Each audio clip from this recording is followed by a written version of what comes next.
hit the subscribe, like, and share.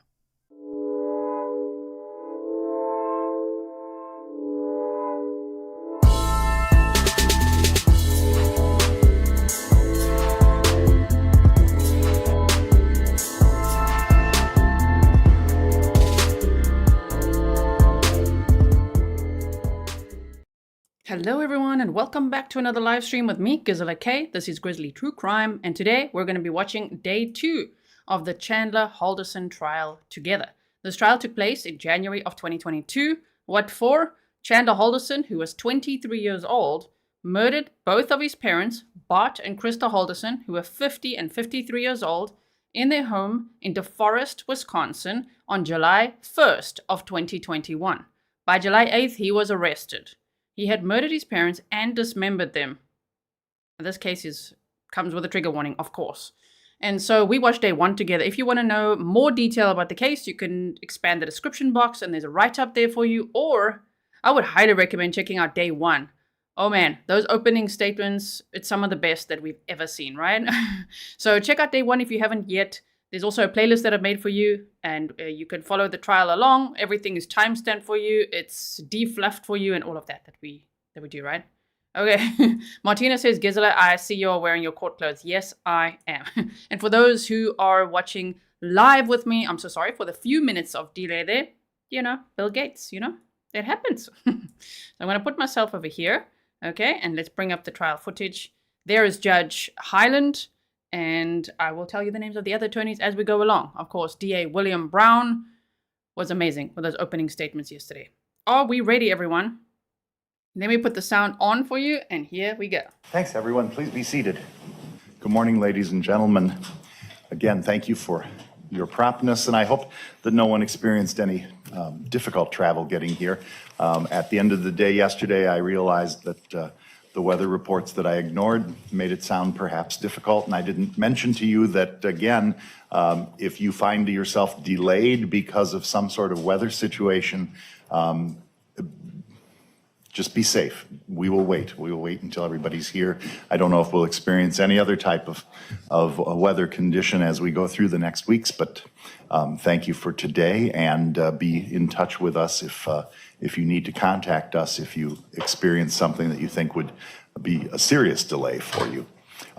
I would ask everyone at this time, since I haven't seen you since 4:30 yesterday approximately, is there anyone who was exposed to any information about the case, sought any information, participated in any discussions intentionally, or overheard any discussions about these matters? If so, raise your hands. I see no hands. I know that it takes a long time getting into the building in the morning, depending on what else is going on amongst my colleagues on the bench or the different governmental offices in here. And the elevators are slow as well. I just remind everybody that it's best not even to engage in any kind of, normal conversation that you'd spend as you're standing in a line or waiting for something, unless it's someone else that you recognize from the jury and you want to chat and say hi and how was your drive in and so forth. That's just the best and safest precaution to use, and the security situation at the front door does slow things down. I know that because I've gone through that myself, and it's tightened up over time a little bit. So, but it's for everybody's security and safety, and it's something we have to do. Thank you very much. We're here for the second day of trial. Okay, whoa. I also want to say thank you so much to my moderators. I know when we do trial days, then they're here for hours, and we have a small team of moderators. They are amazing. There's 6 moderators here at Grizzly True Crime. And if you want to spoil them with coffees, you can just follow the coffee link. I'll post it in the chat in a moment. Thank you to everyone who already has. Welcome also to my patrons, members, and all subscribers. If you're new here, my name is Gisela K. This is Grizzly True Crime. I'm from South Africa. I live in Switzerland. And this is a trial from the past that we are watching together as a community for the first time. At the time that the trial happened, my channel had 30,000 subscribers, and now we have 382,000 subscribers. So there's a lot of new people here. So whether you watch the trial on your own in the past, or, whether you've never heard of it before, welcome everyone. I'm so glad to be watching this with you. And also we'll be watching it every day for 10, it's a 10-day trial, okay? This is day 2. So we're going to see in the new year by watching a trial. This will go, I'm not stopping like for, a break. On the 31st, you've got plans. On the 1st, you've got plans. If you want to, of course, you don't have to be here. If you want to, you've got them. If people say, are you busy? Yes, I'm very busy. I will be your excuse if you do not want to go and socialize. Okay, I understand. Welcome also to all the new members. Trial and the state's case in chief.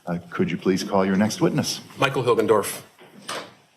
Good morning, sir. If you are comfortable and willing and believe you can safely and responsibly testify without a mask, I would appreciate that. Thank you. Go right ahead. Good morning, sir. Could you please tell us your name? And I think you're going to have to slow down and spell your last one for us, but spell both your first and last name. Sure. My name is Michael Hilgendorf, M-I-C-H-A-E-L, and the last name's Hilgendorf. I'm going to ask if you can grab the mic by the base and pull it towards you a little more. Sure. Sometimes lower voices just don't resonate the way that we need them to under the system. Thanks. Sure. Michael, how old a man are you? 53 years old. And where do you live? Just what town in state? I live in Madison here on the east side. Did you know someone by the name of Bart and Krista Halderson? Yes. Who did you know first? I knew Krista, went to middle school with her. Me and my wife did. So you and your wife went to middle school with Krista? Yes. And have you known her ever since? Yes. Have you been friends with Krista ever since middle school? Yes. Could you give us a little bit of history about when Krista met Bart, whenabouts that was, and how they met? My wife is much more of a has much more of a memory on that. But Bart and Krista met. They were working at a store in the mall, and they met there, and that's how their relationship grew there. And your families maintained a friendship with the Haldersons over the years? yes, very close. Our kids are very close, the same age, within 2 weeks. Would you mind telling me a little bit about your family? You're married, you have a wife? Yep. What's her name? My wife is Jane Hilgendorf. And you have some daughters? Yep. I have twin girls, Hanna and Hailey Hilgendorf. They're 25. And preview a little bit today, but they're all going to be here today. They're all here right now, aren't they? Correct. Over the years, would your families get together a lot and see each other? Yep. When we had the chance to get together, we always went out to a Mexican restaurant, Pedro's, that we would always hang out with, and that way we had enough room to everybody to spread out and relax. Are your kids, your daughters, approximately in the same age group as the Halderson boys? Yes. Okay. And would they be friends with each other? Yes. How well did you know Bart Halderson? Very well. Very well. I think the only thing that we were good is we don't spend enough time together. You're just busy, but we're close friends. And it was nice when they moved back to Windsor so that we're closer and we could spend more time together. What kind of things would your families do together? Well, since they moved down to that pond, we used to do a lot of fishing there. That was fun. But mostly we would just visit and get together or have dinner and as we got older. The Haldersons have a cabin? Yes. Do you know whereabouts that was? I only know about where it was from going over there. I think it's in Langlade County, but I had never personally been there until driving there. You never went to the cabin with the Haldersons? No. Okay. When was the first time you realized that maybe something was up, that either Bart or Krista hadn't been heard from? Well, the first thing I found that was odd was I think it was, I'm not sure the actual day, if it was Friday but like July 1st, work called me late in the day because I worked with Krista.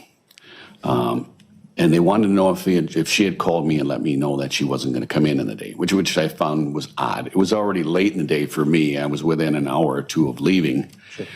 And I said, no, I hadn't heard anything, but I would try to call the boys and see if we could figure out, what was going on. And we should pause because I think we should make sure everyone understands. You worked with Krista. Yes, Krista worked. She had was going to get a job. And I says, well, we have openings at Zimbrick. I work for Zimbrick Volkswagen in Madison. And so she fit in well over at our used building, which is about 1 block across the street. And she fit in down there at the body shop very well. What was her job? I think she took care of their accounting and their paperwork and ran their customer counters for when the people would come in and pick up their cars. Got it. So you got a call on that Friday that she had missed work? Yeah, they called me late in the day to check. And that Friday, we reached out, and I believe Jane called Chandler and Mitchell. And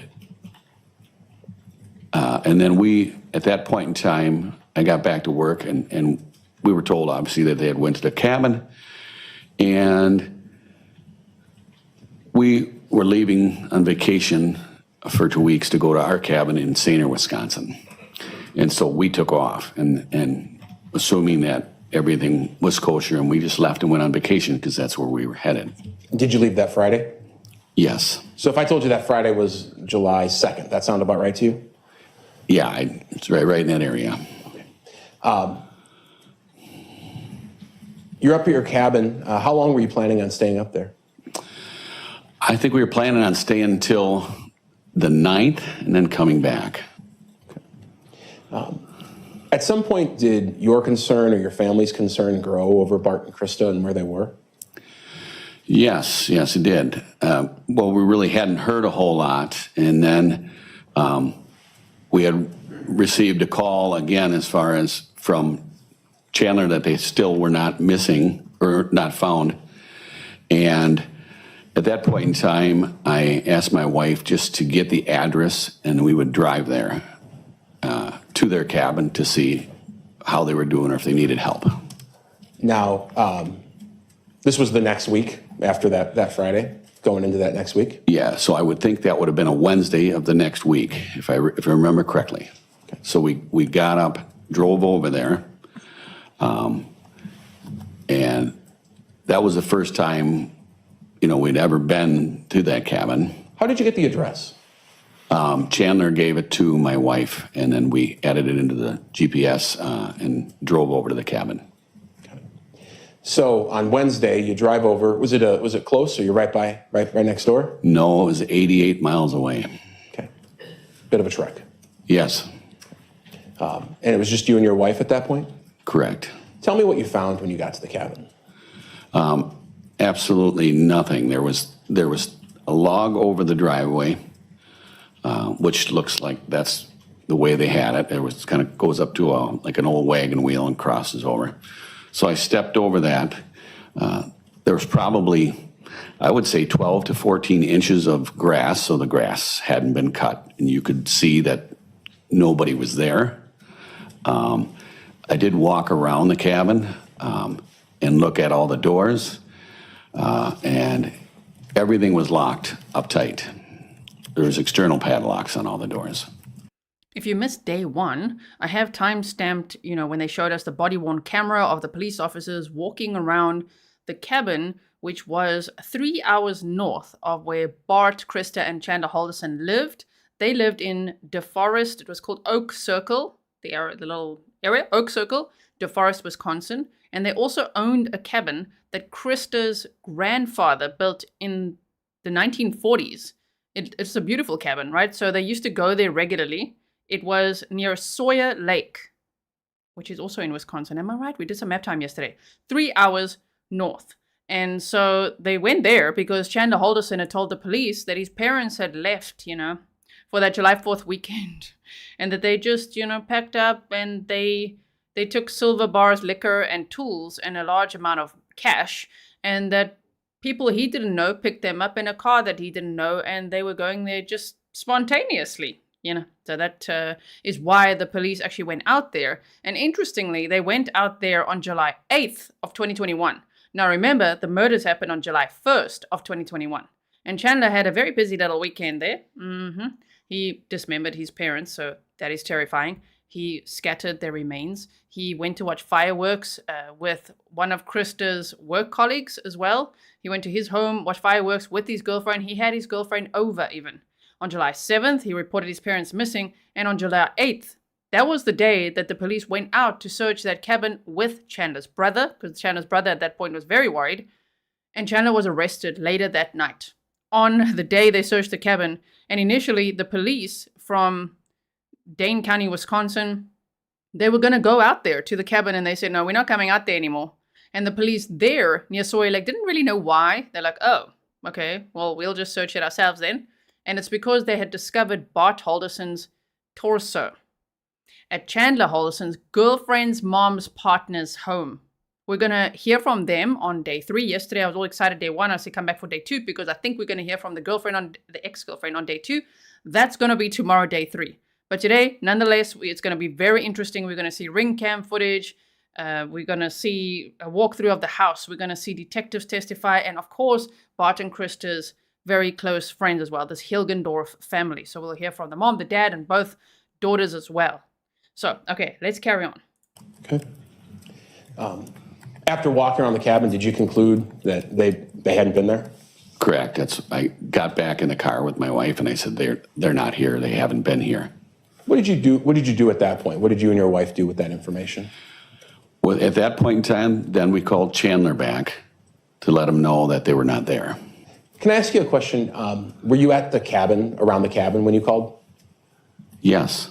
You had cell phones? At their cabin. And you had Yes. cell phone service? Yes. And did you overhear the conversation with Chandler?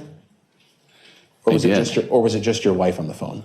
No, I overheard it. We have Bluetooth through the stereo of Through the car? Yes.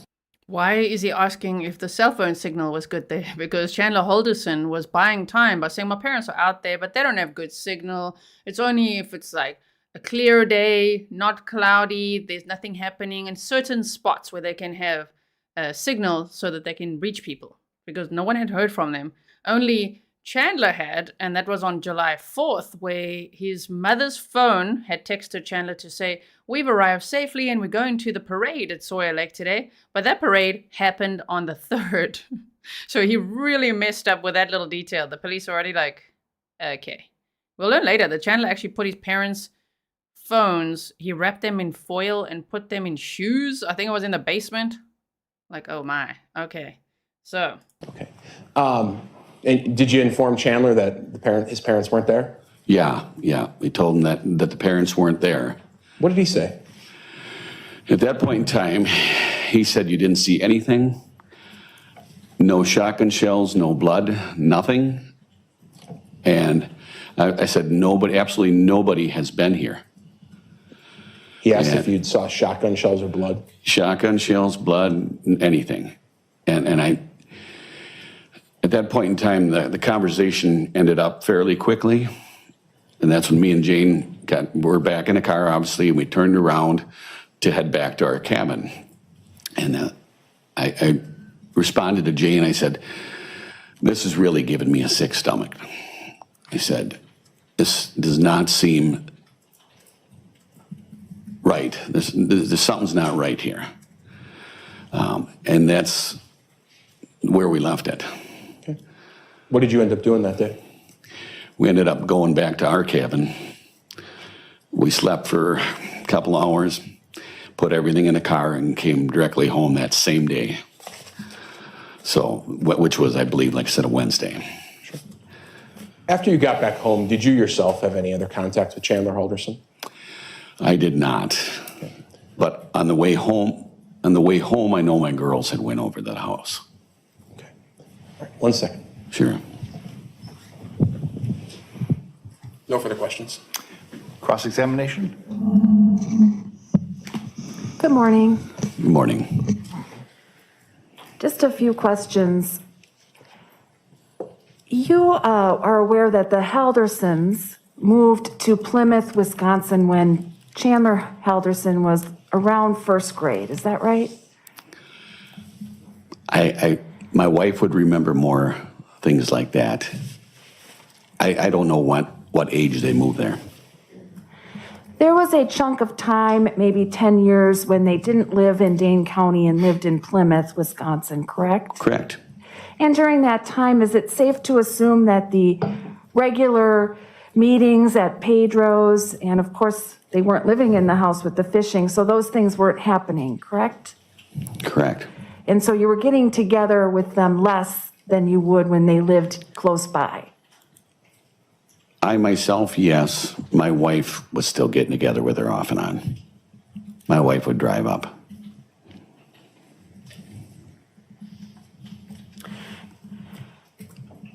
When you went to the cabin in July of 2021, were you looking for any evidence or any information about what might or might not have happened up there? I was looking for Krista and Bart, and I didn't find any evidence that anybody would be there, or was there for a matter. When you were looking around, you found at least one shell casing somewhere on the property, correct? No. And you brought that up with Chandler when you talked to him on the phone, correct? That I found a shell casing? Yeah. No, I said we didn't find anything there. I didn't say anything about shells. Okay. Thank you.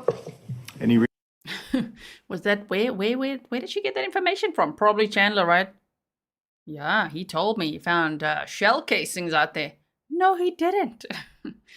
Nice try, Chandler. This is Chandler Halderson sitting here behind, obviously, here next to his defense attorney, right? We saw, his pictures on the thumbnail. I'll show him every now and then, just so that you know what he looks like. But there he is, and everybody's wearing masks because this trial happened during the pandemic. redirect? No, May this witness be excused and released? he may. Thank you so much, sir. You have a good rest of your day. And Judge, could we approach for, I promise it'll only be about 5 seconds? Sure. And you can head out, sir. Okay. Perhaps I can make a record after you tell me what it is, so. Sure. Ann, go ahead and call the witness, please. So if anyone is new here and you're wondering, well, why did that skip so fast? I defluffed it. We chop out I spend a lot of hours editing this for us, okay? Making sure that and I do my best. There might be one or two I missed, but so that there's no like paper flapping or long pauses, long breaks. I make it as efficient as I possibly can for us so that we could just enjoy the information at the trial. This is Chandler Halderson, by the way. He was 23 years old at the time when he murdered his parents on July 1st of 2021.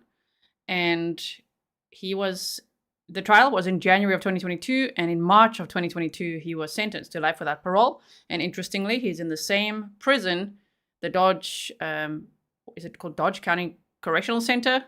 Same as Chris Watts. Chris Watts was transferred there from Colorado, so the two of them are in the same prison.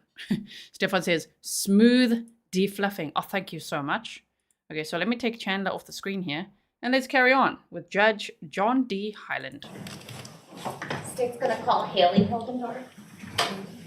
Ladies and gentlemen, there are a few witnesses who have, I've been advised, have spoken with the state's attorneys regarding concerns they have based upon their own personal circumstances or employment situations where they've requested that they be permitted to remain masked while testifying. I realize that being able to see someone's face is the most helpful, but in these times and with the necessity of people responding to subpoenas for which they have no choice but to respond, I think it's the least we can do to honor their concerns and their considerations. So I would ask you to not hold it against any witness if they were to not even be asked to unmask while they're testifying. I wanted to explain why I'm not having that conversation with this witness, and there may be some others throughout the trial. So I appreciate your understanding of that factor. Go right ahead. Okay. Thank you. Could you please state your name, both first and last, for the record and spell them? My name is Hailey Hilgendorf, Hailey Hilgendorf. How old are you, Hailey? 25. And what do you do for a living? I am a nurse on an inpatient rehab unit. Did you know two individuals by the name of Krista Halderson and Bart Halderson? Yes. How'd you know them? Aunt and uncle. Okay. And you're not related by blood, is that fair? Correct. So how did your family know them? Mom and Krista were friends for 38 years. And so we kind of just grew up with their family. best family friends, and seeing as Krista didn't have much family around, we kind of just became their family, and they became ours. Was Bart Uncle Bart? Uncle Bart. And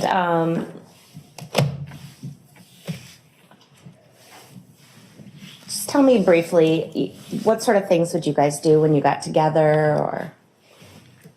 He would be on a work trip, and he'd come down to Milwaukee while we were in college, and he'd just ask us if we wanted to go out to dinner, if we were in town, or if he wanted us to swing by, hang out, if we needed help with our student loans, anything like that. All right. How did you first learn that Bart and Krista were missing? From my mom freaking out.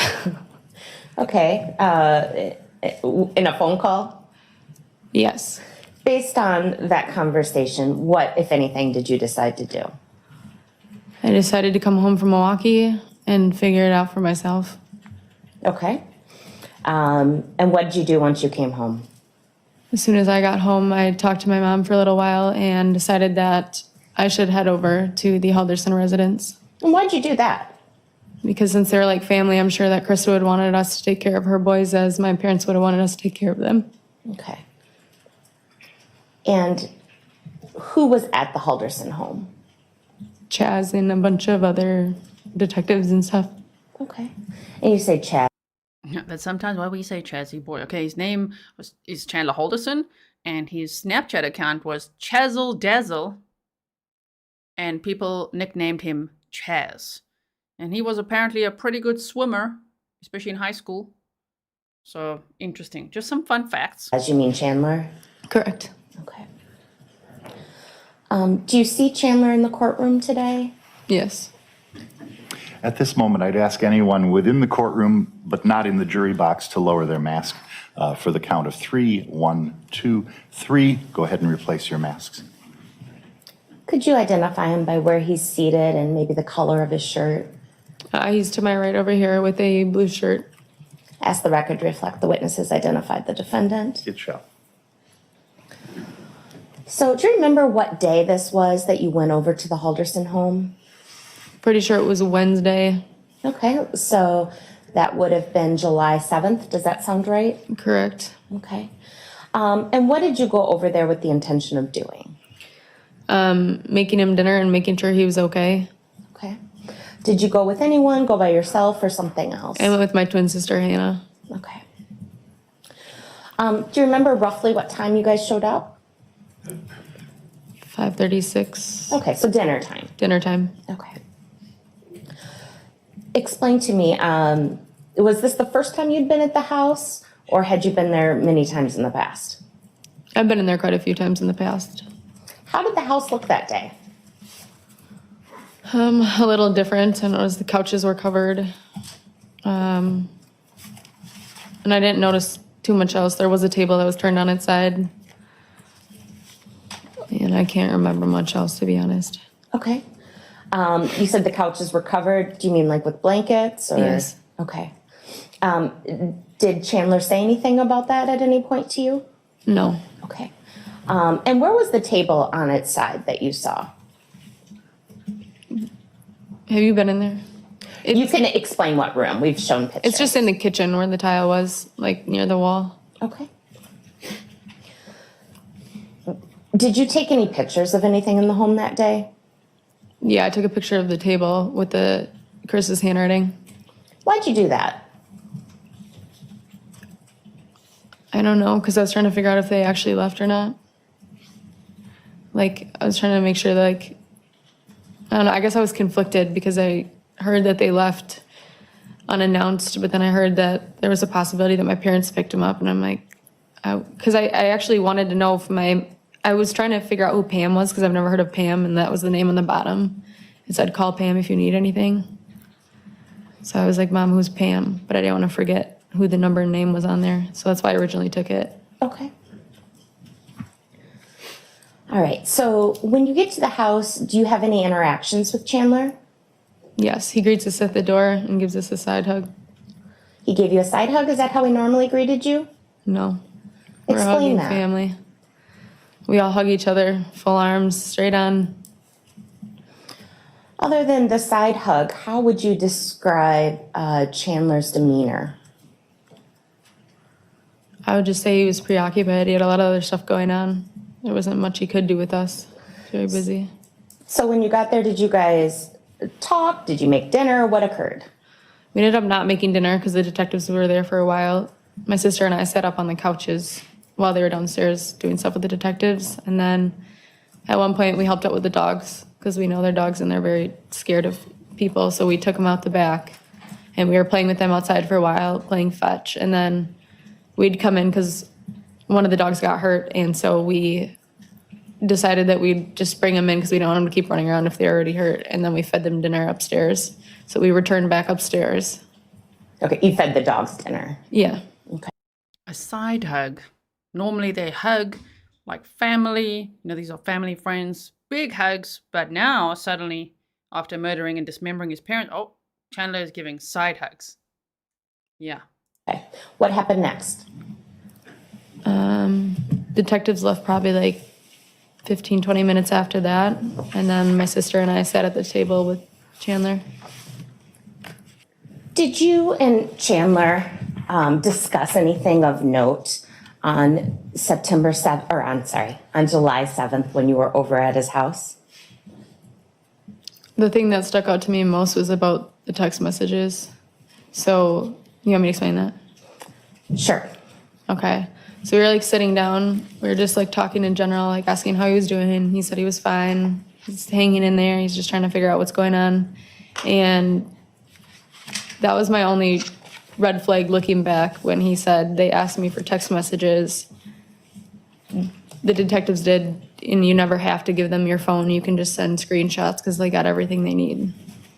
Okay, so let me make sure I understand. Chandler's parents are missing. We didn't know that at that point, but yeah. Okay. Police are there investigating. The police leave. And he gives you advice that you don't have to turn your phone over to police. Yeah, he said mirroring. The term mirroring.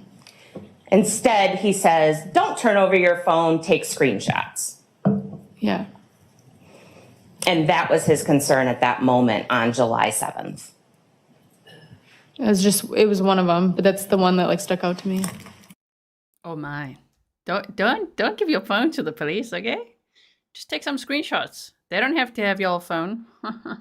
Yeah, okay, Chandler. That's the way to evade the police. Wrap your parents' phone, their phones in foil and hide them in shoes. That's right.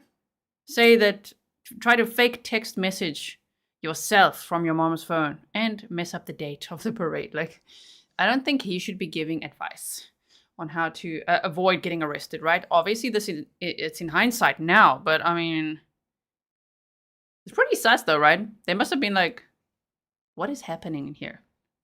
Saying one of the dogs got hurt, they're taking the dogs out, he's doing side hugs, now he's like, you don't have to give your phone to police, okay? Wow, that would make me give him the side eye. Did you have some communications with Chandler, let me back up. Tell me about leaving the house that evening. When did you guys decide to leave, and was there anything that made you leave? We left because he said he was going to go eat dinner with Gail and Rick, so that's why we ended up not making dinner ourselves with him. We just left the groceries in the car. We never took them in. Okay. And you leave with your sister? Yep. Okay. Do you have any conversations, text messages, or phone calls with Chandler the following day, Thursday, July 8th? I think it was the 8th. I do have text messages with him, but I don't remember which day. Fair enough. I'm going to show you what has been marked as Exhibit 44. Okay. How would you describe Exhibit 44?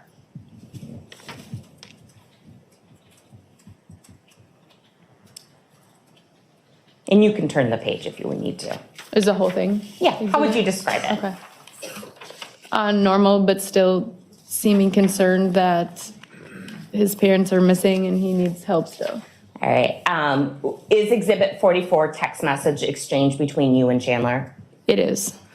And Although it has a day or two before. Specifically, it's Thursday, and it says 2:06 p.m. Is that fair? Yeah, And does it appear to be a true and accurate copy of the text messages between you two? it is. All right, I'd move Exhibit 44 into evidence at this time.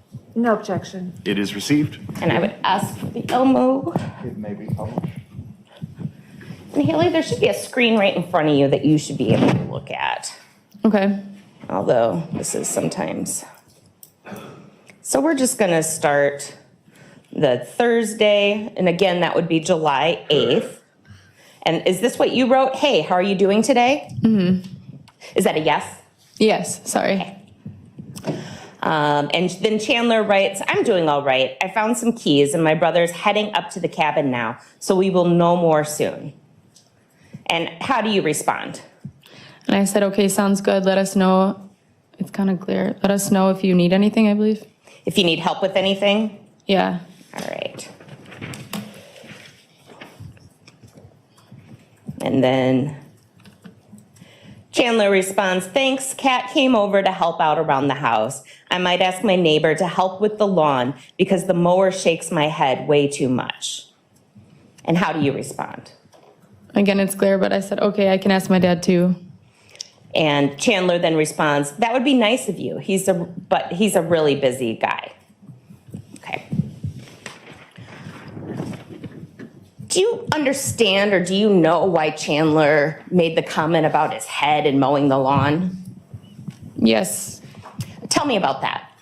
I had heard he'd fallen down the stairs in the middle of the night, like the second set of stairs, because they were remodeling their home. So the upstairs bathroom one was still torn up. They did the basement one first. So their rooms are upstairs on the split level. So he was headed downstairs to use the one that was finished, to my understanding. And did you know anything else about his injury? From what I heard, he was supposed to be in a collar. Was he in a collar when you saw him on the 7th? No. On the 7th, when you saw him, did he complain about his head, his neck, his shoulders, or anything else? He was walking a little different than normal, so I asked him, and he said that's just part of the injury. Okay. No further questions. Cross-examination. No, thank you. May this witness be excused and released. Yes, Your Honor. Thank you so much. Have Thank a good you. rest of your day. Lily Wayne asked a question that I'm going to verbalize now because maybe you didn't see my answer there in chat, in case anyone else is wondering. When were Bart and Krista Halderson's remains discovered? And did friends have any idea? At this point, no. They were murdered on July 1st. These texts, they said, were from July 8th and them going over to the house. That's the day when police searched the cabin up north as well. And it's the same day that Bart Halderson's partial remains were found, July 8th of 2021. Krista's partial remains were found on July 14th of 2021. And if you didn't hear yesterday, shame. They only found her legs, the full right leg and the left leg from the foot up to the calf. And that's it. They've never found any other of her remains. So that's really sad and really scary as well.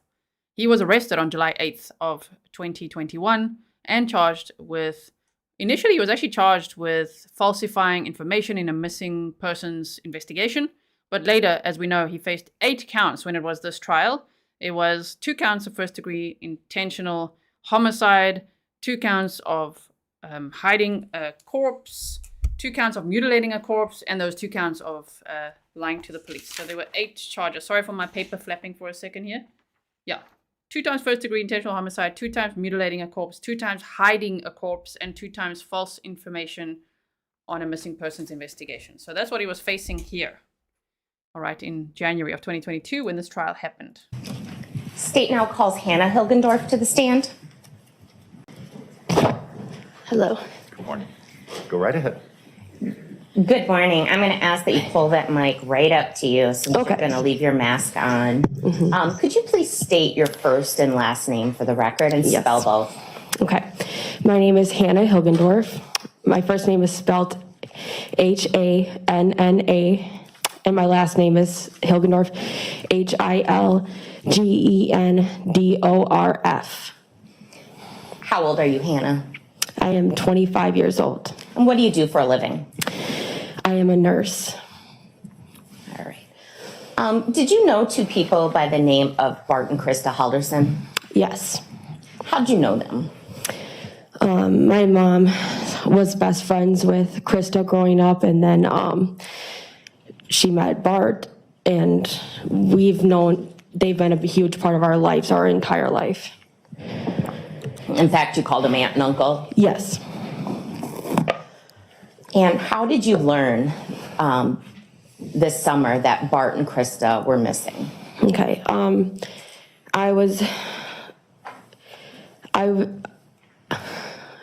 I was living by myself at the time, so I talked to my parents every once in a while, like, you know, and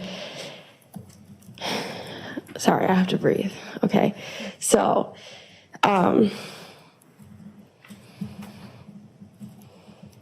wait, how did I know what? That's okay. I'm sorry. I relate. When it's like, when you're really nervous, this is how I feel. If I'm going to be on, like, you know, court TV or somewhere, I'm like, ooh, when the pressure's on and you you get some anxiety, you're like, just breathe. Everything's going to be okay. And you're like, wait, what did you ask? Shame. Oh my word. Like, ask that question again. Luckily, it's perfectly fine. You know, obviously, to be nervous when you're taking the stand, especially in such a high profile case, that must be terrifying. But then also, you know, to say, can you ask that question again? Of course the state can. Of course they can. How did you learn that Bart and Krista were missing? Okay. So my sister came over to pick me up, and we were going to go shopping at Target, and we were hanging out. And then my parents called, and they were like talking to Hailey, my sister. Hailey is my twin sister, our only sister. So I was in the car with her, and she just starts saying, like, well, talking to my parents, like, well, I can't believe she hasn't, you know, answered yet, or another no call, no show to work. And I was like, what are you talking about? Like, why are mom and dad like freaking out that Krista is not like hanging out with them? Like, you know, this is like, they're adults like doing their own thing, you know? And then I was like, and then she stops, like she gets off the phone and she just tells me everything, like, oh, they've apparently been no calling, no showing to work. And she's not answering her phone. And the only person that my mother had spoken to was Chandler Halderson.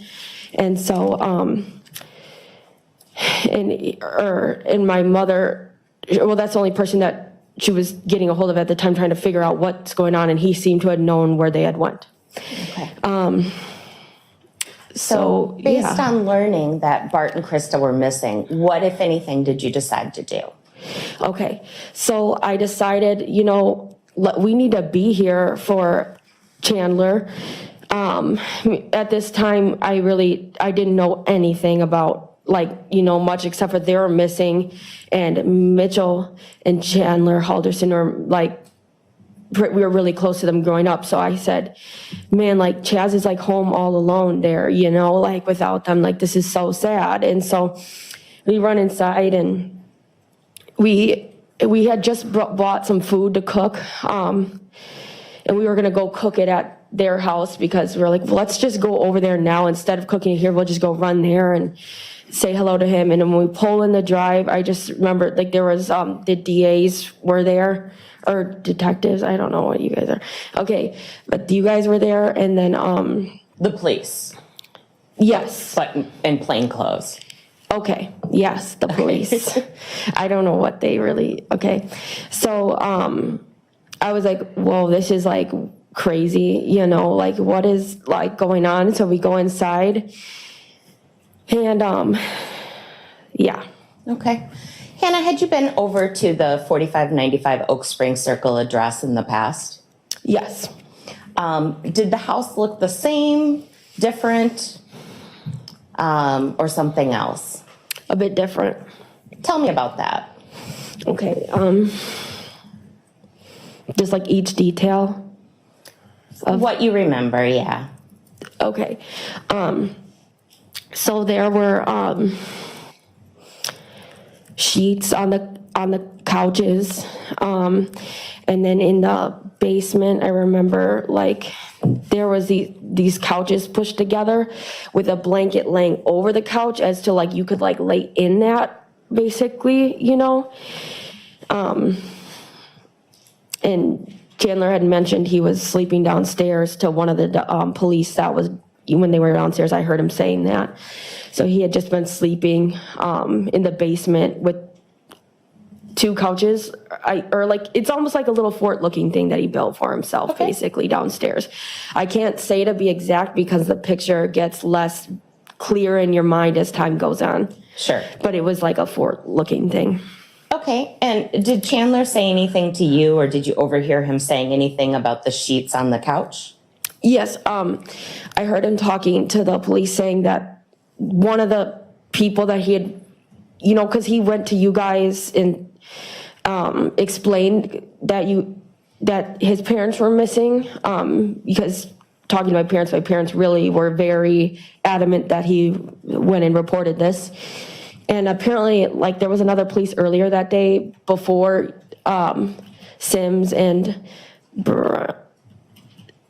this other detective or police, and he, that had went there, and apparently that other detective didn't like the dog hair on the couches, so he had placed sheets on the couches to protect him from sitting on dog hair. So some other unknown police officer had asked Chandler to cover the couches? Yes. Because of dog hair? Mm-hmm. Is that a yes? Yes. All right. Did you observe anything about the fireplace that was unusual? No, I didn't look at it. Okay. I walked past it, but it's like my mind was just like, this is such a weird situation and I want to not be here at all anymore. Like, from the moment I walked in, I didn't want to be there at all, or, you know, so. What do you mean when you say it was a weird situation?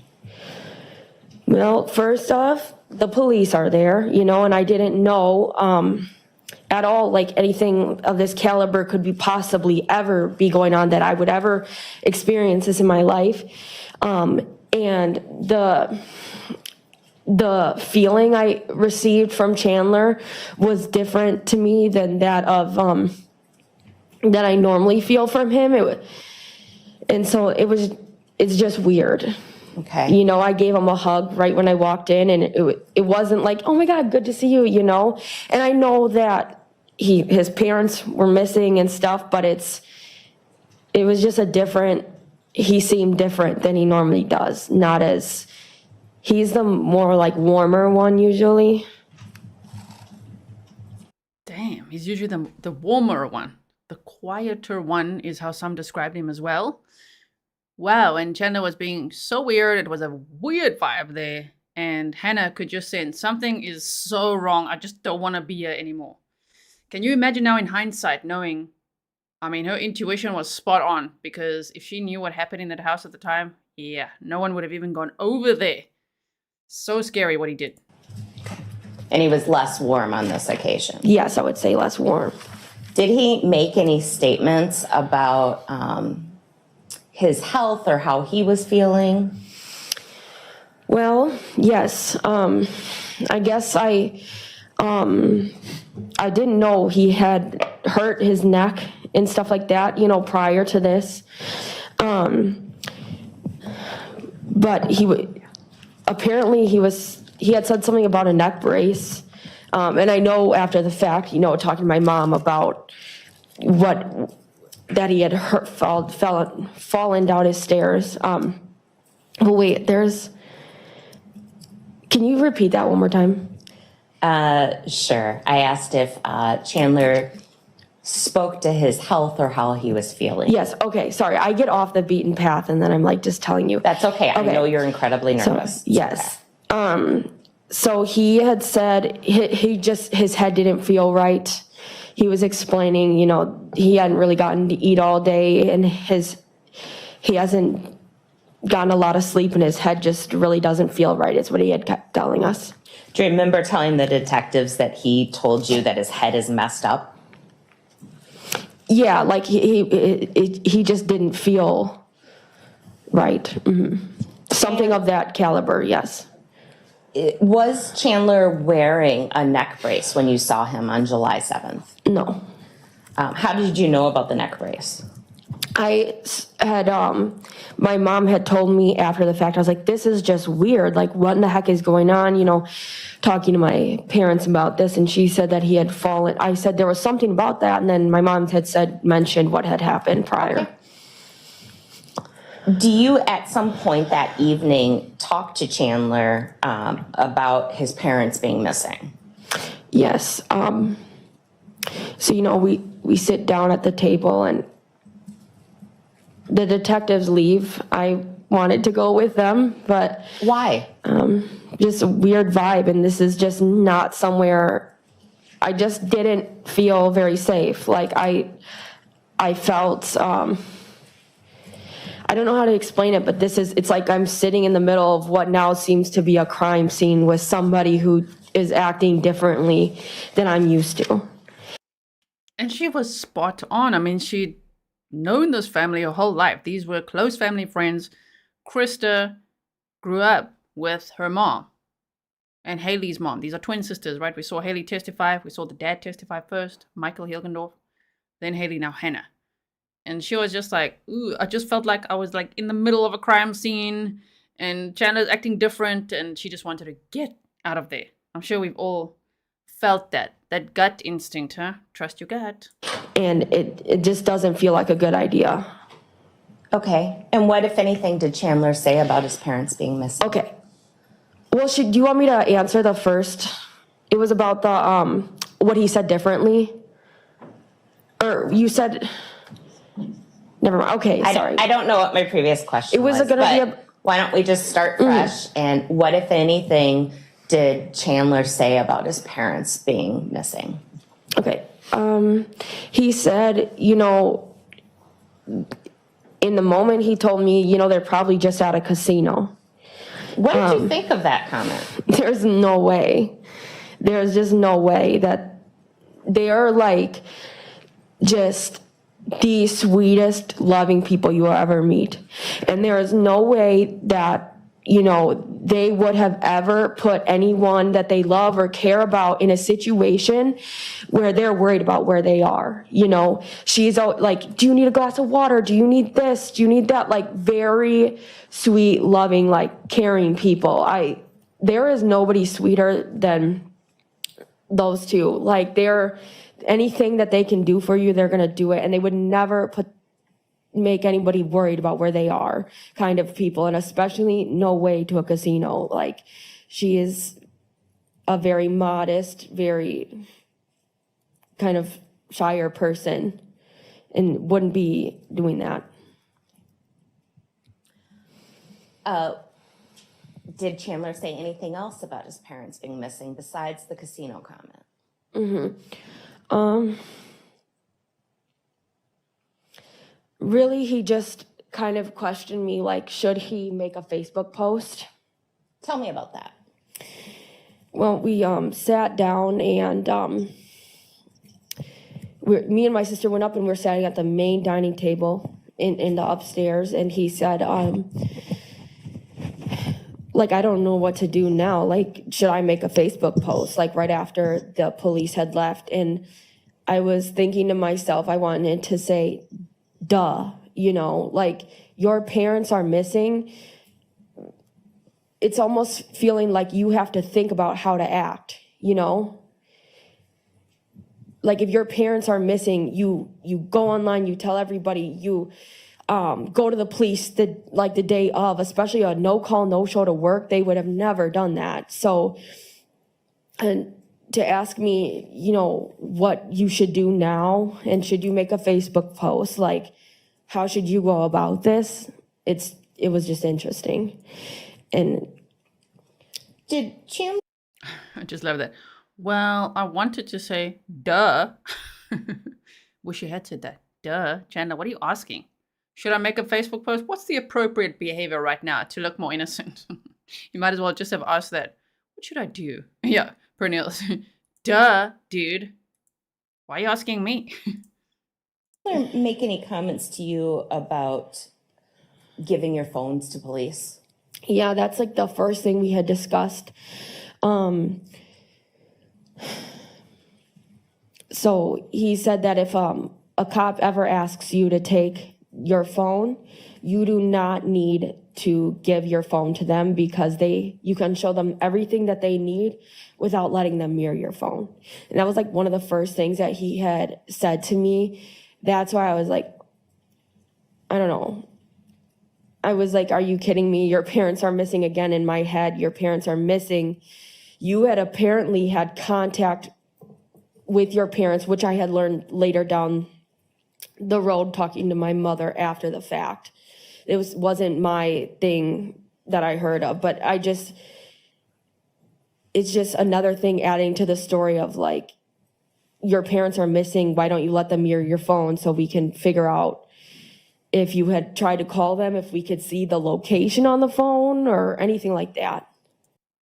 I mean, why? Did Uncle Google teach him that? Naughty. Did he Google that? Just like, or Safari it? He's like, you do not need to give the cops your phone. Why? Okay, we know why now in hindsight, but that must have really felt so suspicious, especially to this family who knew the whole family, the Halderson family, so well. You do not need to. Yeah, hand your phone over, bro. No further questions. Cross-examination? I have nothing, thank you. May this witness be released and excused. Yes. Ms. Hilgendorf, thank you very much. Have a good rest of your day. State calls Jane Hilgendorf. Good morning. If you are willing and feel you can do so safely and responsibly, testifying without your mask would be our preference. Okay. Thank you so much. Go right ahead. Good morning. Could you please tell us your name and spell it out? Jane Hilgendorf, Hilgendorf. And just because we have a record, I have to, even though I think I know, you have to spell your first name. Jane, Jane. And Jane, who are you married to? Michael Hilgendorf. All right. You'll be happy to know he testified and he deferred to you a lot, so we're going to ask you a lot of questions. Okay. Did you know someone named Bart and Krista Halderson? I did. Who did you know first? Krista. Tell me about how you knew Krista. Well, we met in middle school. We didn't become really good friends until high school. She became my best friend our freshman year. We sat together every morning before my English class outside Miss Bear's room. Where were you all going to school? We both went to East High School. Here in Madison? Yep. Do you remain friends with Krista your whole life? Yep. 39 years. She's been my best friend. Could you give us a little bit of history of Krista after high school? What did she do? So after high school, she went to Eau Claire College. Her dad got sick, and so she came back to Madison and finished her college career at UW-Madison. Okay. Do you know what she majored in? Art history. Why do you laugh? Well, because it's not many jobs in art history. a job you can go and be like, oh, I'm an art history major. Right. Can I? There's no art history factory. Correct. Okay. After graduating with a degree in art history, what did Krista do with her life? She worked at Boston store, Home Goods. She got married to Bart. How did she meet Bart?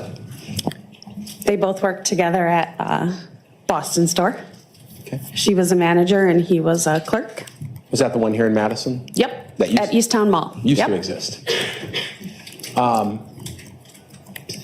About when, and I don't expect an exact date, but about when did they get married? When did they get married? Yeah, what year, if you know, or approximately? 1994. July 31st. July 31st, Yeah. 1994?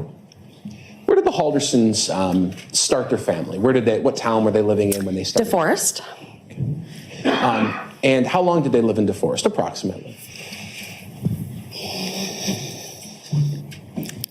Probably 6-ish years, maybe, Okay. when And- they bought the house, because they had lived in an apartment up until that point, and then they bought a house. And then on Mohawk, 505 Mohawk. And then The boys went to school, like kindergarten and first grade there, and then they moved to Plymouth. And is Plymouth where they resided for quite a while? Yeah, yep. Okay. How far away was Plymouth from you? About 2 hours and 15 minutes from house to house. That was the farthest you'd ever probably lived away from Krista? Yes. And did you maintain your friendship during that time? Yes.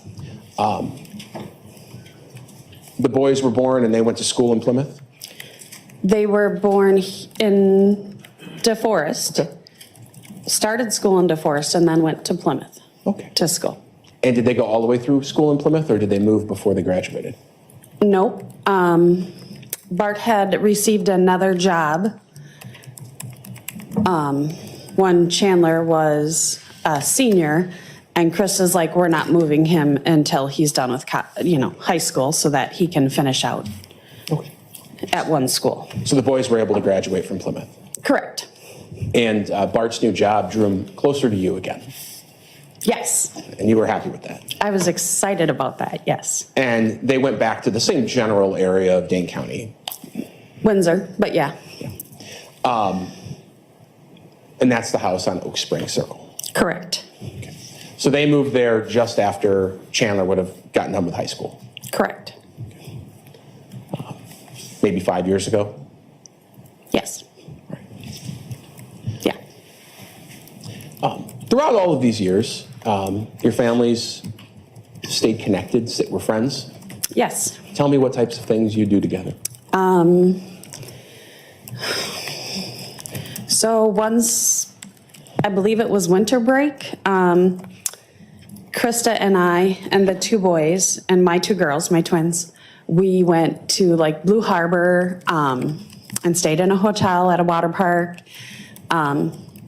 We would do dinners together, usually at Pedro's in Madison. They would come down and that was our spot, and we would all go out to dinner. Krista and I would visit each other, periodically. She would drive to Madison or I would go up there. Like on the girls' last day of, I don't even know what grade they were in, after they were done, because they only go for a short period of time in the morning, we drove to Krista and we went to Sheboygan to the beach Oh, okay. and just hung out for the afternoon. That state park that's over there? Yep. Andre Kohler, maybe? Yes, Okay. I believe that is correct. I've been to all the state parks, that's what. Okay. All 48. I don't remember it. She just drove, I just rode. Okay. Hard question, and feel free to tell me if you can't answer it, but you were around these folks a lot with their kids. What kind of parents were Bart and Krista? Amazing. What do you mean by that?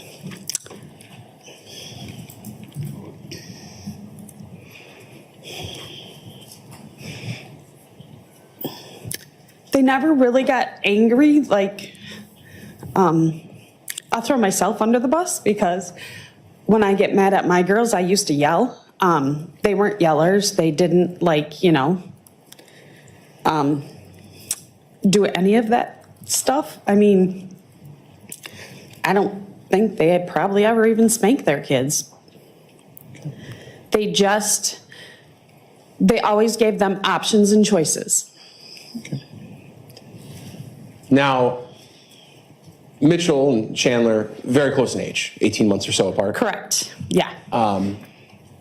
Mitchell wasn't living in the house on Oak Springs, correct? No. But Chandler was?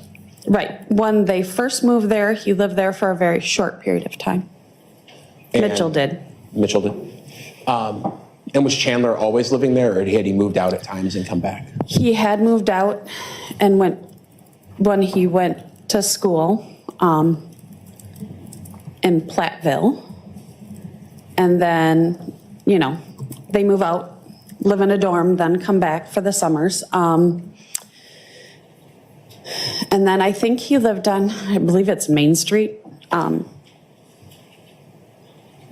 by like the Echo Bar. I don't know what the street is. Sure.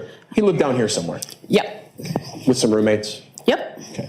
But then eventually moved back Exactly. with Yep. mom and dad? Okay. Yep. after a year, or about a year, yeah. In early July of last year, 2021, at some point you hear that Krista didn't go to work one day where she was supposed to be there, right? I got a call from my husband, yes. And your husband works with Krista? Correct, at Zimbrick, yes. What, if anything, do you do with that information when you hear that Krista no call, no showed on a Friday to work? I went, that's not my best friend. She would never do that. So I immediately called her cell. It went right to her voicemail. I called Bart. It went right to his voicemail, and I'm like, what the heck? So I didn't remember that I had Chandler. That's fine. We call him Chaz. That's fine. I didn't remember I had his number, so I called Mitchell right away. And I asked Mitch, I said, where's your mom? And he's like, what do you mean? She's at work. And I said, she didn't go to work and she didn't call in. He's like, I don't know. So then I called Chandler. After he was my fourth call.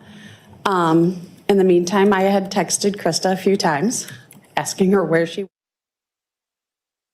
Cabin. Had you been there personally?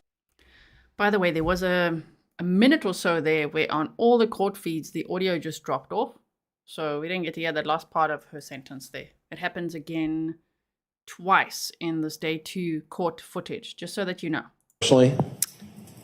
No, we were always going to go. We had made plans.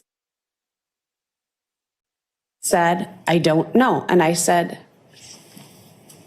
your mom is a very detailed person. She would never not go somewhere and tell you where she's going or who she's with. That's not Krista. She would leave you a mountain of notes. Did Chandler provide any other information on this call about the cabin or where his parents were? Anything that you remember? He said that they went with another couple, and I asked who, and he couldn't tell me. Which I thought was strange, because, I mean, half the time her and I would say, you know, I'm going to the cottage this weekend, whatever. I never got a phone call like that. So that was kind of out of the ordinary for me. And for me to not be able to get a hold of her, I mean, if she didn't answer my calls right away, she would always call me back. Sure. Because she was like my sister, so. Did Chandler seem to have any more details other than they were with another couple and they went to the cabin? He said that they loaded up a bunch of booze and took a whole bunch of money. Okay. And maybe that they went gambling and they were going to have a really good time. I'm going to pause there for 1 second. Okay. Were Bart and Krista people who loaded up a bunch of booze into their car usually? No. You answered somewhat emphatically. What do you mean by that? So we had been to their house many occasions. My husband and Bart would have like a beer. That's all Bart would ever drink is a beer, or he likes scotch. That was, you know, or a little small glass of scotch, whatever.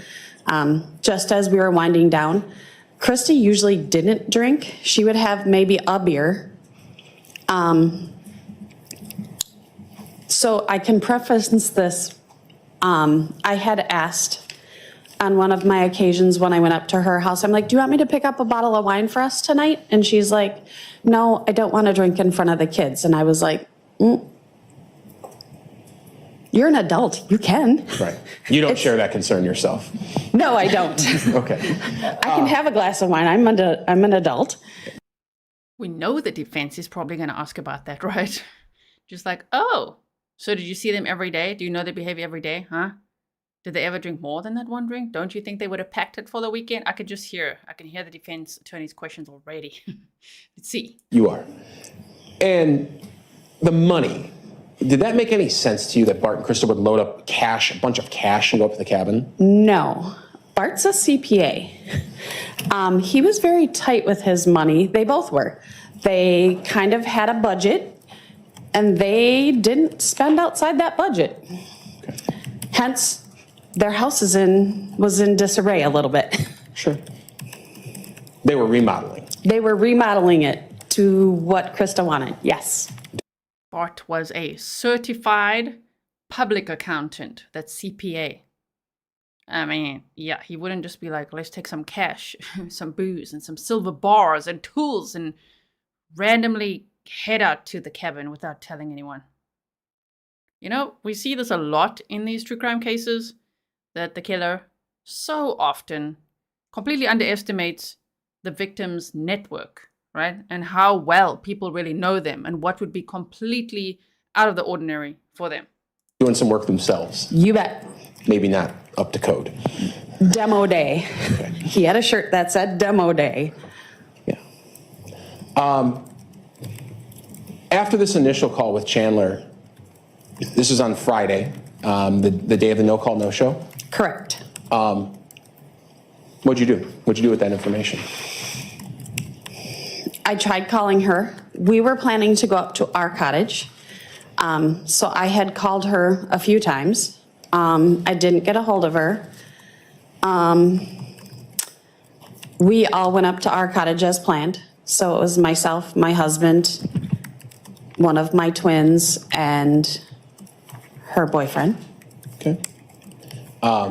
Your cottage in relation to theirs, I think your husband said 88 miles away. Sound about right to you? Yep, about an hour. Yep. But despite being an hour away, and both of you having cottages up north, you never made the trek. You'd always thought maybe we'll do it Sunday, but you'd never done it. Right. Okay.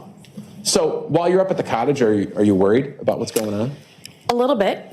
And then I got a text from Chaz saying that his mom and dad were fine. They made it up to the cottage and they were going to the parade. Okay. In Langlade. Sure.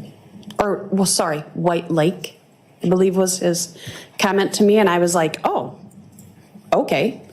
He said he had gotten a text from her. So I was like, that made me feel a little better. Like, okay, no big deal. Okay. At what point do you begin to grow concerned again? He called me on Wednesday and said, Mom and Dad haven't come home. And I was like, what? He's like, and I haven't heard from them. And I'm like, did you call them? And he's like, yeah, I've tried. I'm like, okay. At that point, he asked me what he should do. And I said, call the police, have them go over, do a well check on the cottage. And he's like, okay. I called him back a little later and I said, did you call? And he's like, no, I can't find the number for up there. My husband, knowing me, he's like, all right, we're gonna get in the car. We're just gonna drive over there. I asked him for the address. He texted it to me so that I could get there. Sure. And when you say in the call with Chandler that he didn't know the number up there, he didn't know the number to the police? To the police station, yeah. Or who to call up there. I mean, Sure. I don't know. I just thought you could call any police station and they could kind of give you a number or connect you somehow. Sure. I guess in my pea brain, that's what I thought. Okay. We could Google it, something like that. Yeah, or yeah. I mean, there's got to be numbers out there somewhere. So you decide to take matters into your own hands. You and your husband are going to take a drive. That's right. So we did. Off you go, 88 miles, and you get to One the way, cottage. yep. What do you find? There is two like big old like spoked wheels. Like people use them in their outdoor motif all the time. And then there's a birch log across that. And I'm like, I take a picture and I'm like, is this the cottage? And he's like, yeah. And then he's like, haven't you ever been there? And I'm like, no. At this point, I called him on my cell. And I said, Chandler, no one's been here. The grass is like 2 feet tall, well, 16 inches, 2 feet tall. And when you drive over grass, like when we haven't been up to the cottage, it gets pushed over. So you know that somebody's been there. It wasn't pushed over. Okay. It was pretty tall. So you call Chandler. I called him back. Get and back I in your said, car, I would imagine, and you're talking to him? my husband didn't let me go out of the car. He said, you stay in, I'm gonna go look. Okay. So I called Chandler back, so I have him on the phone, and I'm like, nobody's been here. And he's like, are the doors unlocked? And I said, no, they're locked from the outside, which I thought was weird because ours has a normal like key lock. Right. And he's like, no, that's how it is. I'm like, okay. And he's like, did you check everywhere behind like the boathouse? And I'm like, Uncle Mike's doing that right now. He's like, okay. He's like, did you find anything? And I said, like, what? And I was shocked that he said, any bullet shells or any blood or anything. And I went, what? And he's like, did you find anything? And I'm like, no, no one's been here. And he's like, okay, what do you think I should do? I'm like, you need to report them as missing. Obviously, they didn't make it here. I don't know how they could go to a parade if they didn't make it here, but whatever. Maybe they stayed somewhere else. I didn't know. Right. At that point, you head back to your cottage for a little bit? Yes. And then I got a call from a Detective Nelson, I believe. And you started talking to the police at that point? Yep. I got a phone call. So yeah, he asked some questions and I told him what I knew. And he called, is that Wednesday? Yeah. And then he called back to like the next, so on Wednesday, after I got that phone call, I looked at my husband and he's like, we'll just pack up and go home tomorrow. He looked at me and he goes, you're not gonna be happy, let's just go. So we packed up our cottage, shut it down, and drove back to Madison on Wednesday. Sure. When you got back to Madison, I think we heard from your daughters, they took some time and they had went over to the Halderson house at some point. Right, because I had told them, I said, well, you know, and Krista and Uncle Bart are missing. And Hailey's like, we'll just go be with Chaz so he's not alone. I said, okay. Because that's what she would do for me. Did you yourself go over there? I did not, because we didn't get back until late. And just the girls had already come back. And I'm like, okay. So, and I knew he had been invited, according to the twins, to Dan and Mary's, which are some friends that live up the street from them, for dinner on Wednesday. That's what he told the twins. Oops, sorry. Okay. So Cindy Way says, if you are concerned about your parents and guess they are missing, would you ask for bullets and blood? I know, that's weird, right? He made so many mistakes. We're so glad that he's so down, right? After that call with Chandler in the car about the search of the cabin and no one being there, did you talk to him again after that? I did. When? We stopped at McDonald's in Eagle River. No. Yeah, Eagle River.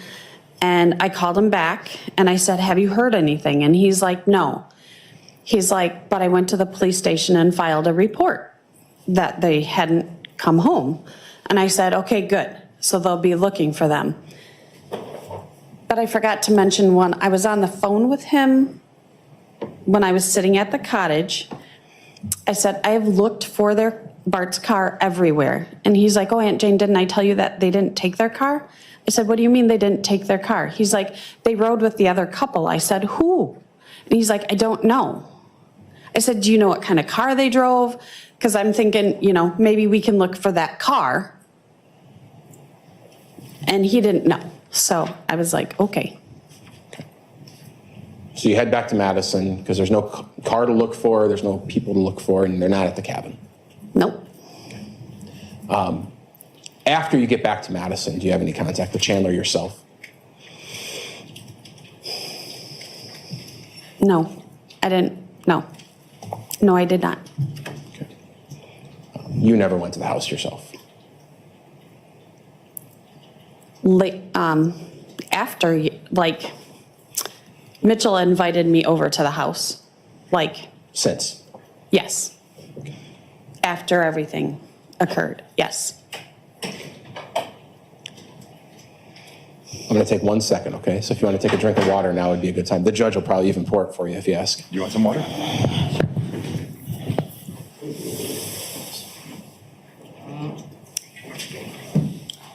It's a good idea for all of us, right?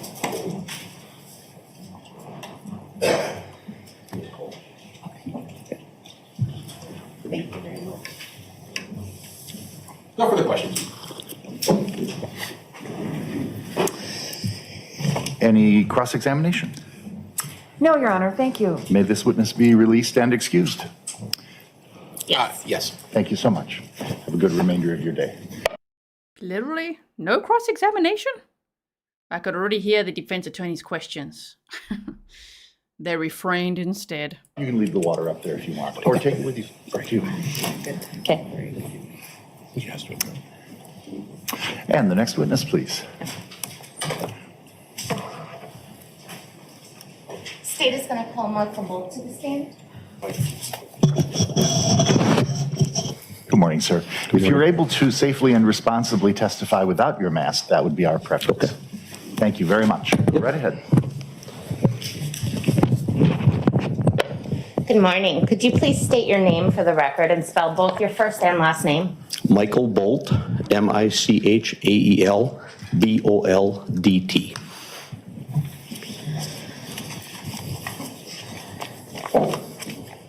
Mr. Boldt, did you know a person or people by the name of Bart and Krista Halderson?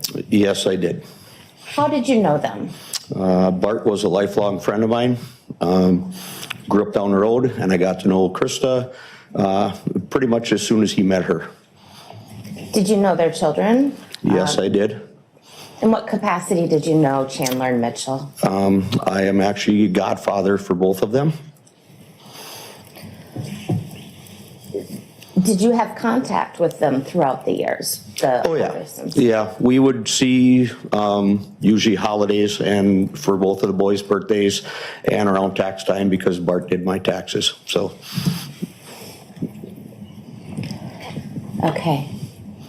How did you come to learn that Bart and Krista were missing? I got a text from my sister and she said, "Have you been on Facebook this morning?"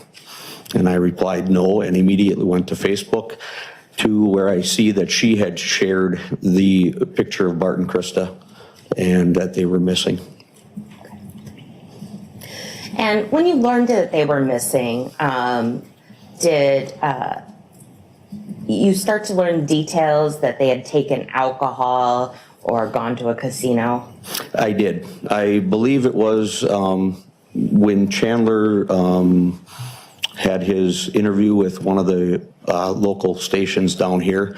I was online constantly, looking for something, and I saw what they had reported or what he had reported.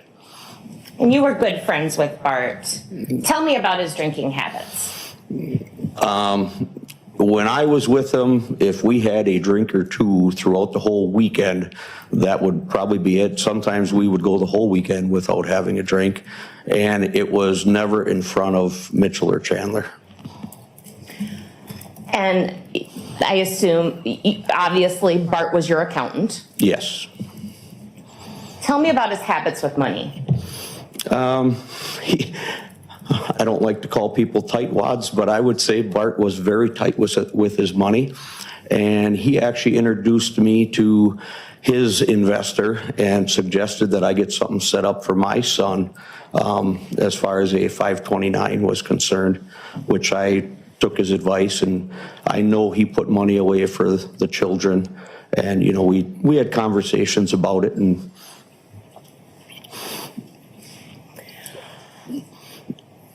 did you ever know him to gamble?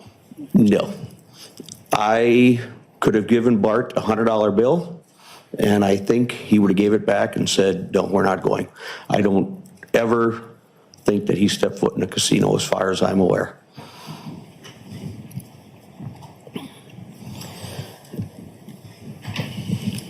At some point in your careers over your life, you worked in solar paneling. Is that fair? That is correct, yes. I went to school, I believe, in 2011, 2012, and then I got a job shortly after that. Did you ever have conversations with Chandler about solar paneling?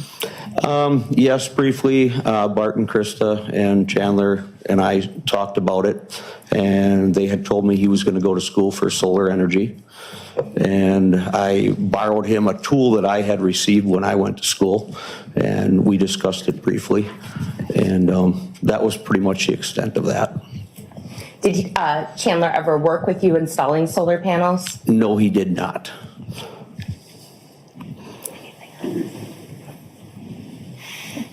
No further questions. Cross-examination? Nothing, thank you. Thank you. May this witness be excused and released. You may, and if we could approach. Thank you, sir. Have a good remainder of your day. Folks, I'm advised that this would be for the scheduling and presentation of witnesses, a good point to break. We've been here with you an hour and 15 minutes. We've been in here almost 2 hours now. So for our convenience and for yours, we'll go ahead and take a mid-morning break. We'll resume in 15 minutes and go ahead and follow Randy. Thank you. All right, for the jury. Did you guys enjoy your lunch break? We told you yesterday, you got to pack your lunches over here because we just teleport right through breaks like that.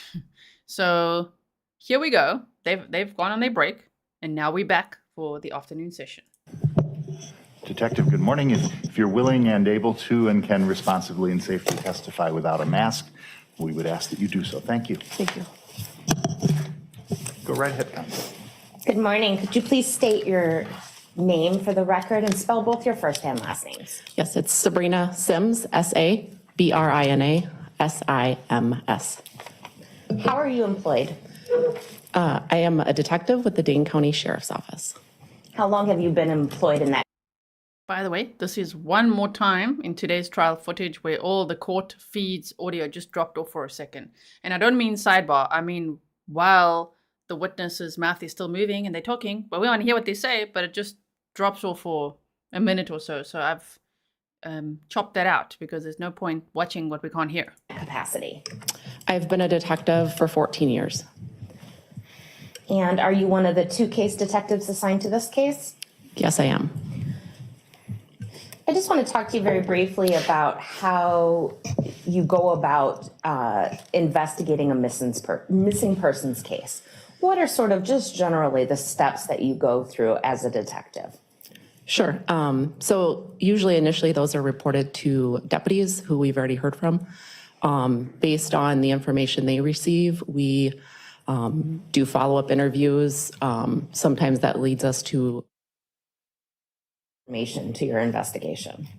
It's very important. The information we get early on leads us in certain directions sometimes, and other times it leads us in wrong directions. Usually in missing person cases, obviously, the first couple of days, the first hours that we find out information is very vital in where our investigation goes. Sometimes time is of the essence when we're locating people, children and adults alike. Okay. At this point, I'm going to show you exhibits 40 through 43.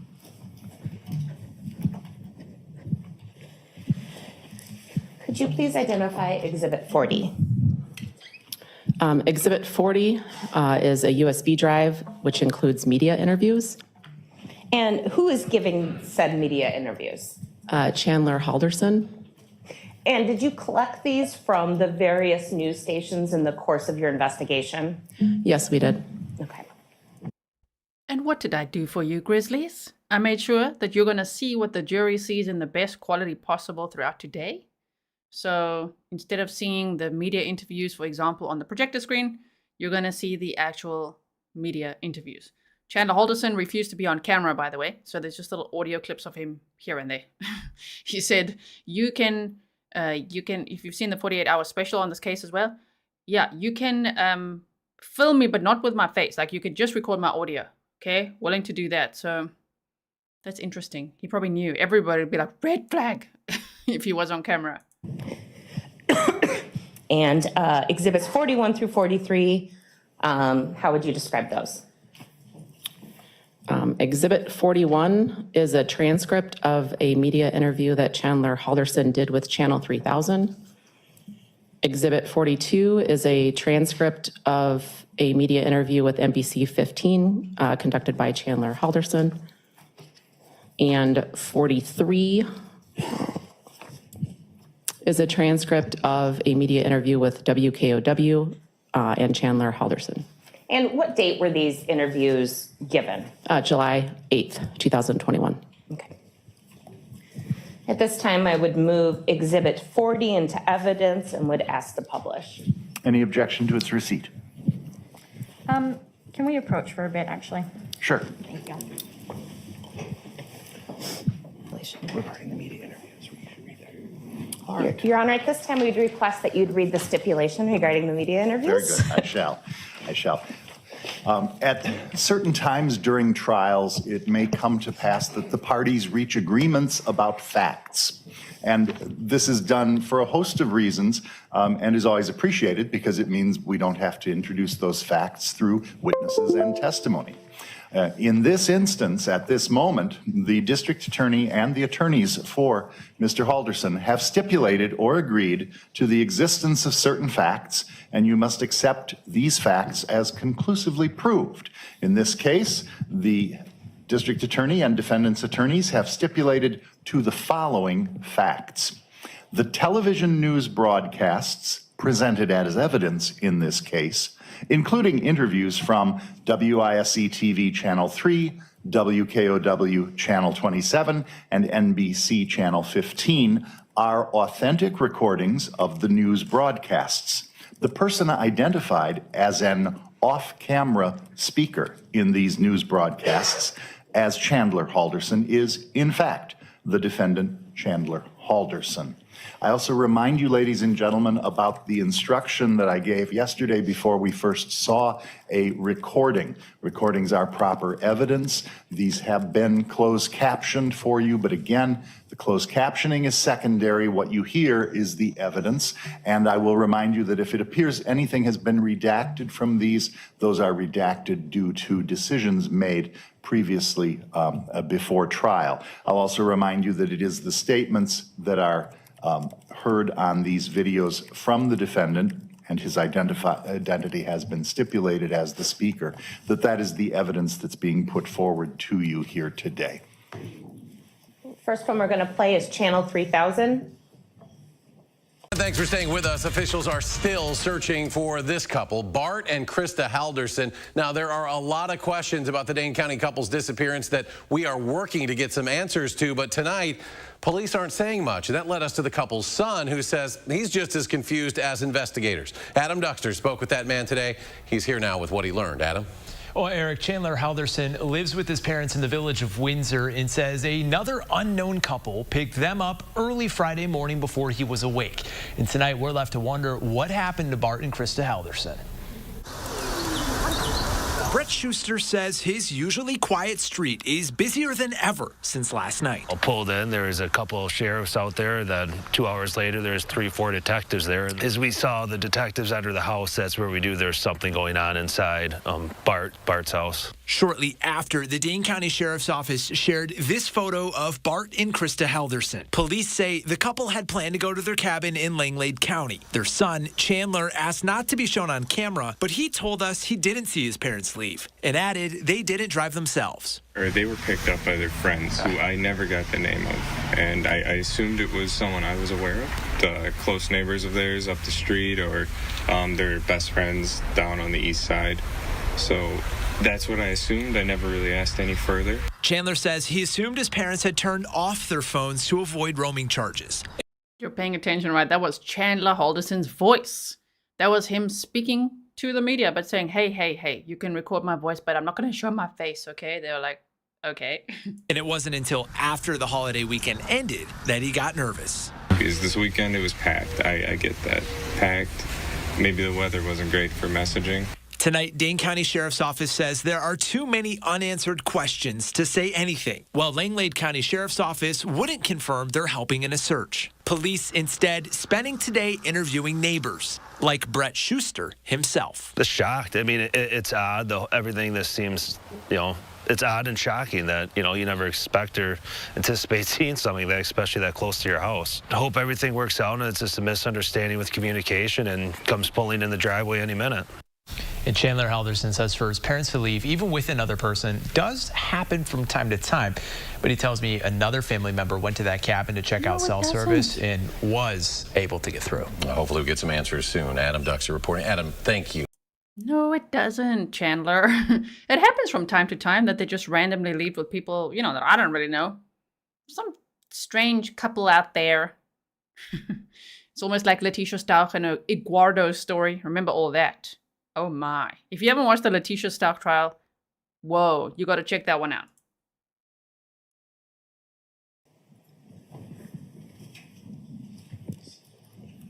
The second video of Exhibit 40 is NBC 15.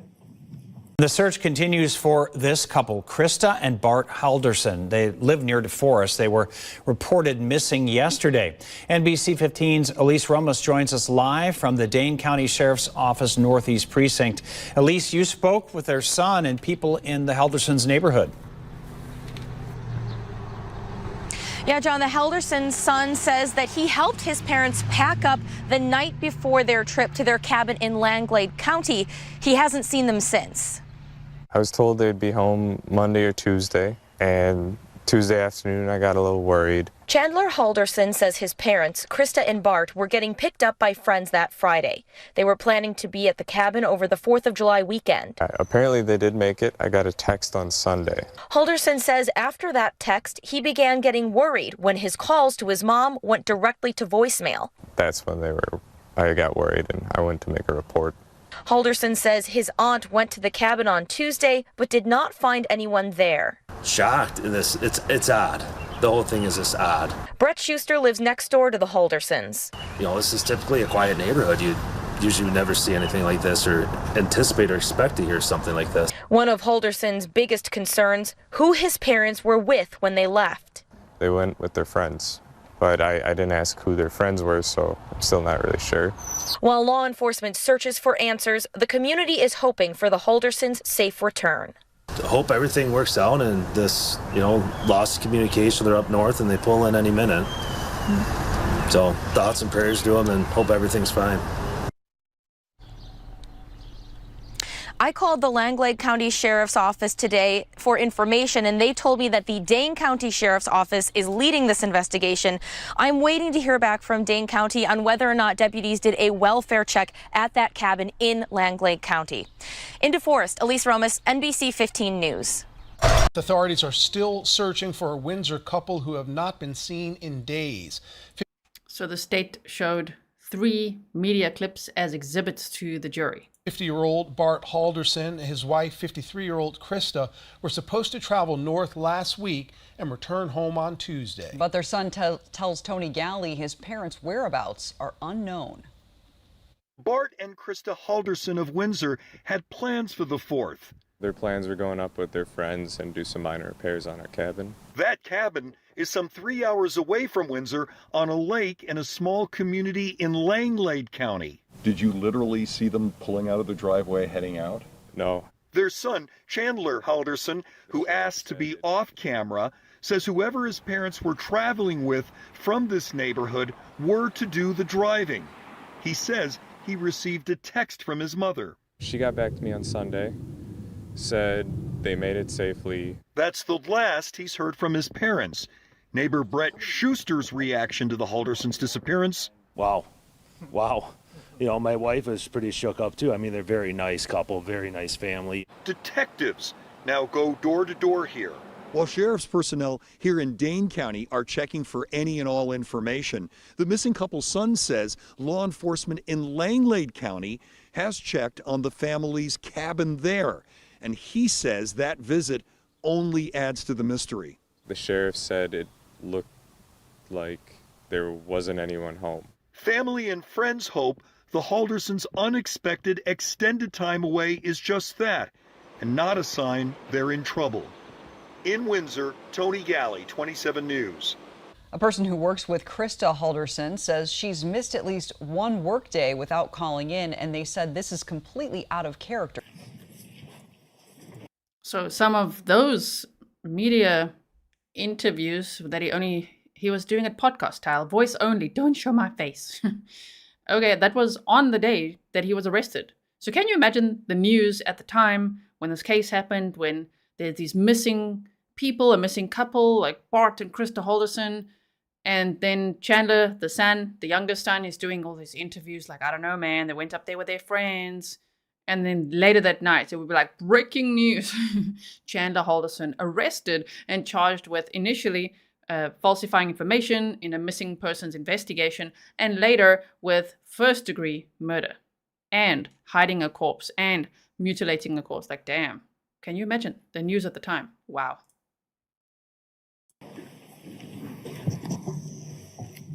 No further questions at this time. Any cross-examination? No, thank you. Thank you. Detective, you can return back to the table. And the next witness, please. State's going to call Mary Sesto. I do know that you work in healthcare, though, so if you feel more comfortable, you are allowed to leave it. Okay, no, I understand. Thank you. Okay. It's up to you. I appreciate it. Good morning. Could you please state your first and last name for the record and spell both? Mary Sesto, Marysesto.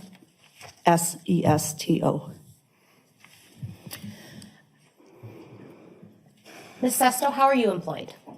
I work at the University of Wisconsin in the Department of Medicine. And did you know two individuals by the name of Bart and Krista Halderson? Yes. How did you know them? Oh, we've been friends since Mitchell was a baby, so 25 years. During that 25 years, did you ever know Bart and Krista to go gambling? No. Tell me about their alcohol usage. When we were with them, we would have wine with dinner, beer, but they weren't heavy drinkers. Did you ever know them to drink tequila or gin? No. So you knew Bart fairly well. Was Bart one to have large amounts of cash lying about? No. You kind of smiled. Can you explain that? So Bart's a CPA. He was our accountant. I'm stereotyping CPAs, but he was very conservative with his money. Undoubtedly, he bought good quality things for around the house, but it wasn't like he went out to eat at expensive restaurants or bought really expensive bottles of wine. He was conservative with his money. All right. He's mindful. And you're married, correct? Yes. And was your husband also friends with the Haldersons? Yes. And in fact, did you guys do things together as families or couples? Yes, we did. What sort of things did you guys do? Oh, watched, Badger, Packer football games. We would go to the terrace. We've gone to their cabin. My husband would help Bart close his cabin pretty much every year, except for during COVID. I guess just general, during COVID, we would hang out at bonfires. Okay. I want to talk to you a little bit about the cabin. How many times do you think you'd been to the cabin? I think I've been there 2, possibly 3 times. I don't. And did you, and was it usually with your husband as well? Yes, yep, the 4 of us. Did you both ride in the same car with Krista or something, and Bart or something else? No, we would take our own vehicles. Can you explain that a little? Sure. When we went up to the cabin with them for the weekend, backing up, Bart didn't leave a lot of equipment at the cabin. So what he had at the house, so if we were going to be using a chainsaw or cleaning up stuff, he would have to take stuff with him in the car, plus food. Really not a lot was left at the cabin, all their clothes.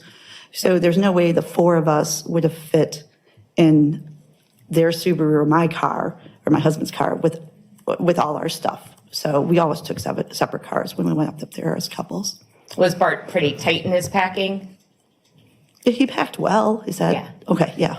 Yes. Did Krista have any habits of communicating to you or to anybody else, to your knowledge, when they were going to the cabin? Yeah, so I know they had gone to the cabin earlier in June, and we knew about that. I had texted her to have fun at the cabin, or I hope they had a nice time. But typically we would know when they were going to be gone. Not always, but typically, yes. Okay.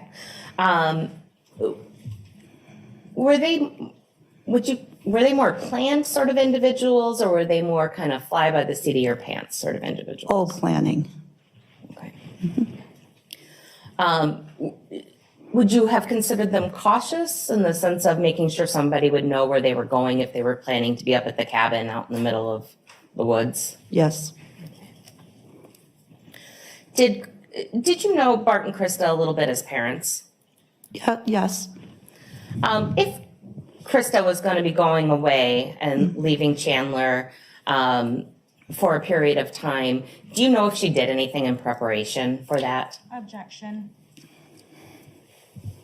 Speculation foundation. Perhaps lay more foundation. Okay. I'll sustain, but you can explore.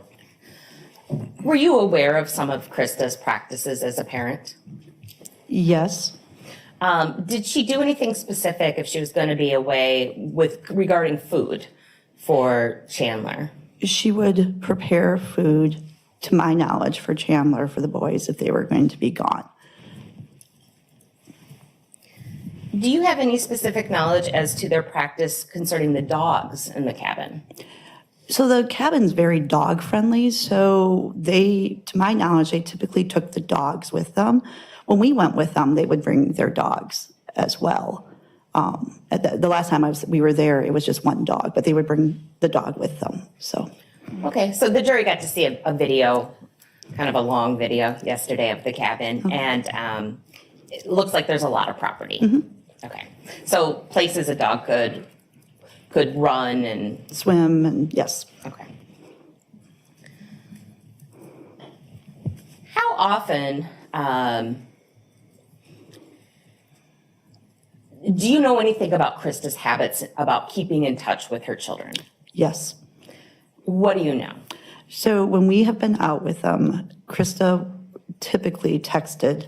I don't know if it was Mitchell once he had moved out and away from college, but I know when Chandler was living with them that she would text them. She was always in contact with her boys. We would arrive at the cabin, and even though we drove in certain cars, she would be texting them when she got there. Krista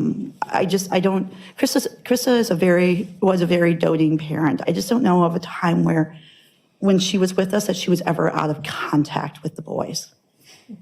And being up in the cabin, did you generally have cell reception? Mm-hmm. Yes. Is that okay? Yes. Did you? Okay. How did you learn that Bart and Krista were missing? So a police officer called me on Wednesday in the afternoon to say that Chaz had reported them missing. And if I recall, there were several conversations that day, but if I recall correctly, asking about if I knew about the cabin. I remember saying that we knew how to get, my husband knew how to get there, so if they needed him to give him the directions, but it was through the police officer. And then go ahead. No, you're fine.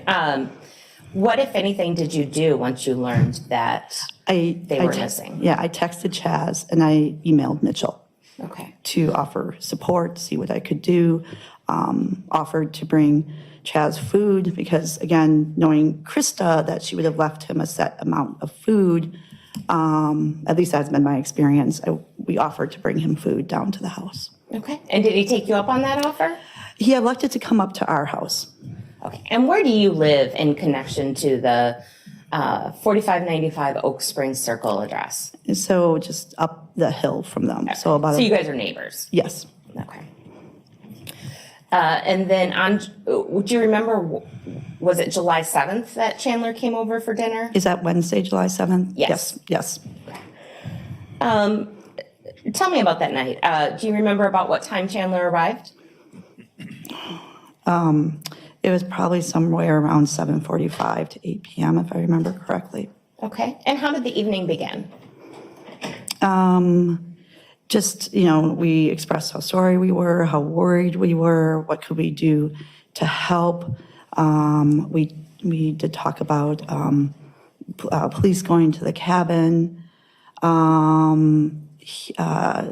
you want me to state what Chandler said at this point, or how?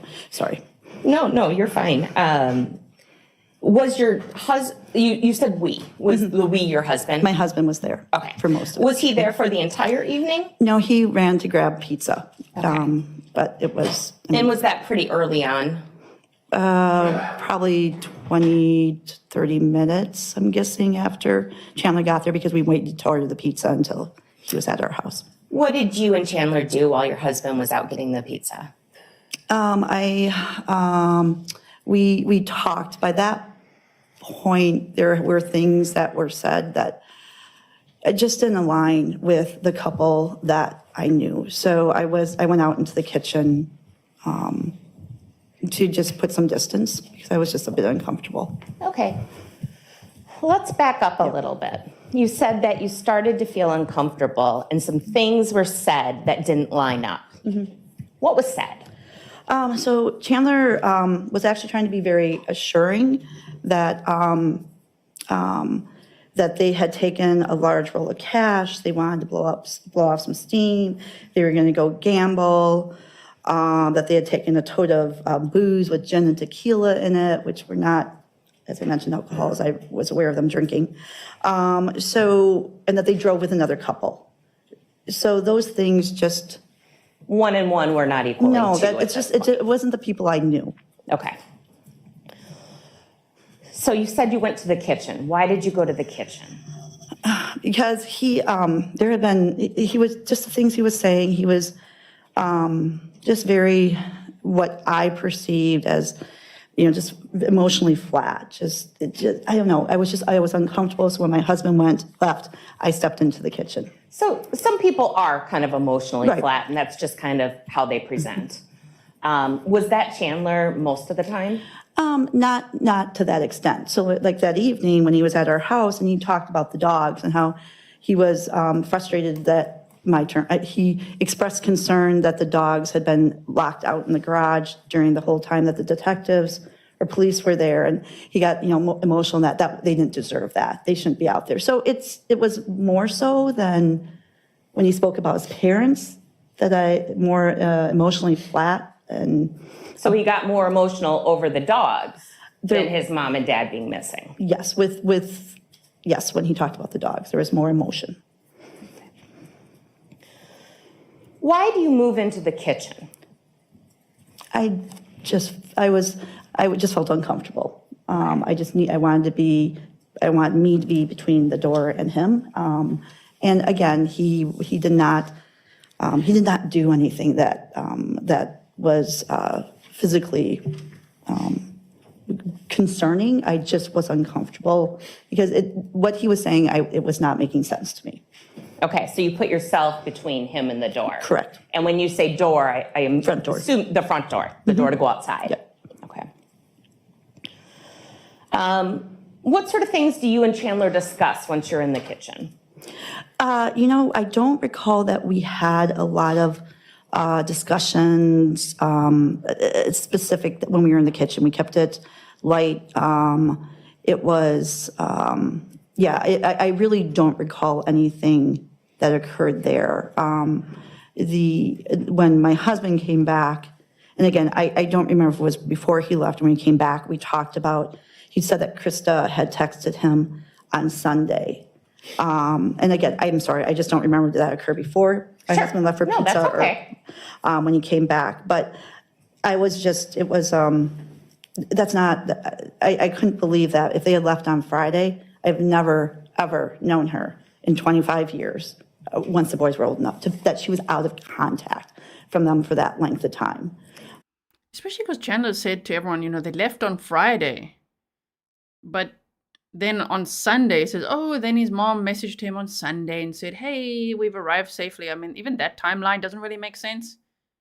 And he also, as we know, messed up the date of the parade. Nothing really made sense, especially to anyone that knew the Haldersons. They're like, this isn't like them. They wouldn't be packing gin and tequila. Close friends never saw them drinking that. Like, packing gin and tequila and going off with a random couple, leaving the cars at home. It's amazing how all of them, they had a gut feel that something is very wrong. And like Mary here says, I put myself between the door and him. Like, he made me very uncomfortable, right? So, yeah, he must have, in hindsight especially, can you imagine thinking of all of that, all the interactions? Just, if Chandler can do that to his parents, I think obviously that makes him an incredibly dangerous person. Did you and Chandler have any discussions about phones? Oh, yes. I was trying to be reassuring that, don't worry, because in my brain at that point, I'm thinking they're in a car wreck on the side of the road. Something like that happened. And so I said that, don't worry, they can track their phones. They can look at where the location of the phone is, and hopefully that will find them. And his comment was, no, they can't do that. Okay. And how did he say that? Just very flat. They can't do that. Did you talk at all about Chandler's medical concerns at that time? Yes, so he had mentioned that because of his concussion, it wasn't clear if he had the CAT scan or was scheduled for the CAT scan, but that there was going to be a large deductible with that.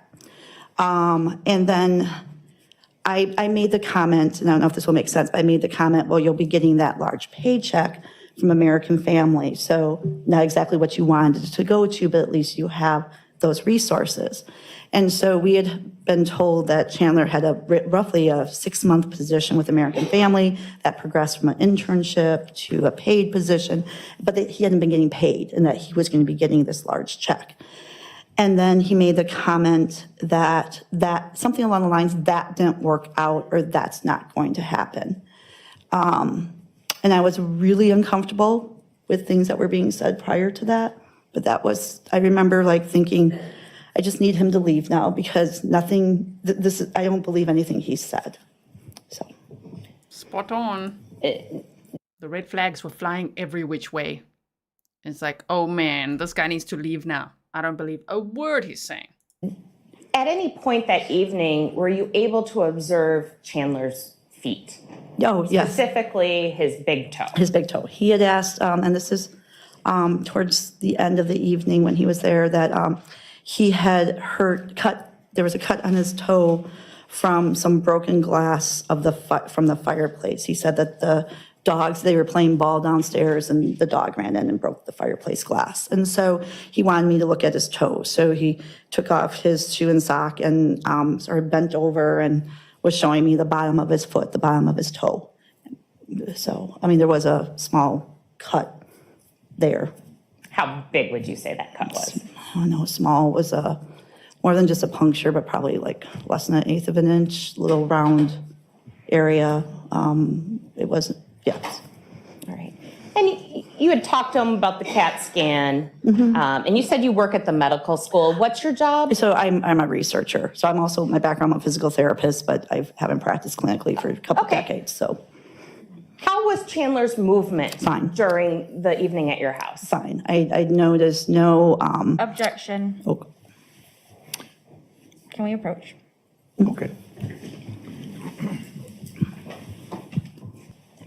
Ms. Sesto, Yes, Stefan, a puncture, the way she showed, a tiny little, a little dot, so a little puncture. Yet that's what he claimed caused, if there was any blood in the house, it would be from his toe, because, he had to have that cover story too. And 1 minute, he's all worried about the dog, showing empathy for the dog's empathy. Okay, I don't know if he even has the capacity for that whatsoever, but not his parents. And the next minute, he's blaming the dogs for breaking the glass by the fireplace. If you don't know, this case comes with a trigger warning because this guy murdered and dismembered his parents. And he put some of their remains, like their heads, in the fireplace. And we'll learn more about that as this trial progresses. This is only day 2. There's 10 days of this trial. Sesto, I'm going to rephrase the question slightly. Could you describe how Chandler moved the evening he was at your house on July 7th of 2021? So I did not. So as an example, when he asked me to look at his foot, he was seated in a chair. He bent fully forward, pulled his foot up, turned his head so we could both look at the bottom of his foot. I didn't see any restrictions in his motion during that, which it's full spine motion for him to do. I do not recall any restrictions in his movement or at any other time in the evening. Okay.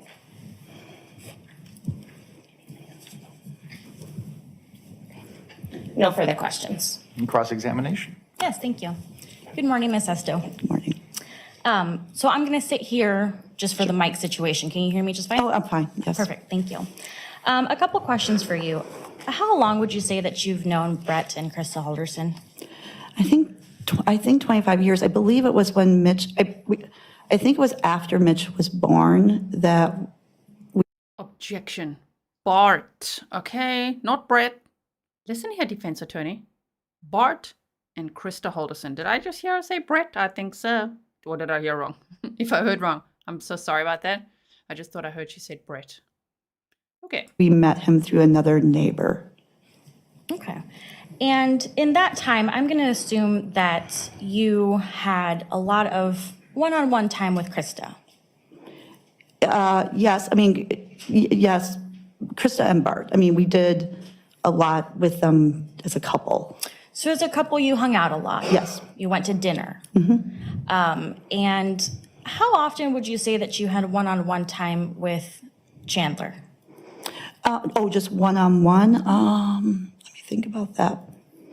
I know, like, when we would stop over at their home, Krista would want, during COVID, Chandler to come out, say hi, catch us up on what was new in his life. But I think they were typically always, Bart and Krista were always there.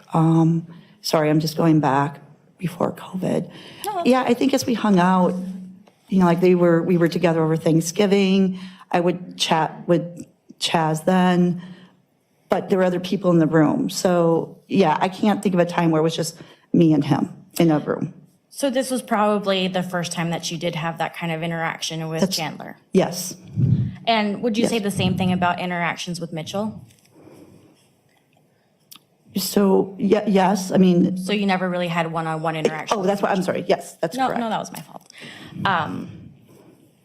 And as far as the small cut on the toe, did you notice anything unusual about it? The way that you described it was just a small cut.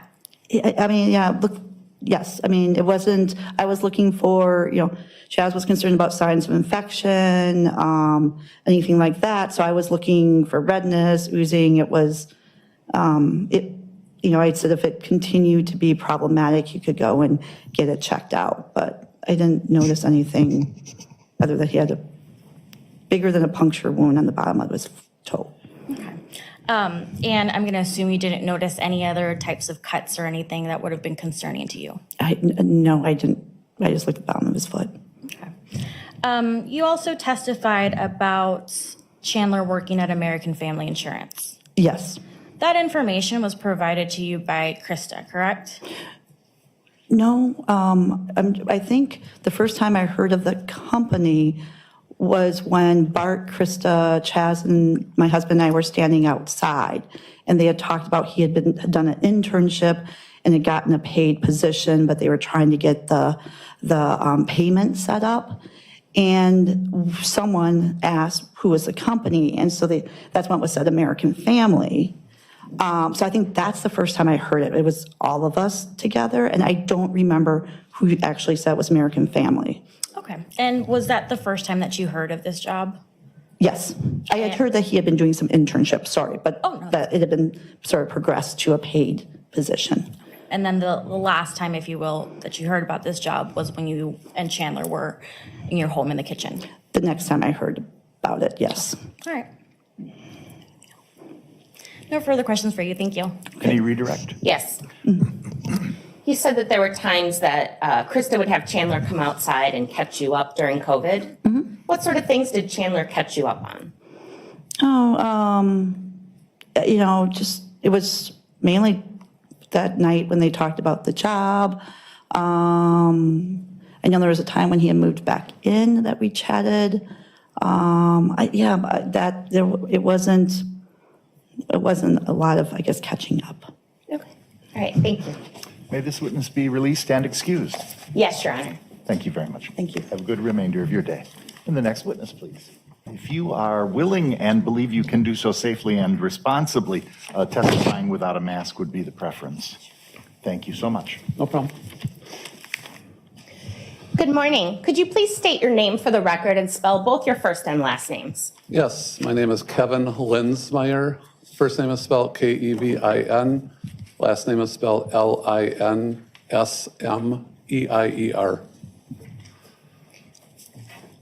And Mr. Linsmeier, how have you been employed in the past? I was employed by the Madison Police Department. As what? Police officer and a detective. And how long were you a police officer and detective? For 31 years. And do you remember roughly when you retired? On May 3rd, 2021. And where do you live? I live at 105 Oak Springs Circle in DeForest, Wisconsin. And where is 105 Oak Springs Circle in relation to the Halderson home? It's across the street from my house, kitty corner a little bit. So, I mean, the lots do not line up perfect, but they're staggered just a little bit, but we are across the street from the Halderson residence. And Oh, Chandler didn't bank on that. A retired police officer living in the neighborhood. Yeah, he's gonna spot those red flags every which way. Yeah, let's see what he noticed. Did you know Krista and Bart Halderson? I did. How did you know them? So let's talk about Bart first. I've known Bart since childhood. He's from my hometown. He went to the same high school as I. We grew up 5 minutes apart or so. And then I met Bart again about 5 years ago when he moved across the street from me. And then Krista, I met through Bart. Krista was Bart's wife, and that's when I met her. Okay. And would you just characterize your relationship with them as neighbors, or were you kind of friendly, or something else? We were neighbors. We went out to eat with them once, 3 years ago probably or so. I mean, we visited outside as neighbors would do. So I would say we were very neighborly. Okay. And in the first week of July of 2021, what, if any, observations did you make about the Halderson home or lawn? So the first week of July, I recall talking to my wife about that the Halderson lawn wasn't kept up, which was very unusual. They did a really nice job maintaining their lawn, very good gardeners, and it was obvious that the lawn wasn't being cared for. So that was the first observation that we made. Gardening was kind of a hobby for Bart, or at least you thought it was? They were out regularly working on their lawn, planting, maintaining their plants. That was one of their hobbies. You could clearly tell they enjoyed being outside and working on their lawn. And I heard that's a little bit competitive on your street, that everybody takes a lot of pride in their landscaping and lawn. Yes.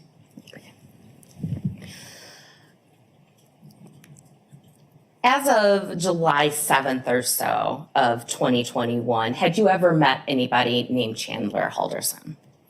I did. Okay. And when did you meet him? Shortly after Bart and Krista moved into the house. I know for sure I met Chandler and his brother and Bart and Krista then. I remember that distinctly, and I'm pretty sure there was at least one more time in subsequent years that I have met Chandler. Generally speaking, though, did you socialize with Chandler? No. Okay.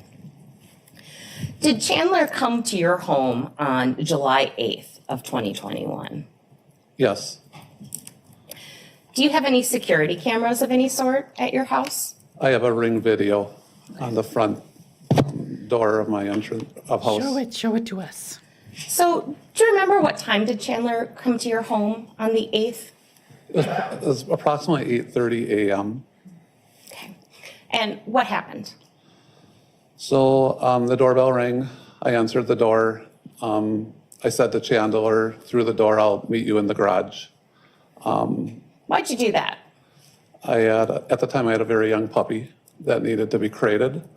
And I, didn't want to try to control the puppy and talk to Chandler at the same time. So that was the reason on why I wanted to talk with him in the garage. Did you do anything as you prepared to go into the garage to meet Chandler?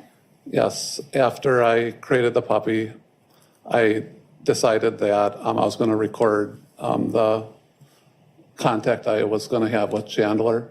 So I had my phone, I activated the recorder. Why'd you do that? Well, being a police officer, for many years I felt, or I suspected something wasn't right based on my observations from the day before, where I saw 3 squad cars outside the Halderson house for an extended period of time.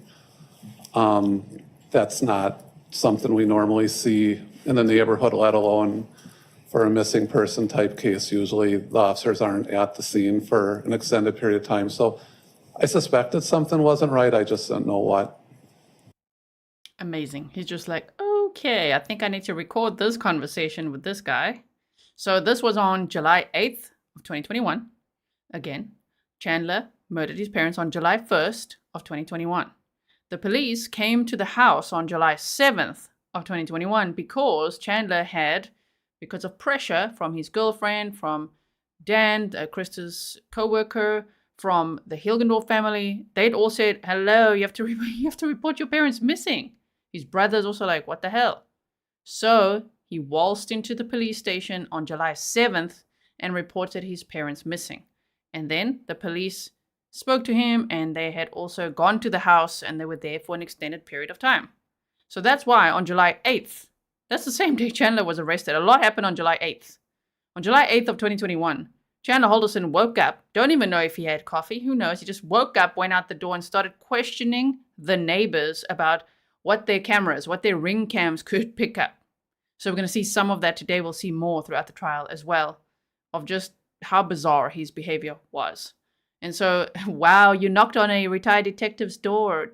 Chandler, you got recorded, okay? Not just with the ring cam, I mean audio recorded, because something wasn't right, and this retired detective knew it. So on July 8th in the morning, he spent going around being really dodgy to all the neighbors, and this was in DeForest, Wisconsin. And then later that day, remember the police went to go check on the cabin, which was 3 hours north. Later that day, they also found Bart Halderson's torso, his dad's torso, in an area where Chandler had been. And that would be his girlfriend's mother's partner's farm, a beautiful property where he'd gone for a swim, to rehabilitate himself from his neck injury, from his concussion. And so a lot happened then. And then on July 8th, he was also arrested. So thank goodness this guy recorded what he recorded. We're going to hear some of that. Okay. So you recorded the interaction. I did. And that, just to be clear, that's just an audio only recording. That is correct. Okay.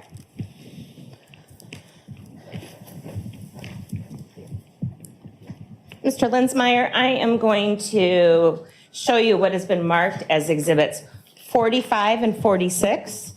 What is exhibit 45? So exhibit 45 consists of a flash drive. And during the course of this investigation, did you provide law enforcement with your ring video footage of Chandler?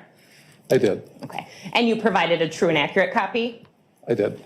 At this point, I would move exhibit 45 into evidence. Any objection? Your Honor, may we approach, please? Sure. And so the exhibit 45 is received. And exhibit 46. Could you examine exhibit 46? Exhibit 46 is also a flash drive. It's green in color. And during the course of this investigation, did you provide law enforcement a true and accurate copy of the audio you recorded in the garage between you and Chandler Halderson? Yes. I would move exhibit 46 into evidence at this time. Any objection other than any noted previously? None. It is received. So the ring doorbell interaction occurred first? Yes. Okay. So we are going to publish exhibit 45 at this time.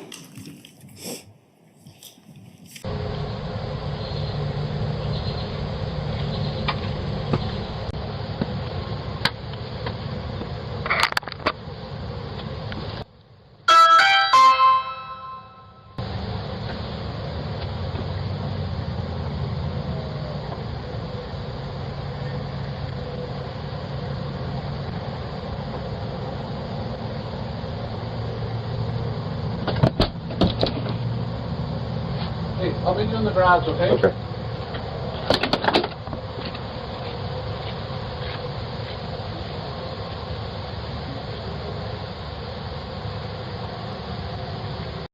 And so that's the Ring doorbell footage. That is correct. Okay. I won't unsee that. We've seen it a lot. If you ever watched this, follow this case, yeah, no, you've seen that Ring cam. Damn, when he's just like, ding, ding, ding. Look at me. Sus, I just want to find out about your cameras. What did it see? Did it see me doing anything dodgy? Oh, wow. Okay, so let's keep going. And the date on that Ring doorbell footage was July 8th, and it appeared to be, the time appeared to be 8:37 a.m. Is that all correct? That should be accurate, yes. Yes.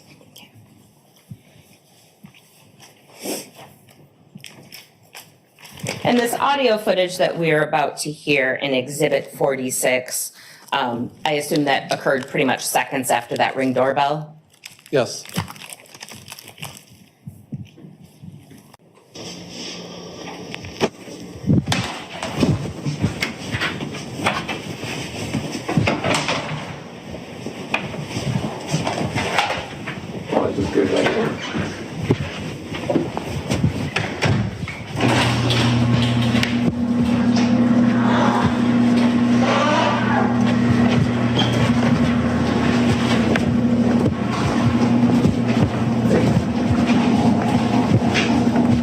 I don't know if we've ever met. Well, actually, we did meet. I think we met once or twice when we first moved over there. I think we met.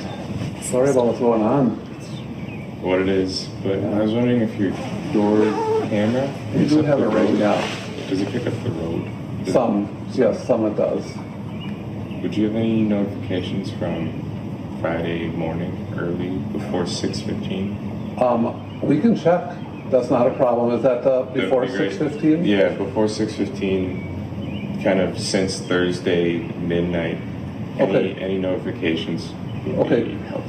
My wife is the one that knows how to run that, so I'll have her pull it up on the computer. So Thursday night to Friday morning. Yeah. Okay. You doing okay over there? Why? Because Thursday was July 1st. That's when he murdered his parents between 3 and 5 p.m. And he was very busy that night for that fireplace and everything. So I was like, hey, what did your Ring cam see? Did it pick up anything, Thursday night to Friday morning? Is there anything I can do to help you out? You need help watching the dogs or anything? Yeah, it's gonna be hard to leave my dogs with people. I'm sorry, what was that? My youngest dog was at a bad home before, so she's got to be either with me, my parents, or there's my great aunt and uncle. The only people that she's okay being near. Okay, well, if there's anything I can do to make life easier, I mean, I'm retired now, so I'm around, my wife's around a lot, she still works, but especially if it's like watching the dogs or anything, if there's anything I can do to make your life easier, I'll give you my phone number. Yeah. You can call me. Great.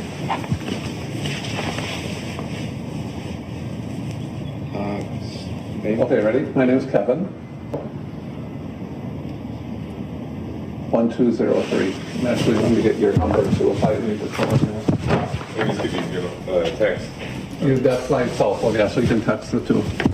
Oh, you can just text it to me. Yeah. Okay, thank you.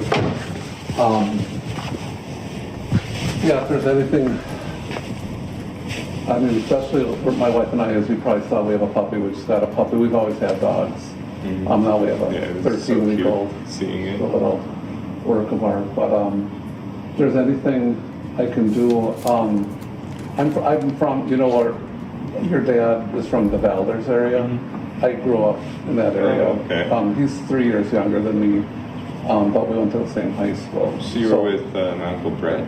Brett is 1 or 2 years older than me. Okay. So I don't know. I don't think I've ever talked to him. I know he used to be cross country, was he? Yeah. Was he a big runner back I think in high school he was a runner, I think. And I don't know if I've ever talked to him. I know what he looks like, but he's 1 or 2 years older than me. But how's your family? How's your dad's family or Krista's family doing? Haven't heard anything from Iman's family. They're kind of spread across the map. So Do they know what's going on though? No, I haven't talked to them before. Okay. I wouldn't know how to contact them. Either. Okay. My brother might know how to contact her brother. So I think he's met her. No? Yeah, Brett yeah. knows. I'm hoping Brett can come because he'll be able to look through more things than the police are. Yeah.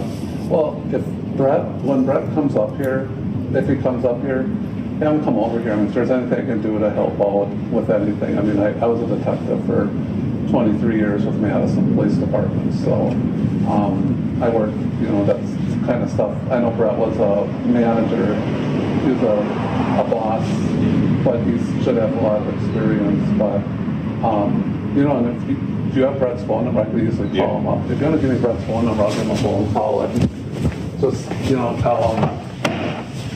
And actually, I think you text that to me also. Yeah, I think contact. Yeah, send it to me. I've always wanted to meet him because I know he was a police officer for many years, and I don't even know if he knows who I am. But when I met, you know, your dad and Krista, he told me that Brett was a cop. I'm like, I knew that. He was in the military or something too. I remember. Yeah, he was in the Army. Yeah, I remember that also. But I'll have Lisa check the ring. I know the cops one of them came over and talked over here a little bit yesterday and asked if we saw anything, and it's like, no, not much. So. It's too early. I haven't seen anyone up around that time anyways. Do you, I read in the news release where the cabin is. What's Sawyer Lake? Sawyer Lake. Is that a cabin? Cabin. And they checked the cabin already up there? I haven't heard what I would they found. I would hope they have the cops up there knocking on the door, checking in. One of the 3 cops for the entire, No, that's I don't even know where Sawyer County is actually. It's not Sawyer County, it's just Sawyer Lake. Sawyer Lake, okay, I've heard. Okay. County. Langley, is that what it is? Oh yeah, that's what I heard of Langley, never went to get past Green Bay, I don't know much, so. But I'll have Lisa check, I'll text you once she checks the ring, so Thursday night into Friday morning. Yeah. Okay. And you keep me in mind for everything I'm telling you, if there's anything we can do to make your life easier, you need to reach out to us, okay? I appreciate it. Okay, what's your name again? Chandler. Chandler, okay. And do you have one brother? Yeah. I was gonna say, when your parents moved in there, I remember meeting 2 boys. Okay, what's your brother's name? Mitchell. Okay, yeah. I don't know if I've met either of you since. Yeah, it's been a while. Yeah. I can't even remember moving all the boxes in here. Yeah, actually. How long have you been over there for? 5 years since I graduated high school and we moved just the summer after. So what's weird is and I didn't know this until after you moved over here, but you used to live up off of West Mohawk Trail. Yeah. We did too, and I had no idea. I mean, and then we lived at 933 West Mohawk Trail, and then we moved to Mohican Pass up on top of the hill. Oh, that's where my best friend used to live. What was his name? Nate Hoffman? Hoffman. Yeah, live right across the street from the Hoffmans. Oh, cool. Where did they move to? Okay. I lost touch when I moved to Plymouth. So, and that's what your parents told me, that you moved away from that area and then moved to Plymouth, and then moved back here then, right? Mm-hmm. But we lived, I don't know where your house was off of Mohawk, but we lived close, and I had no idea. You know that, I remember your dad as a Cub Scout. I don't think I ever talked to him because he was younger than me, but I remember your dad and your uncle as Cub Scouts, yeah, and that's all I remember. I don't remember him much else. I know I never talked to your dad in high school. He was 3 years younger, but and your brother was older, so I don't think I ever talked to him. But it's just how weird, what a small world. And then your mom went to school with my wife at La Follette. It's like what a small world that is. So it's crazy. So, okay. Call me though if you need anything, okay? Appreciate it. Okay. If you could think of anything, give me a ring, or if you find just just from my law enforcement background, the best thing you can be doing is being in constant contact with the detective that's assigned to the case. If I was you, I would be lighting this phone up, what's going on, where are things at, you know, just being in constant contact. They're gonna, if they're doing their job the way I would be doing it, they already reached out wherever the Sawyer Lake is. They would have had the cops check in the area. You gave them the address where the cabin was? Okay. I can assure you that they're doing what they can on their end, but I would be calling that cop up, 2-3 times a day, saying, hey, what's going on, or encouraging the cop to call you 2-3 times a day until, this is figured out. And I didn't know your parents real well. I talked to them. I knew your dad a little bit. I would say hi to him and we'd wave, but it's not like we were real close because we just weren't, so. But that's about all you can really do. And I'm not a big social media person at all. Don't know much about it. But were your parents big in social media? Oh, okay. It's not helping finding them. Okay. So. When was your and your parents' workplaces have been contacted already? Yep. Okay. I tried to contact my dad's, but his place is so locked down, it's hard to even talk to a real person. No, and as long as the officers know where your parents work? Yeah. Okay. So they're doing trust me, they're doing what their jobs are, so that should all be covered. And then I would, just stay in contact with the cops. They're going to probably ask for more information. If they have questions from you, answer the questions. Be in whatever you can do of assistance. Is your other brother, your older brother? Mm-hmm. Has he been, the officers talked to him? Yeah, they went to his house. Okay, that's good. That's really good. Does Krista have any relatives around here? No. Just my dad. And I've contacted his side, aunt and uncle, his brother, his nieces. Okay, good. My grandparents, I'm pretty sure they're in the loop now too, but they haven't heard anything. Sure. So. Okay. Just work with the detective as much as possible. Do you know who the detective is that's assigned? It's on a card in my dining room.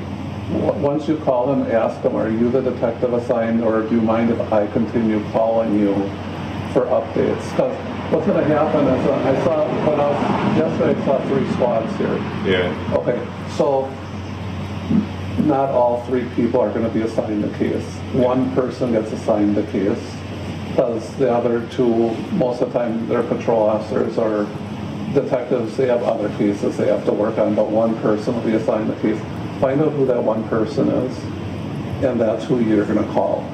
That's who you're going to communicate with. You don't want to communicate with 3 different people because you're going to get the runaround because you know how those 3 people don't communicate with each other because they're all doing their own thing. You need that one person that's ahead of the case. So that's who you want to stay in contact with. But all you can do is wait, pray, hope for the best.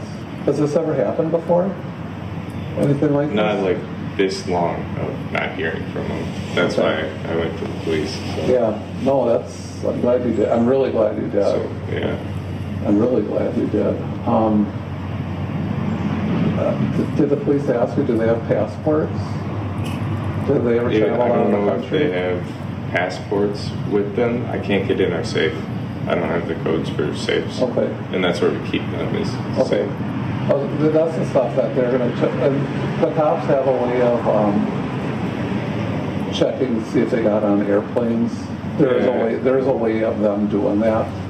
So there's things they can be doing on their end that I'm sure they are because that's what that's what they do. So okay. Keep me in mind though, if there's anything I can be doing to help out, especially with the dogs, just keep me in mind with that. We have no plans with this puppy. We have no plans till later this year, so we're not going anywhere with the puppy. Okay? I appreciate it. Good luck. I'll drop you a text once my wife looks at the ring, okay? All right. Thank you. Thanks. Good luck. Now, a lot of people ask, how on earth did no one hear the gunshots on July 1st of 2021? Because he murdered his father just after 3 p.m. and they believe that he murdered his mother just after 5 p.m. So they say between 3 and 5 p.m. because she clocked out of work at 4:58 p.m., quickly stopped at a store and was at home shortly after.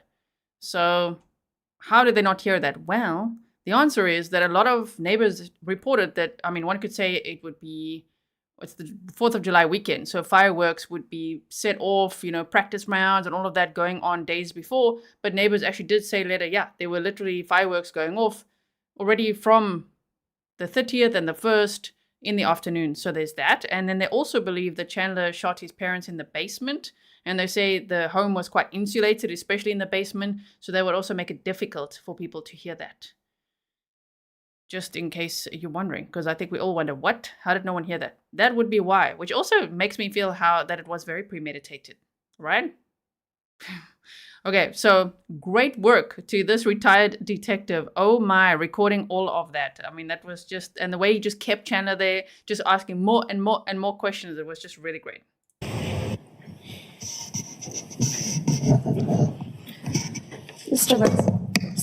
Mr. Linsmeier, is the person that you talked to in your garage, Chandler Halderson, in the courtroom today? I'm At this sorry. point, Could you repeat that? The question asked if you would be able to recognize the person you talked to. Before following up with that, I would ask everyone not in the jury box to lower their masks for a brief count of 3 so that the witness can observe everyone's faces. Thank you. Please replace your masks. Go right ahead, Attorney Raymond. Do you see the person that you talked to that by the name of Chandler Halderson in the courtroom today? Yes. Could you identify him by where he's seated and maybe describe the color of his shirt?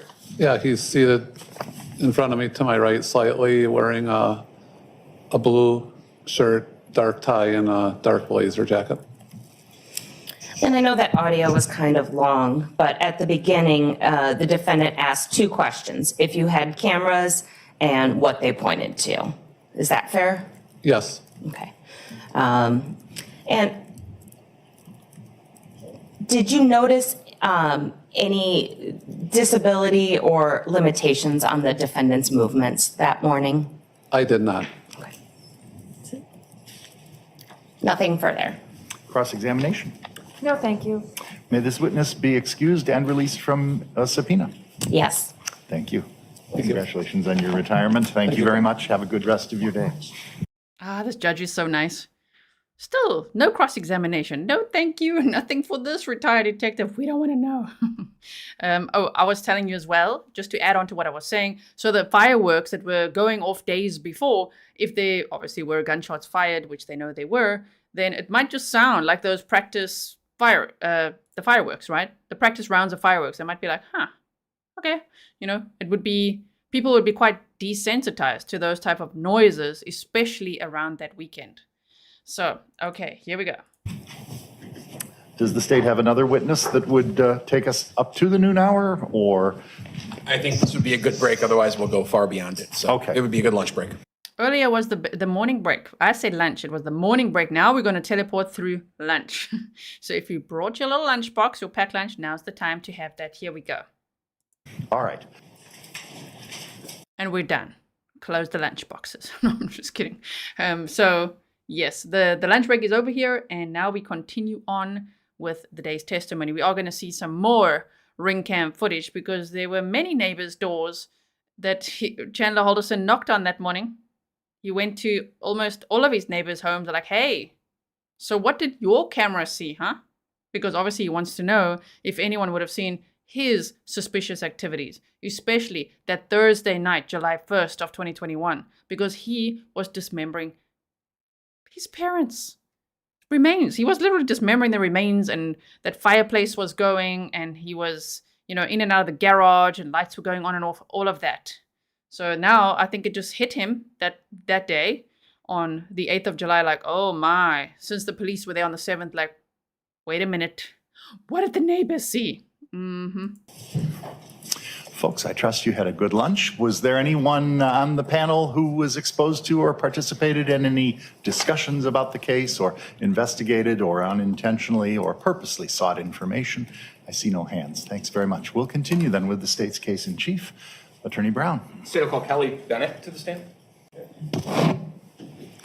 Good morning. If you're able to comfortably, safely, and with good responsibility testify without a mask, we would appreciate it. Okay. Thank you. Go right ahead. Good afternoon. Could you please tell us your name and spell it out? Kelly Bennett, Kellybennett. Kelly, whereabouts do you live? I live at 111 Oak Springs Circle, kitty corner from the Haldersons. Sure. Yeah, describe if you could, kind of in as much detail as you could, as where your house is in relation to the Haldersons' house. My house is across the street and one down, so it's kitty corner across the street, but my house is positioned on the lot unusually, and the front of my house is facing the side instead of the street. Sure. Do you have any security cameras at your house? Yes, several. Tell me about, just in general, do you have one system or multiple systems? We have two systems. We have a Ring doorbell system, and we have our son works for the Department of Corrections, and he installs all the cameras for the prisons. And we have a system that was installed by him. You have a pretty well-designed camera system then? Very well. Okay.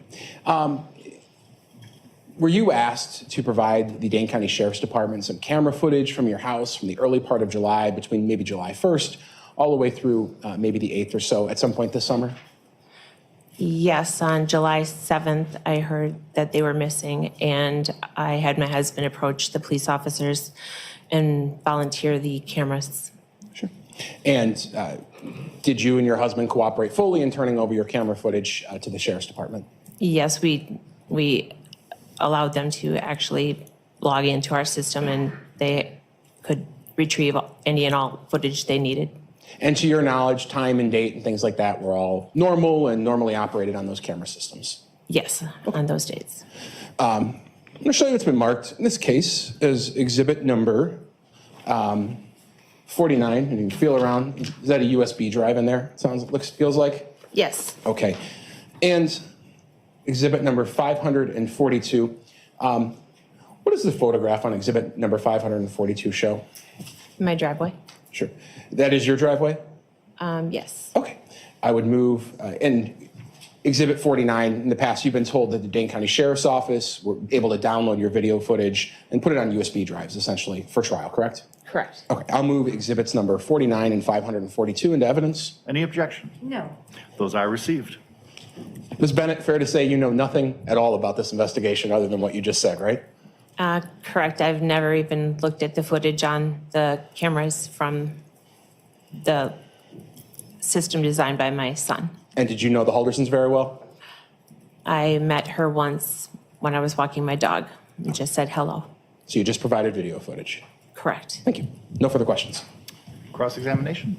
No, thank you. May this witness be excused and released from her subpoena. She may. Thank you. Thanks so much for your time. Have a good rest of your day. Good afternoon. Could you please state your name for the record and spell both your first and last name? Joelle Lockwood, JoelleLockwood. And Ms. Lockwood, what location do you work out of? 111 Oak Springs Circle, DeForest, Wisconsin. And the person who just testified, Miss Bennett, is that your sister? Yes. And you work out of her home, essentially? Yes. On July 8th of 2021, did you answer the doorbell and correspond with a young man about camera systems? Yes. And that was captured by some Ring doorbell footage? Yes. And I assume you didn't know this young man? No. At the time that you were Exhibit 50. Just to show you. It's a thumb drive or USB. Okay. Of the Ring doorbell footage. I would move Exhibit 50 into evidence at this time. Any objection? None. It is received.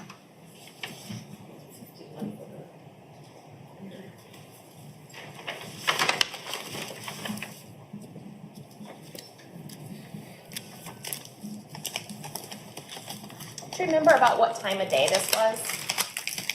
About 3 o'clock.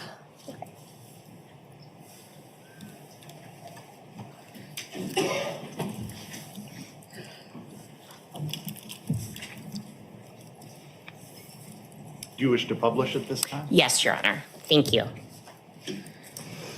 You should be able to see what will be shown on the screen in front of you.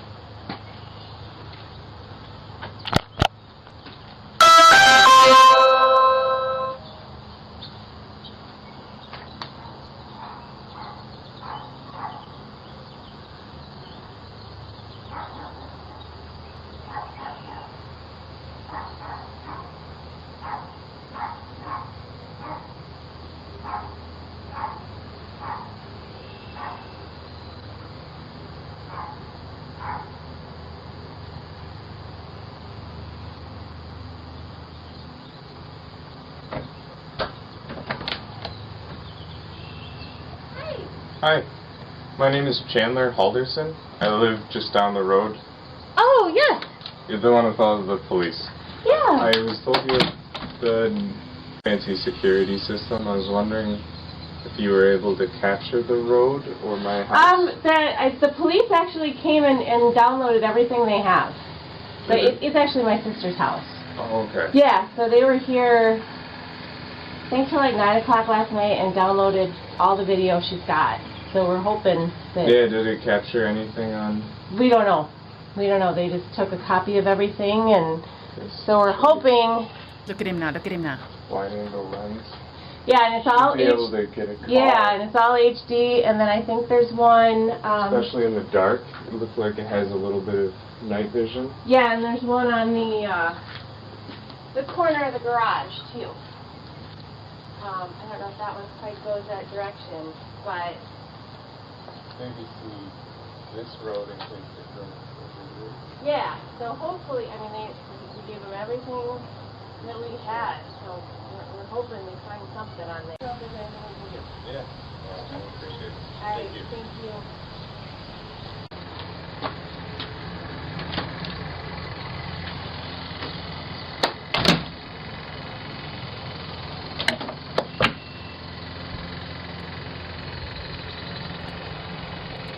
Can you believe his behavior? He's literally like, okay, wait. So he walks to the corner. There's the camera. So the angle. Ooh, okay. So it's definitely going to capture some of that of his house. Yeah, yes, it is. Did you see his face when this neighbor said, oh, yeah, they've already downloaded everything? He's like, they did? Yeah, they did. So there you go.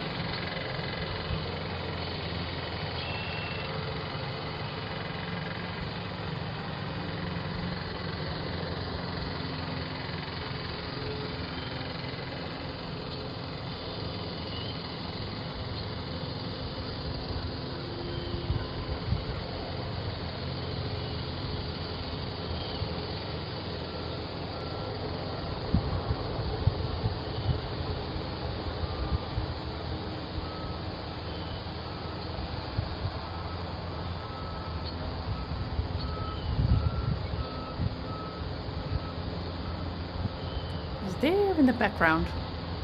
He's walking this way. No further questions. Cross-examination.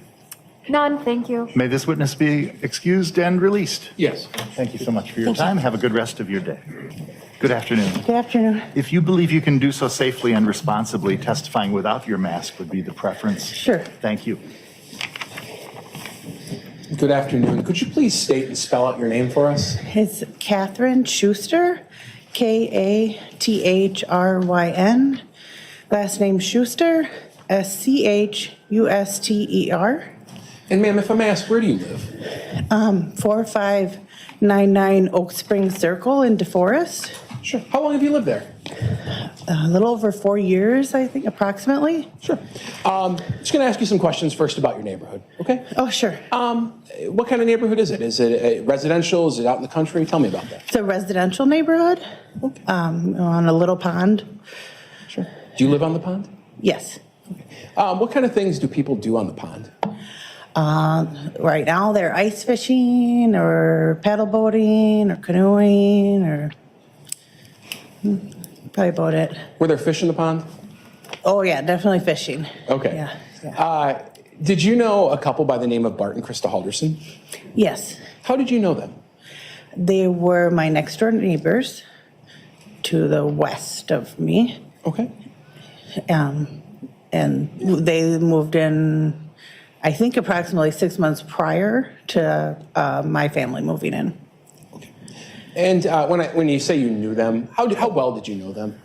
Well, I knew Bart better than Krista. Krista was a little more reserved.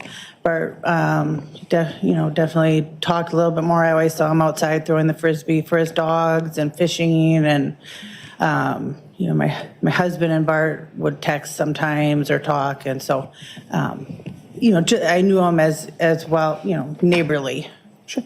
I think you alluded to some of it. Bart would be out fishing or be in the yard with the dogs. What type, is that the extent of it, or are there other things you'd see the Haldersons outside doing? Sometimes they would have a bonfire. Okay. They did a lot of lawn work. They really made their yard very beautiful. They did a lot of different things to it, so they always were doing a lot of yard work. Sure. And your neighborhood, do people take care of their lawns?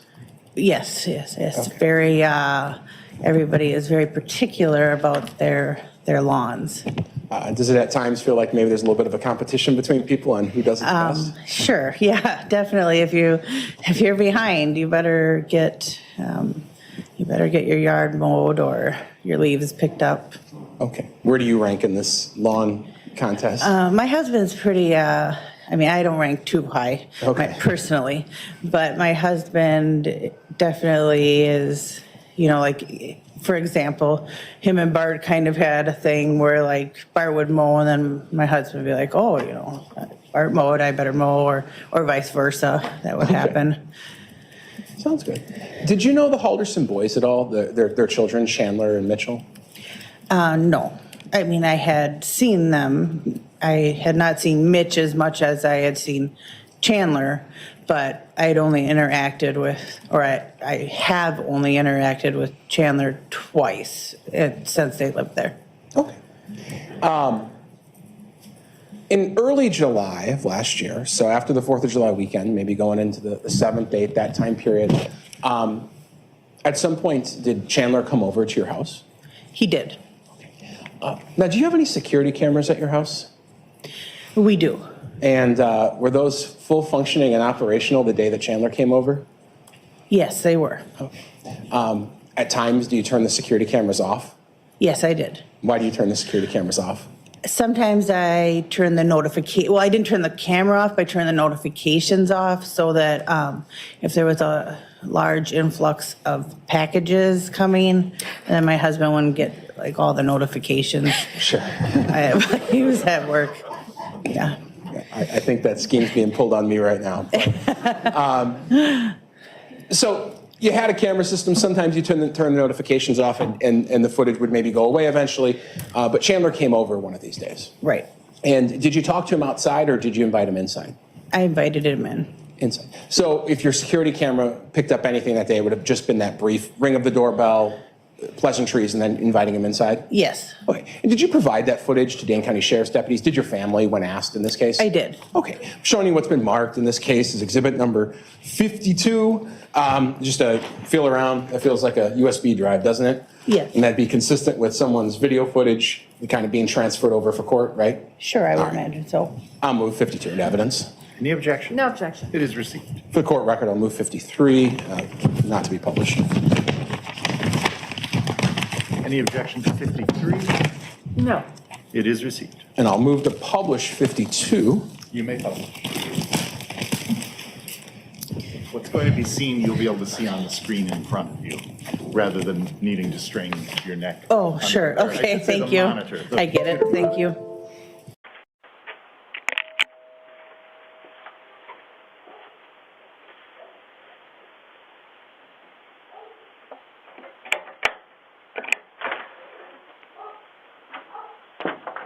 Yeah, it's kind of difficult to track him down, so I was hoping anyone would have like security cameras and stuff like that. We do for you guys, okay? Thank you. Take care of things. Take care. Bye.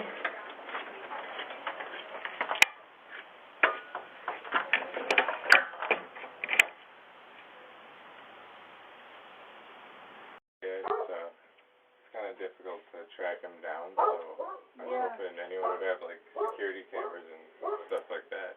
We do. All right, so that showed essentially Mr. Halderson showing up and then him leaving when your camera again gets activated by his movement. Short, choppy clips, I guess, because he also went inside.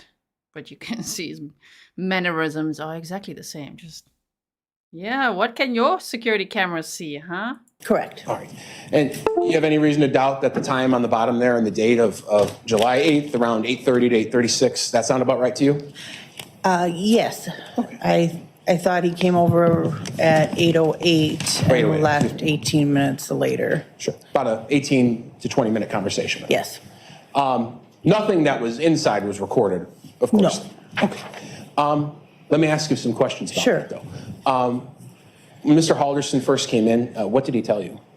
I'm sorry, could you repeat? Yeah, what did he tell you was going on when he first came in your home? Well, he didn't, he just came in, he took his shoes off and I said to him, I'm not very tech savvy. It's going to take me a minute, to pull up the cameras and see what we have. And he came in, he sat down on the floor against one of our oversized chairs. And then, my dog went up to him and I sat next to my dog and I proceeded to look at the footage. I don't recall him saying anything at that time. Sure.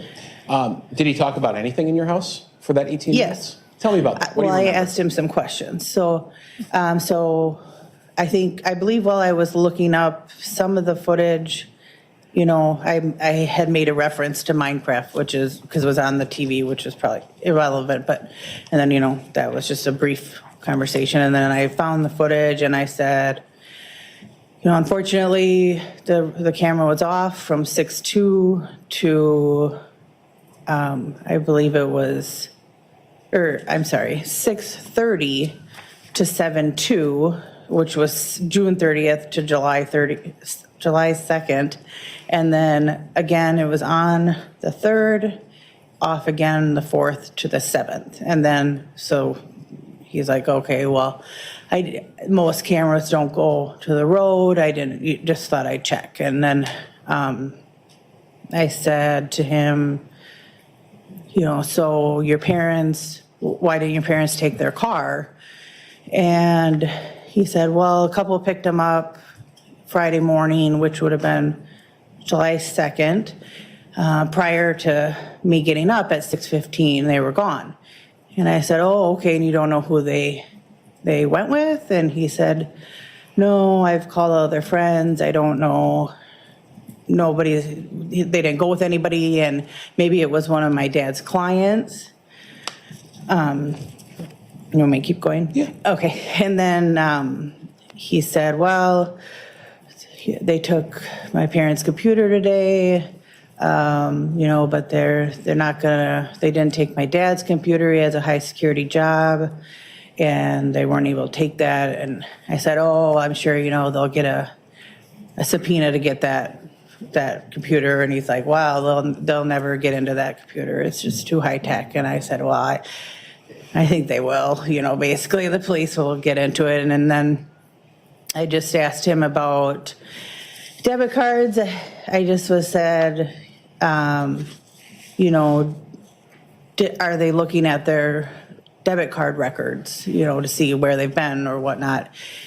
And he said, no, they don't use debit cards when they go up north. They always take cash because they don't have any sliders. And I said, okay. And then Sliders, and meaning like a credit he card referred to it as sliders, but yeah, I took that to mean debit card machines or credit card machines. Sure. Did you ask him about his parents' phones and tracking them? I did. Then next I said, well, you know, what about their phone records? Are they looking at their phone records? And he said, no, they can't get their phone records unless they have a dead body. And I said, well, you know, they'll definitely subpoena those. I'm sure it'll take some time. And I don't know if that's the right verbiage, subpoena, whatever, but it'll take some time, but they'll absolutely be able to get phone records. And, you know, and then he said, well, I think the person down the street has some high security cameras. And I said, oh, do you mean Kelly? And he said, who? And I just said, you know, the person that lives in the blue house down the street. He said, I think I'll have to visit her. And then I think that was the majority of the conversation. Besides that, I said, you know, he got up. I said, you're going to be so happy when they pull in your driveway. You're just going to be so happy and it'll be okay. And he said, no, I'm going to give him earful. I'm angry. We're all really angry. And I said, well, no, you know what I mean? Like when your child goes missing and you're mad they ran away, but you're really just really happy you found them. And he said, no, the whole family's just very angry and we're all going to give him an earful. And I said, okay, well, you know, I asked if I could help with his dogs too. And during this conversation, sometime he said no.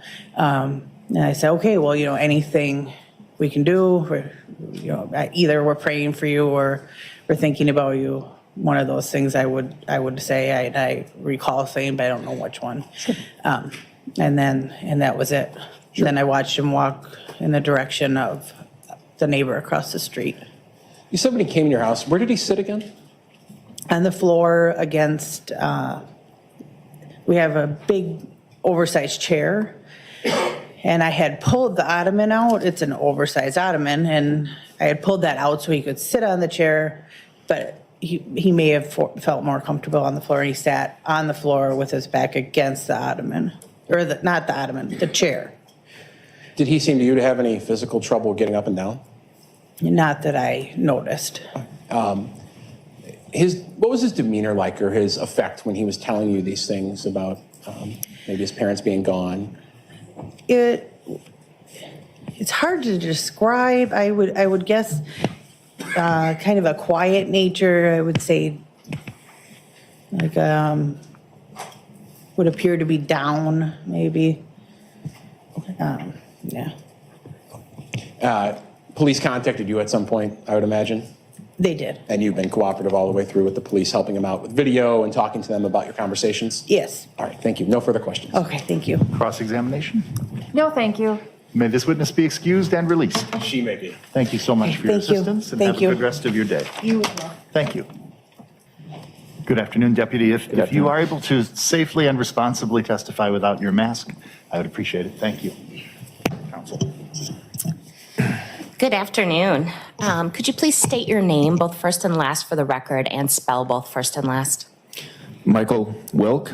It's Michaelwilk. And how are you employed? I'm employed with the Dane County Sheriff's Office as a deputy sheriff. And what are your job responsibilities? I work a task force position. Within that position, I may be assigned to multiple divisions throughout the sheriff's office, including the bailiff's office, field patrol responsibilities, security in the jail, conveyances, and from time to time, I also am pulled for special assignments, which I was in this case. And what was your assignment in this case? My assignment in this case was to assist with video review, as there was a great deal of video that was brought in. And specifically, were you asked to look at the video from a witness named Kelly Bennett's house, which was 111 Oak Springs Circle in DeForest, Wisconsin? I was. And how many hours of that video do you think you watched? It was approximately 7 days worth of video, 24 hours in a day. So you can do the math. It was a great deal of video. So you were the lucky person assigned to watch every minute of that video? Yes, I was. Imagine being that person assigned to watch all those hours of videos to see what the hell was going on at the Halderson home. And oh boy, what they saw between the fireplace and vehicles going in and out, all of the things Chandler Halderson was doing. I think a presentation will come up soon. What were you looking for when you watched it? I was looking for all general activity that could be observed from the address on Oak Springs. I believe it's 4595, if I'm not mistaken. So the 111 Oak Springs video shows at least a portion of the 4595 house and driveway. Yes, that is correct. Okay. During the course of this investigation, is it your understanding that this video was then edited just to show the moments in time where a vehicle or person arrived and departed from the location? Yes, that is correct. And you've had a chance to preview this video? Yes, I have. And were all the vehicles and persons that you saw arriving and departing from the Halderson home captured on this compilation video?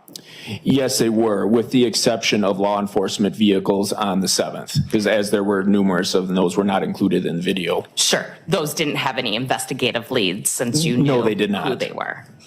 And during the course of this investigation, were you able to identify what vehicles were assigned or associated to the Halderson home? Yes, I was. And I know you review lots of videos with lots of different vehicles. I assume you don't have license plates and makes and models memorized. No, I do not. Instead, you detail them in a report that you could review later. Correct. If I were to show you a report that you wrote in association with this case, would that help refresh your recollection as to the make and model of the vehicles associated with the Halderson home? Yes, it would. It's 1688 of discovery. And basically, there were 3 vehicles associated with the Halderson home. Correct. What was the make and license plate of the first vehicle? The first vehicle was a Subaru Outback premium sport utility truck. License plate number was 34269 Union. And who was that registered to? That was registered to Bart Halderson. What was the second vehicle associated with the Halderson home? Second vehicle was a Volvo V70 station wagon, license plate number 34270 Union. And who was that car registered to? That vehicle was registered to Krista Halderson. And was there a third vehicle associated with the Halderson home? Yes, there was. And what was that vehicle? That vehicle was a Subaru Forester 2.5X premium sports utility with a license plate number of 718 Victor Edward Robert. And who was that vehicle registered to? That vehicle was registered to Dulce Melander. I may not pronounce her name correctly. And in the course of this investigation, did you learn that was the defendant's girlfriend's mom? Yes, I did. So that was the car the girlfriend presumably drove? Correct.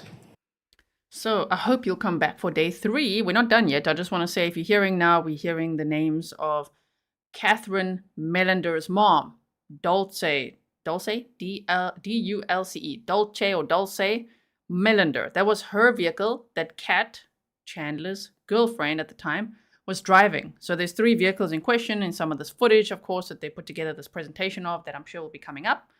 And so we're going to hear from them on day 3. We'll see Kat take the stand. We'll see her mother take the stand, the mother's partner take the stand as well. So day 3 is very interesting as well. I think this whole trial is interesting. I'm just letting you know what's coming up tomorrow so that you can make sure your notifications are on for tomorrow as well. State would now move to publish Exhibit 49 to the jury, the compilation video.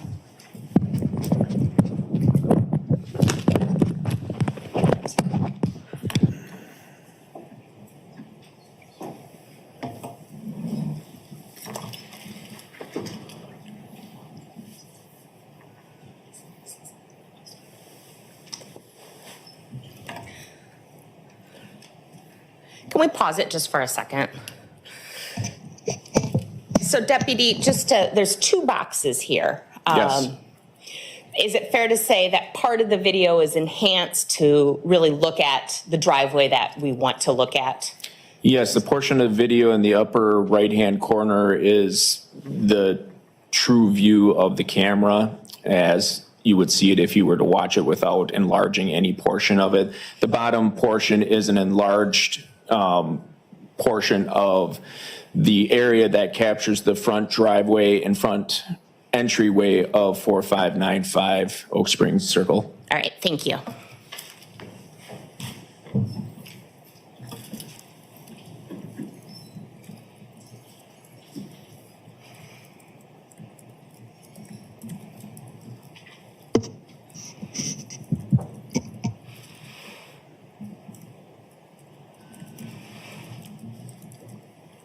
So fair to say on July 1st at 7:30, a Volvo departs. Yes, that is correct.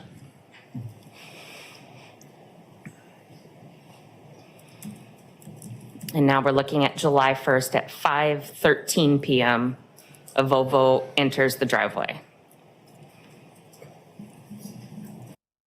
Just to clarify, that would be on July 1st. The Volvo belonged to Krista. So it's when she left for work in the morning. It's when she came back from work. And she was, the detectives believe, killed shortly after that.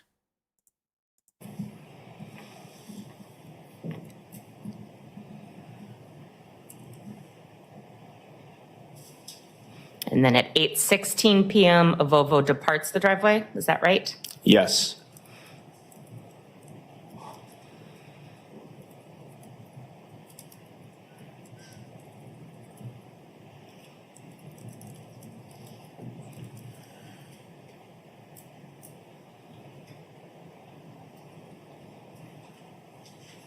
And then about 15 minutes later at 8:29, the Volvo arrives.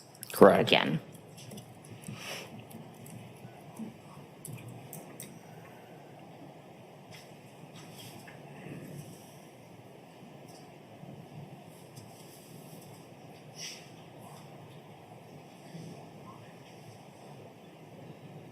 And then July 2nd at 7:02,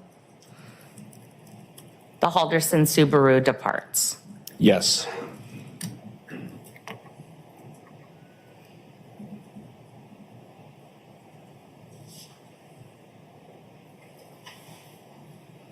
And that same vehicle appears to arrive at 7:31 a.m. Correct.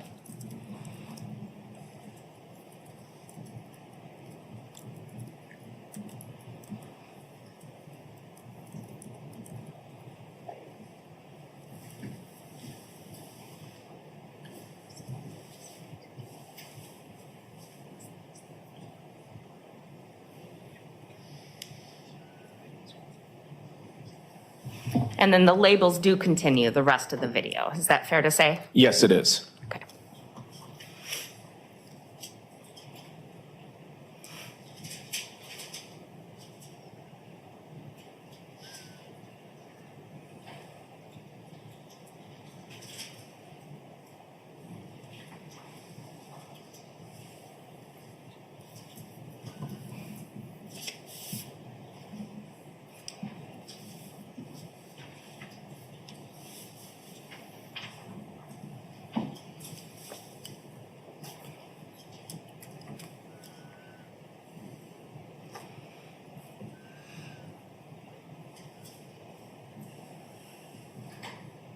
I'm still here. I just want you to see nicely.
Those cameras definitely saw a lot, huh?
see up to there.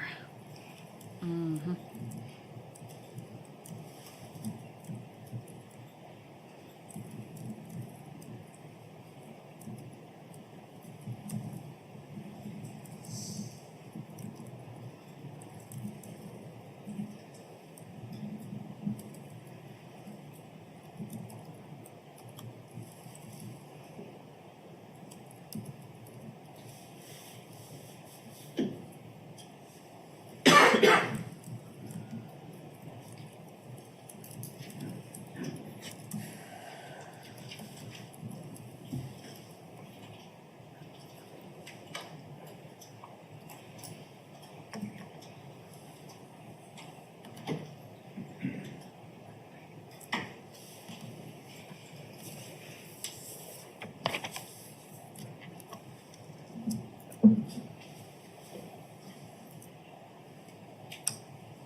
don't remember how much longer this is, but it's not too long. I'll speed it up a bit for us.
Remember the dates, you can see it at the bottom here. This is now the 7th, right, of July of 2021.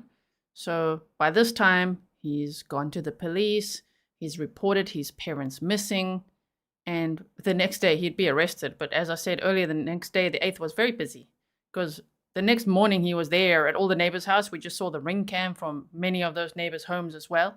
I mean, we're seeing ring cam 2 here, but this is a whole collection.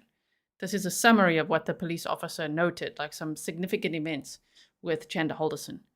So 7th, reports his parents missing. The police go to the house. The 8th, he goes to all the neighbors' houses wanting to know what their cameras saw. And they also found Bart Halderson's remains that day as well. And he was also arrested that day because he had a long police interview as well. And what else happened on that day? Oh, yeah, they went to the cabin. They also went to go and search that cabin before they found Bart Halderson's remains. So this was a very busy weekend that Chandler Halderson had with all this cover-up activity.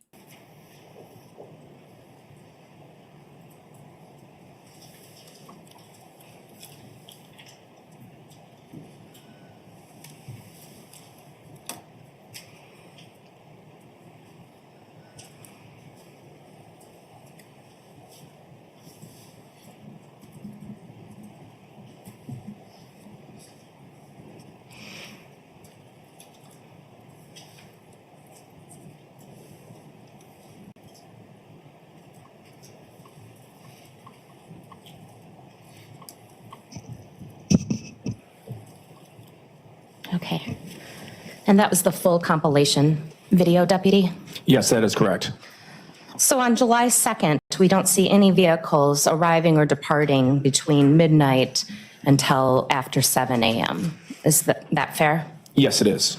And I just wanted to point out one thing. On July 7th, according to that video, there was a white vehicle that pulled in. Then the Subaru pulled in. It looked like there was a little bit of interaction.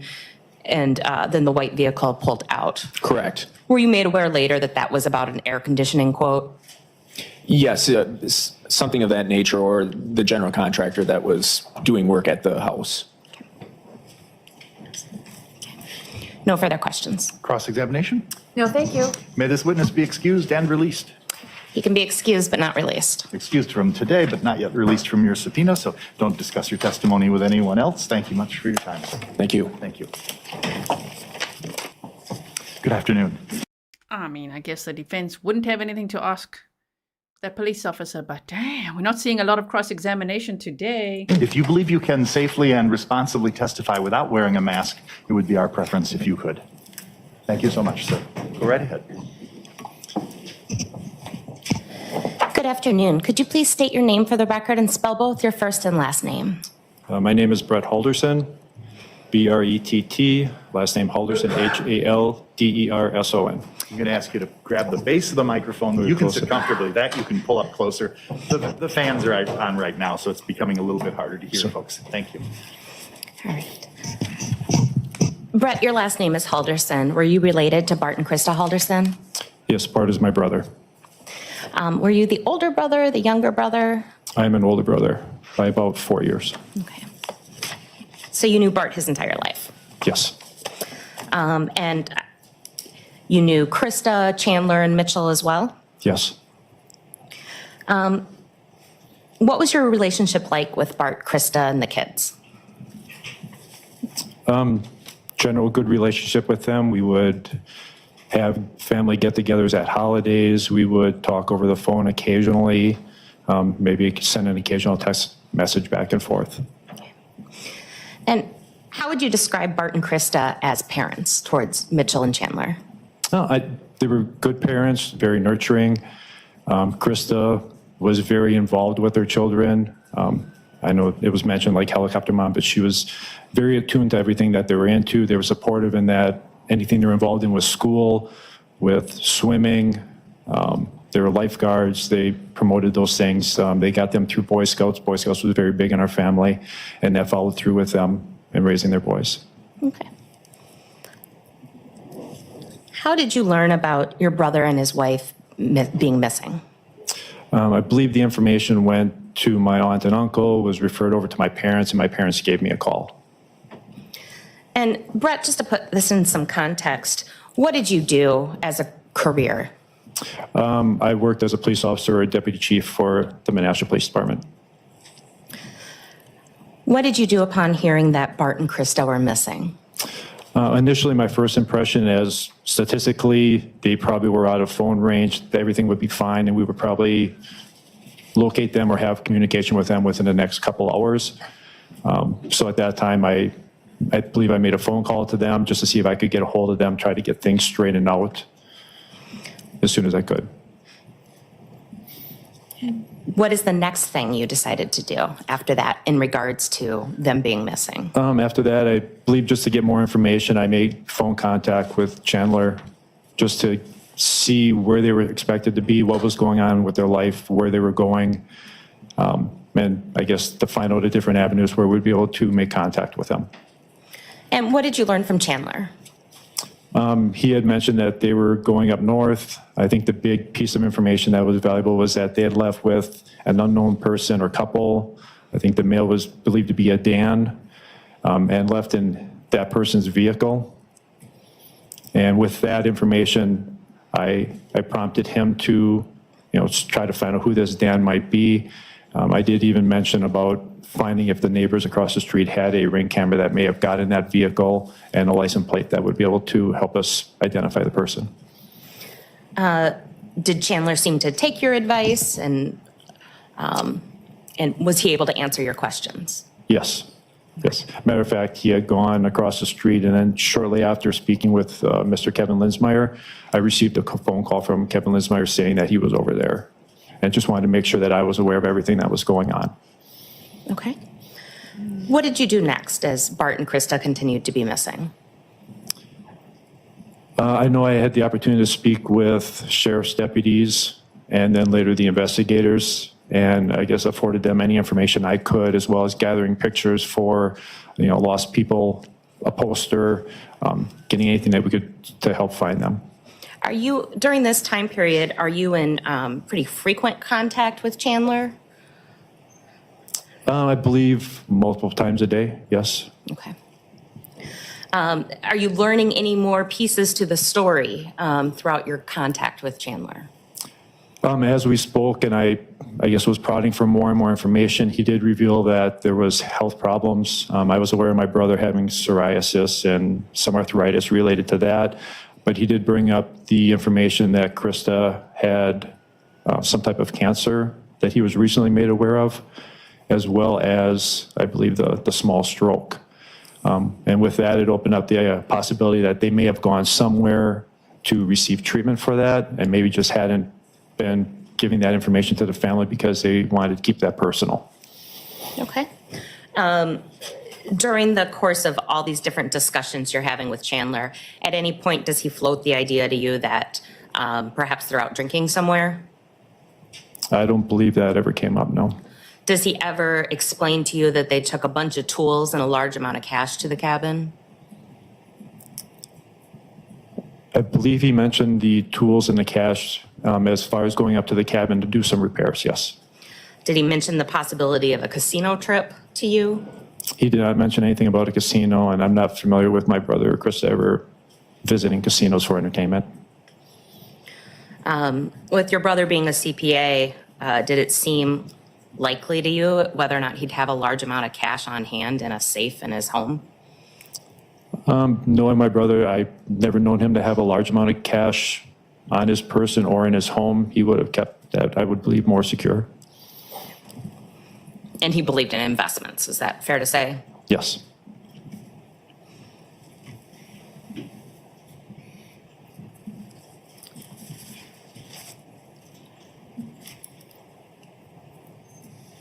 I want to turn your attention now to some of the other things that you knew or may not have known about Chandler. What did you think Chandler was doing as far as schooling? I believed he was a student at the Madison Area Technical College, or the Madison College, I believe it's changed how it's referred to. And did you ever talk to him about like what sort of classes he was taking or anything like that? I know Bart had mentioned in the past that he was involved in solar energy. At a holiday when we had gotten together, Chandler had mentioned that he was doing something with IT security, and he was in a class where their first assignment was to write a kind of a Trojan program that could be placed on a server somewhere, sent via email, that would, once placed, either by request or automatically, would send information from that server back to them. And that was done as a learning skill for an IT person. Okay. What did you think Chandler was doing as far as work? I believed he was doing an internship at American Family. Did you know of any more details as to what he was doing there or anything? In talking with Bart, I believe it was something dealing with IT services, nothing more beyond that. What, if anything, did you know about Chandler's potential concussion? I was not aware of any concussion. Up until when I was speaking with him after Bart and Krista were found missing, he did bring that up as a point where he wasn't able to drive long distances or shouldn't be going out far, in his vehicle driving. But before their disappearance, I was not aware of any concussion.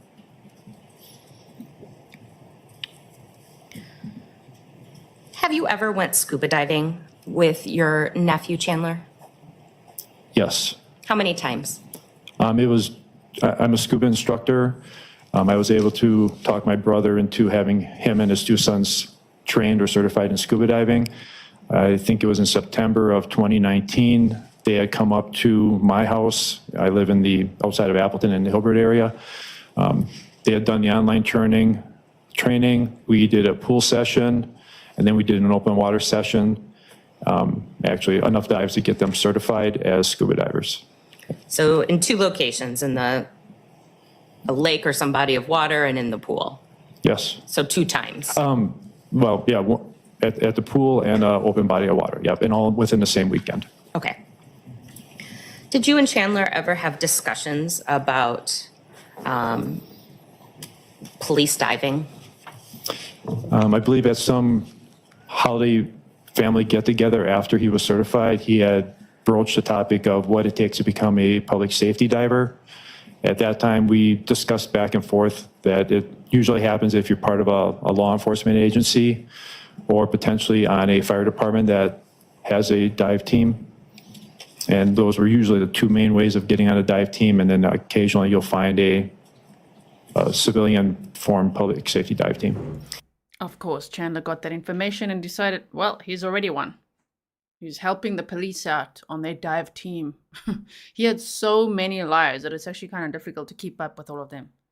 Can you imagine how much he lied throughout his life? I don't think this would be his first time lying, even though it's much bigger things that he had to hide this time. And how would you know that information? I'm currently on the Calumet County dive team. I was on the Winnebago County dive team when I was working for the Menasha Police Department. I'm also a public safety diver instructor, so I work with numerous dive teams.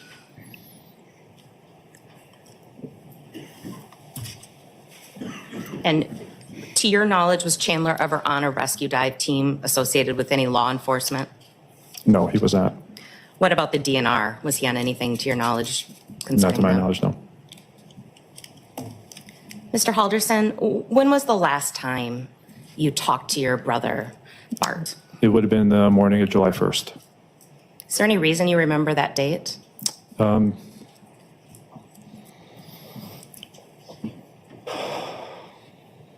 Because that's my birthday. Our family makes it a ritual of contacting each other on our birthdays. And that was the phone call that he had made to me that morning. Shame. Oh my goodness. It was Brett's birthday. So he spoke to him that morning to wish him happy birthday. That's terrible. You know, imagine the trauma every year to remember what happened to his brother. Wow. Is that the last time you spoke to your brother? Yes. No further questions. Any cross-examination?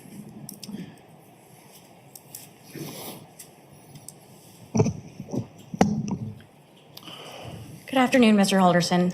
Do you need a glass of water or anything? We can take a break if you need something. I should be good for now. And I just have a couple questions for you. Thank you. To confirm, you said that you live outside, just outside of Appleton? I live in Hilbert, Wisconsin, yep. Okay, but not in Dane County, Wisconsin. No. How often would you say you did come over to Dane County to visit Bart and Krista? Yeah, it was not very frequently that we were down there. They were very COVID conscious, so when COVID was around, they had not been up by us. They had not hosted any events. I visited them last September of 2020, where Bart and I had gone out scuba diving at Devil's Lake. And before that was probably sometime in earlier 2019. How about just regular phone conversations with Bart or Krista? How often would you say you did that? Very rarely would I have a phone conversation with Krista. With Bart, I believe it was every couple of months, every 3 months, maybe we'd have a conversation while I was out walking the dogs, and I would either just have a desire to speak with him, or I had a tax question, and it would be an opportunity to speak with him.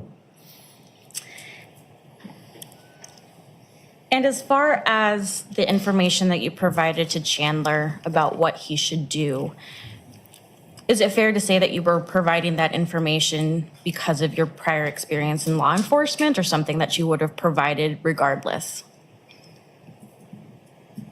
I would have, I guess I provide anything to help find my brother and his wife. But I guess, and I apologize, what I was getting at is the telling Chandler to go seek out rig footage or to talk to neighbors. Is that something that perhaps was a little easier for you to suggest because of your experience in law enforcement? Maybe I was more aware of it because of my experience in law enforcement, but just knowing camera systems and knowing that sometimes they're not kept more than 24 hours, 48 hours or longer, And I wasn't aware of what Dane County was doing at the time. I thought it just would be prudent to try to preserve any information that would potentially have a license plate of a vehicle that stopped there that day. Sure, and that's exactly why you provided that information Yes. for Chandler.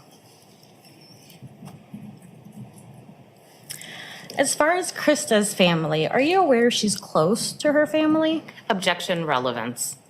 Overruled. You can answer if you know. I know she has brothers and sisters throughout the United States. I know she was very, very close with her mother while her mother was alive. I have no further questions. Thank you so much. Any redirect? No further questions. May Mr. Halderson be released and excused? He may. Thank you, sir, for your time today. Good afternoon. Could you please state and spell your name, both first and last, for the record? Jay Gilbertson, first name J-A-Y, second name Gilbertson. Where do you live, Mr. Gilbertson? Could you, I have a little trouble hearing, can you? Oh, sure. Yep, yell at me if I'm not loud enough. Where did you reside in July of 2021? In DeForest, right next door to the Haldersons. Okay. To the west. And did you know Bart and Krista Halderson? Yes, Just as neighbors or anything more? pretty much just neighbors, you know, cordial, how you doing in the backyard type stuff. Never at their house, inside their house, never did anything with them, just that kind of cordial relationship. Sure. Before the events of Bart and Krista going missing, did you know Chandler Halderson? I may have seen him, but I'm not sure I knew the two brothers apart, you know, which one was Mitchell and which one was Chandler. I know I've waved to the boys at least one or two times. Okay. And on July 8th, do you happen to you end up having a conversation with Chandler Halderson? Is that true? That is true. What was the nature of that conversation? He stopped over about 8:30, I think, in the morning. He said, "Hi, I'm Chandler." I'm paraphrasing. I said, "Hi." I said, "It's really weird about your parents." He goes, "Yeah." And I said, "It's, you know," I asked him something about the people that he went with, or the people that they went with, and were they missing too? He said not necessarily, or he didn't know. He talked about sending a friend or a relative to his parents' cottage to look for him. And he also asked if we had a security camera or surveillance equipment, and I said no, we didn't. Okay, did you have any discussion at all about a neck brace? I did ask him, I said, "Are you the one that fell down and had a neck brace, or was that your brother?" And he said, "No, it was me." And I said, "Oh, don't have to wear it, I guess," or something like that. And was he wearing it on the 8th? No. And you said you had a discussion with him about the other couple. Did you mean the couple that supposedly had picked up Right, Bart and Krista? Right. I said, "Well, have you heard from them? Are they missing too?" And he said no, or not that he knows of, What a great question. or something along those lines. Yeah, asking Chandler, oh, but that other couple they went with, did you hear from them? Seeing as your parents are missing, are 4 people missing then? That's a good question. What did Chandler say to that? And he said, said, "Well, if they're missing, how are your parents going to get back from the cabin," or something along those lines. And he said he didn't think they were with them or they were coming back, or it was kind of vague. Do you remember telling detectives in connection with this investigation that Chandler had told you that the other couple might have just continued on with their trip? Yes. Did that make any sense to you? No. I'd never seen Bart or Krista get in the car with anybody else. And what was Chandler Halderson's demeanor like during this conversation with you? I'm sorry, I couldn't hear that. Oh, I'm sorry. What was Mr. Halderson Chandler's demeanor like during this conversation with you? It was a little, maybe not nervous, because I can't really tell. I'd only never spoke with him, but maybe a little nervous or detached or not all the way tuned in. As soon as I said some other people might have surveillance cameras in the neighborhood, he said, well, he was going to go talk with them. And then he just left, turned around, and I said, I think we said something like, good luck. Okay, thank you. No further questions. Any cross-examination? Just to be clear, Mr. Gilbertson, you've never spoken with Chandler Halderson before that day, correct? I do not think so. Again, I don't know. I didn't really know the names of the two brothers. I might have said hi, but it was never a long conversation. And when you say you never saw Krista or Bart get into a car with other people, it's fair to say you're not watching them all the time, correct? No, absolutely not. Thank you.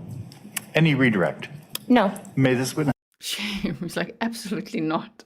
Oh no, I watch them all the time. Binoculars in the window.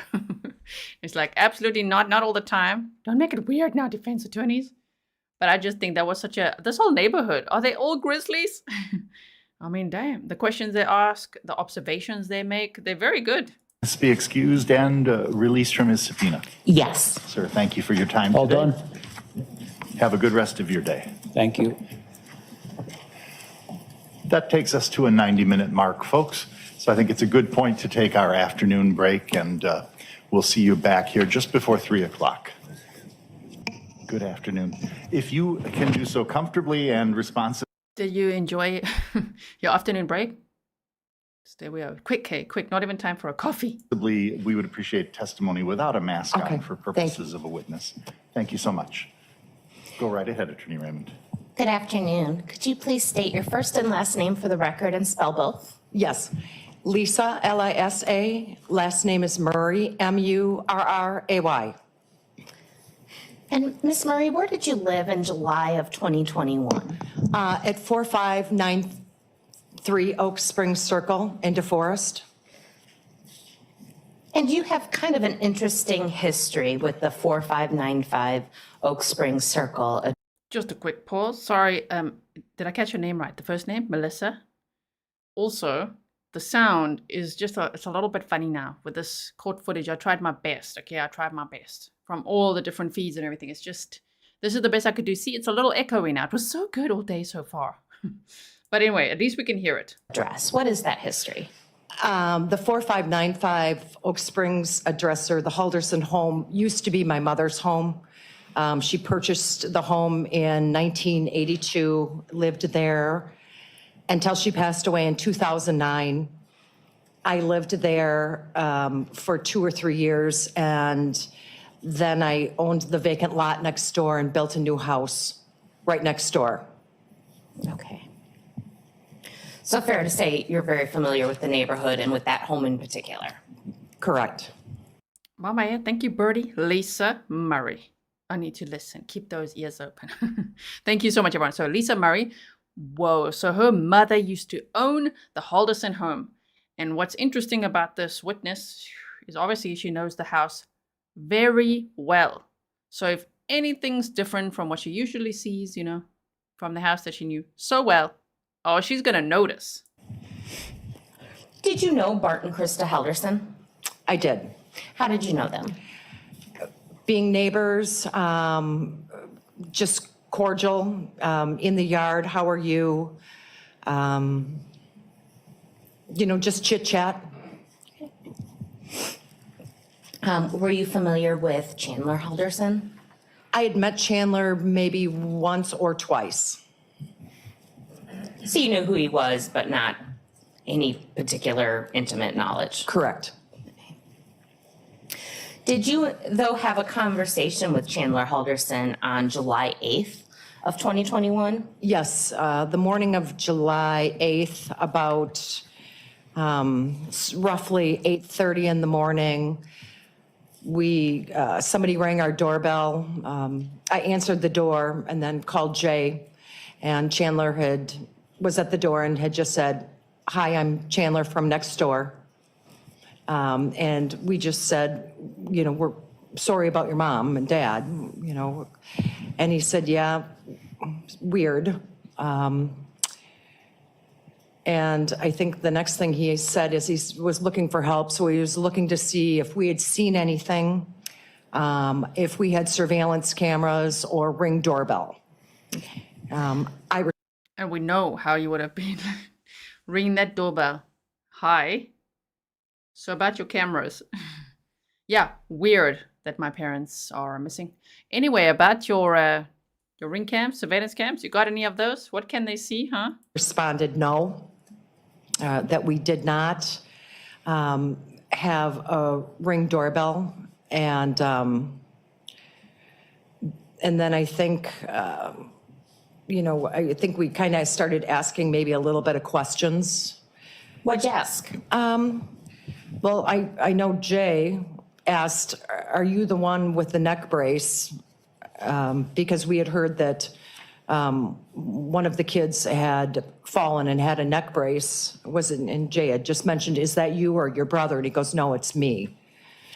And Jay said, "Do you need to wear that?" And he responded, "No." And then he explained a bit about his parents, that somebody had picked him up. And he wasn't quite sure who had picked him up. And I guess it was unusual because we started asking questions and said, "Well, wouldn't that other couple be missing?" What, if anything, did Chandler say to that? He said, no, not necessarily. He said that other couple might have been going on to their next trip or continued on with their trip. And Jay had said, wouldn't they need to bring your parents back? And did Chandler have any response to that? He didn't have a response. He just was maybe an awkward silence and just said, "I don't understand. My dad always drives." He was so cornered by that question. I don't think he thought about that these neighbors are going to be like, so about that mystery couple, where are they, huh? Oh, I think they continued on with their trip. Really? After he told everyone about the medical problems that his parents experienced, making as if maybe they just left town to go and treat those and they didn't want to tell anyone about it. Or maybe they went there with this other couple and I don't really know where. Yeah, to the cabin? They said to the cabin to do some repairs. I mean, his story, it was rapidly falling apart, especially with these smart neighbors being like, so they would have just left them there? How are they getting home? Wow. Okay, wait. We're going to try and play it. Here we go. By the way, we are 3.5 hours into our footage, and we've got 5 hours and 12 minutes today, of which 90 minutes is body cam from walking through the house, and there's no sound. So I'll show you later how we're going to deal with that. How did that conversation end? I think it had just become, uncomfortable for him. And after that, it was more, he just kind of turned around. Oh, I'm sorry, I did miss one part early on when he was asking about if we had surveillance. We said no, but we do know that other people down the street have high security system, or we also know other people that have Ring doorbells. I'm sorry, I missed that part, so. That's okay. But how it ended was he just kind of turned around and walked off the front porch, went down to the end of the driveway and looked left, looked right, and just started walking down the street to the left. Miss Murray, I'm going to approach you and have you look at what has been marked as Exhibit 54. Could you please describe Exhibit 54 for the jury? Exhibit 54 is a picture of a window that I took. Of whose house? This is the Halderson's home. the picture is the west side facing window into the garage. There are 2 side windows into the garage. This is the one that is the closest near the pond or the lake. And what date did you take that picture? I took it on July 7th at 5:20 p.m. And does Exhibit 54 appear to be a true and accurate print of that picture that you took? Yes. I would move Exhibit 54 into evidence. Any objection? None. It is received. And I would ask to publish. You may.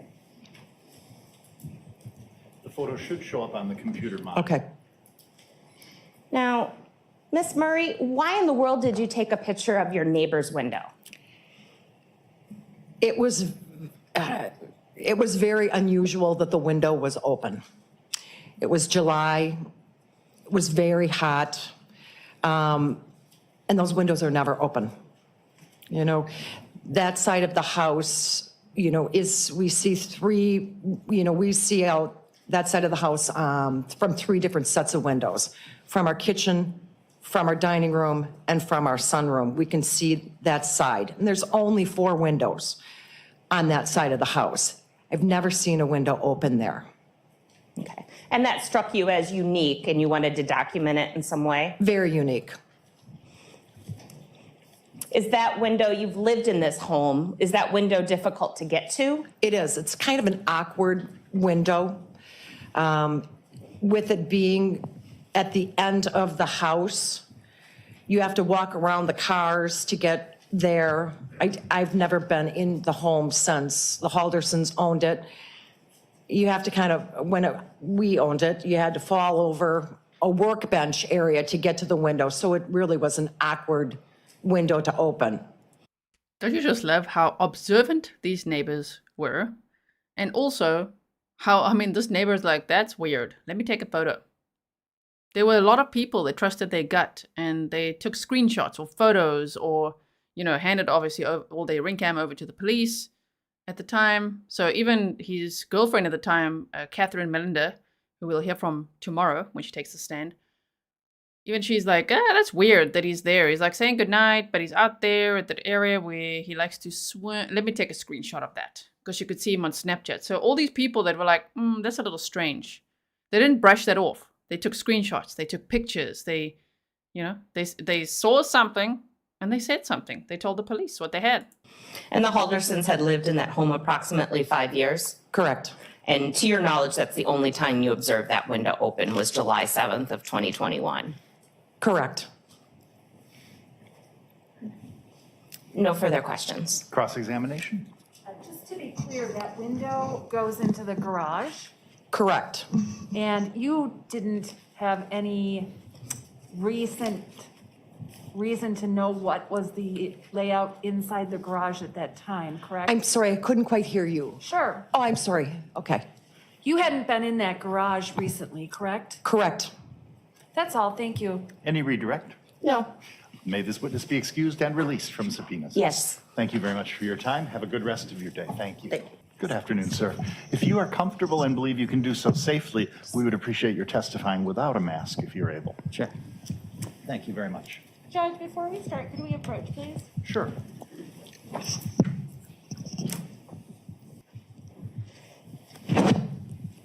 Good afternoon. Could you please state both your first and last name and spell both for the record? Eric Novak, ERICNOVAK.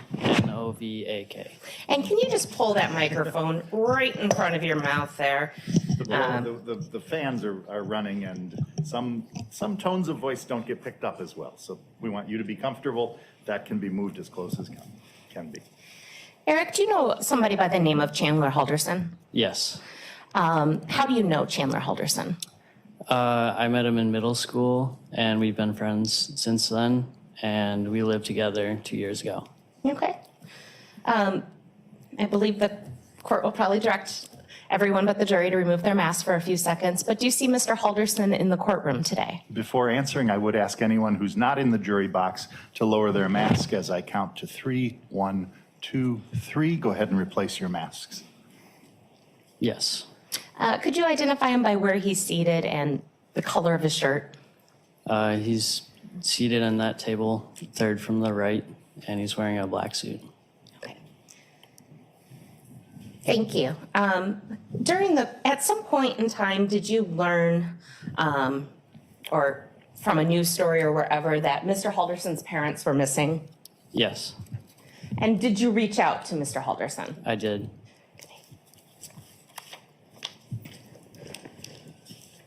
Let's hear the story that Chandler told him. I'm going to show you what has been marked as Exhibit 56.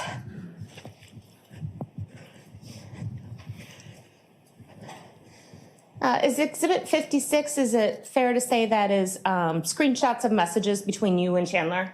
Yes, And you call him Chaz? yes.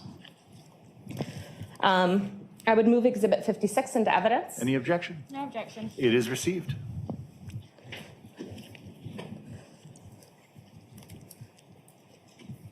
All right, and there should be a little screen in front of you, which hopefully I'll try to move it so you can read. And I just thought it might be easiest just to read through these. So is the blue part what you say? Yes. Okay. Why don't you go ahead and read what you first wrote to Chandler? Hey Chaz, saw a post about your parents. Wanted to check up with you. If you need anything or I can do anything to help, happy to do it.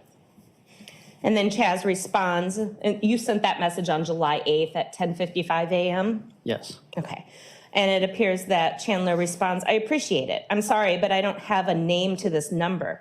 So who may this be? Eric. Sorry, I can't think of anything to do. I've searched the house with the cops for clues, but I couldn't find anything. Fingers crossed that they get the court order to open up their laptop. What a weird And then, answer. I believe. They went up to the cabin, right? They haven't tried tracking their phones? We need a court order for that. Every time I call, it goes straight to voicemail. So I think the phones are off or out of range. Okay, hopefully they move on that. When were they supposed to be back? Monday, Tuesday. Have you been able to reach them at all since they left? They sent a text on Sunday, but I don't know when they made it because of the reception. I see. I'm not really sure what to do either. Or how to help. Or how to help. All right. And that was basically your conversation via text with Chandler? Yes. On July 8th? So I know you don't know a lot about this case, but during your friendship with Chandler, did you guys ever go swimming? Yes. Where'd you guys go swimming? We went up to a beach in Sauk City. Okay, I'm going to show you what has been marked as Exhibit 55. Could you please describe Exhibit 55? So on the right of the picture, that's kind of the area we would walk to. And then we'd swim over there and go to the sandbar in the middle. Okay. So you said over to the right. I don't think everyone can see that. Okay. Over to the right here is where you would walk to? Yes. Okay. And then you would swim to the sandbar in the middle? Yes. And does this picture, Exhibit 55, appear to be a true and accurate depiction of that area as far as you know it? As far as I know, yes. All right. I'd move Exhibit 55 into evidence. Any objection? No objection. It is received. No further questions. Any questions? No, thank you. May the witness be excused and released? He may be excused but not released. You are excused from any further testimony today, but you're still under subpoena to the state. Well, thank you very much. Have a good remainder of your day. Thank you. You too.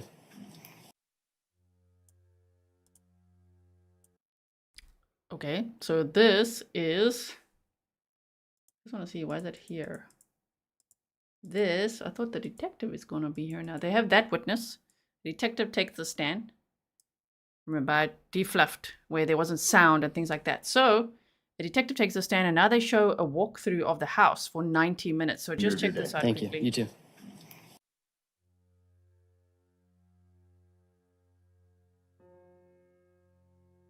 Thank you, Cheryl. Okay, so let me just make this a bit quicker. Put very light music in the background, as you can see. So I'm going to show you some of this, but it's 90 minutes long, okay? So what I'm doing is I'm posting this entire walkthrough video on Patreon. So it's patreon.com/Grizzly True Crime. It's free. Okay, you don't have to sign up or pay or anything. You can watch the video on Patreon. Obviously, if you want to sign up, that's a great source of support.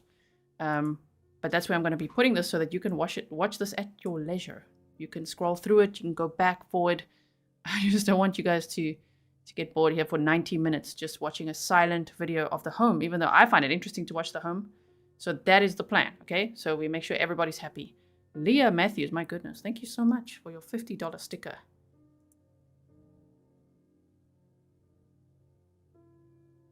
And I'm gonna, after this, the detective is on the stand.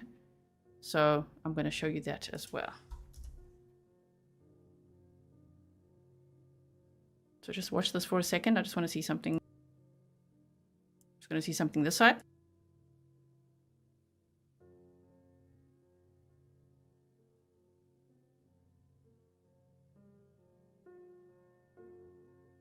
It's nice when they move back.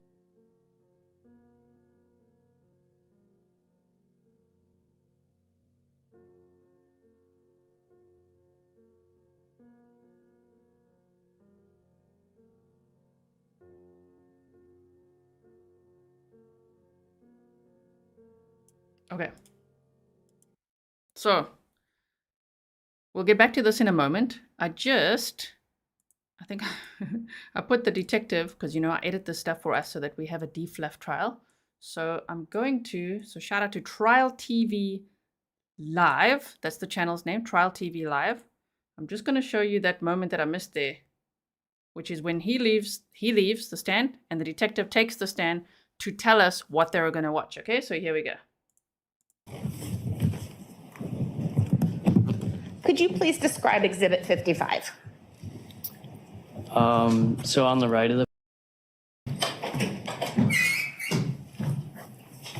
We solemnly swear affirm the testimony you have to give in this matter is the truth, the whole truth, and nothing but the truth.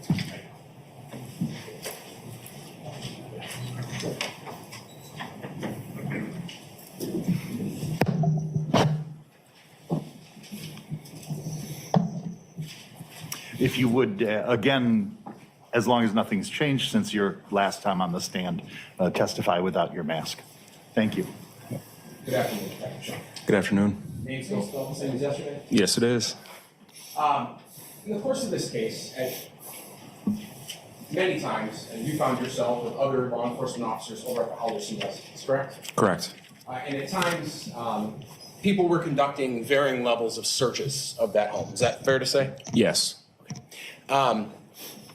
When you conduct a search of a home, when I say varying levels of searches, meaning some are more invasive or destructive than others, right? Definitely.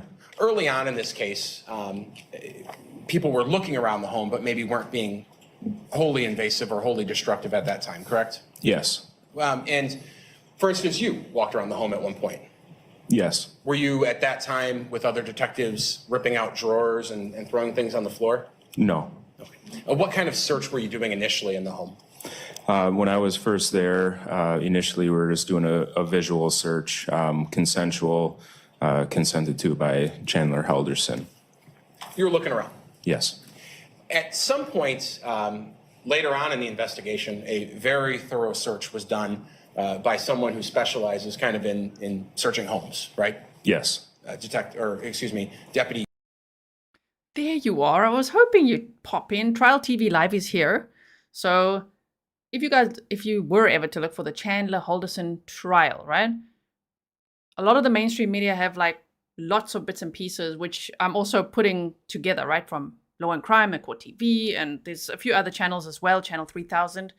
Trial TV Live also, a few months back, streamed this whole trial. So thanks to you having such a nice organized feed as well, with my little edit that I just messed up by chopping this part of the detective out before the home tour. Now we can just quickly refer to your stream there. Thank you so much for that. So we can show this. Then it's the house tour for 90 minutes. And then this detective speaks again at the end. Okay, so that's what we're going to be watching now.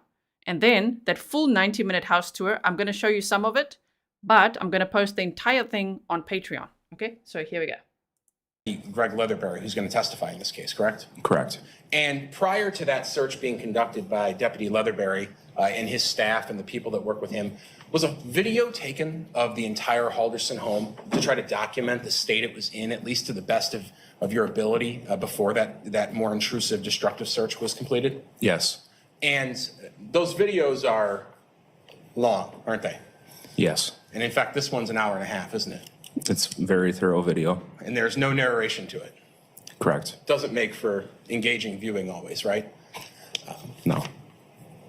The video has the ability to be sped up, correct? Yes, And you've seen it sped up in preparation for this case, correct? I have. And in fact, it can be sped up to 1/3 so that the video is less than an hour long. Yes. In speeding it up, in your view, having been in the Halderson home and having watched the original, does it change the quality of the video at all or what you're able to see? It does not. It just moves it along a little bit quicker? Yes. What is the purpose of these walkthrough videos that are done by law enforcement? These walkthrough videos will document the home as is prior to any searches, just documenting how the home was found basically on law enforcement's first arrival. Sure. And they'll go into every single room? Yes, And they'll open up drawers and things like that? they do. I'm going to show you what's been marked in this case as exhibit number 543. Just you feel around, and you've seen this before. In fact, a couple hours ago you saw it. This is a USB drive, correct? It feels like it, yes. Containing the video of the walkthrough in the home? Yes. Okay, I'll move exhibit 543 into evidence. Any objection? No objection. It is received. We'll get it queued up, and I'll move to publish it.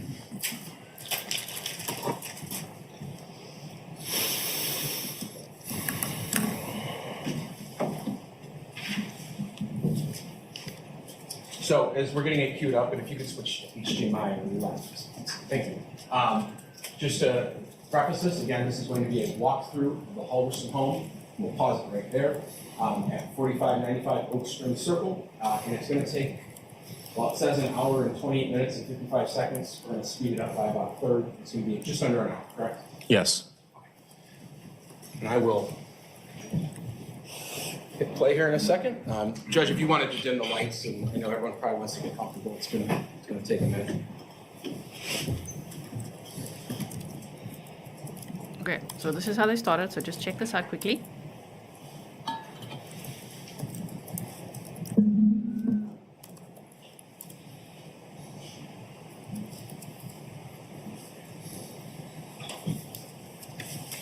Okay, so this is what they showed to the jury. So, of course, as I told you earlier, I would like to show you the video that the jury was watching. So hold on one second. Which is this one. Here we go. Okay. So if you are a YouTube member, you know we've been through some of the Halderson files a long time ago already that I have. So now I just want to show you this. We're going to look at the house a little bit, and then that detective will just speak some more after this, and then we're going to call it a day. So we're not going to sit here for an hour and a half, okay? I will speed it up as well so we could see, but the full video will be for free. This whole full normal speed house walkthrough, the body cam, will be patreon.com/Grizzly True Crime for free, okay? You don't have to sign up, pay, do anything like that. You can just go and check it out. All right, so of course, if you do choose to sign up, thank you. Okay, here we go. We're playing it. Tell me if the music gets annoying. So I'm going to speed it up. It's at 1.3 speed now. Going to take that picture off so you can see clearly. Okay, so this is where the crime happened on July 1st of 2021. I mean, what a beautiful home. I know that doesn't mean that no one's going to commit a crime in it, but still, man, Chandler was like, he had so much. He was so privileged. He was so entitled, clearly, and like taking his parents out because he didn't want to deal with being exposed for his lies, and probably because he wanted their life insurance and the house. It's just like, what he did was just unthinkable.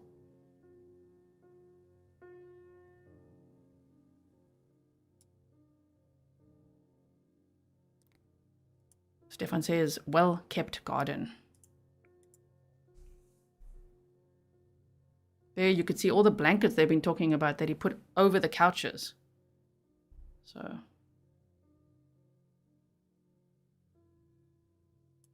Trial TV Live says the house is beautiful. I wonder if they disclosed that murder took place here. I wonder as well because it was sold eventually.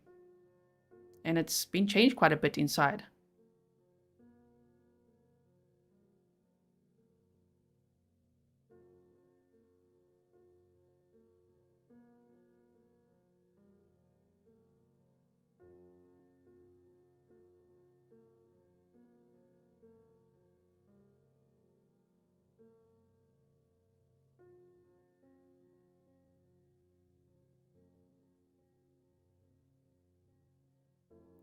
Yep.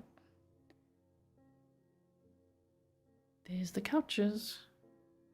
Suddenly with blankets on, which wasn't like that before.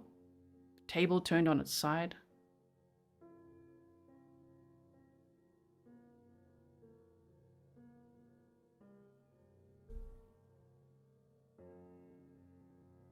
I think I need to go a little faster. 1.5 speed.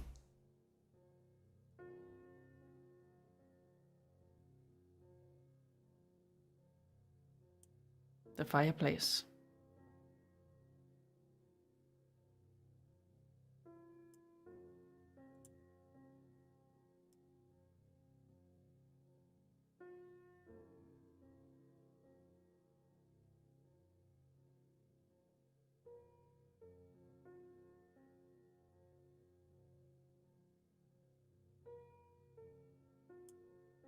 So Jenny and Summerday says, why was the furniture covered like that? He covered it. I would think it's because he was so busy with that fireplace that I don't know if he was protecting it from ash or, you know, smoke or who knows what.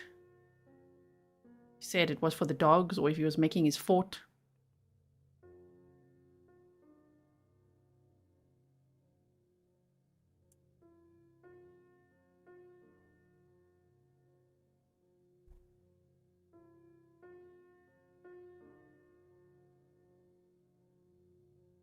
So there's that number of Pams that was a little different by a digit or two. Good morning, Chandler. Hope your day goes really well. You can contact Pam, of course.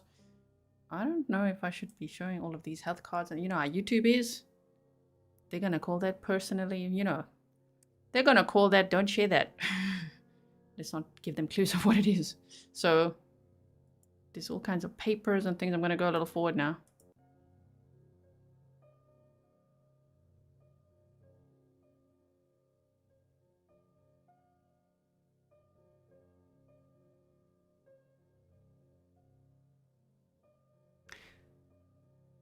Someone says, Abraham, I believe there are two fireplaces. No, the one he used was the one in the dining room. I think so as well.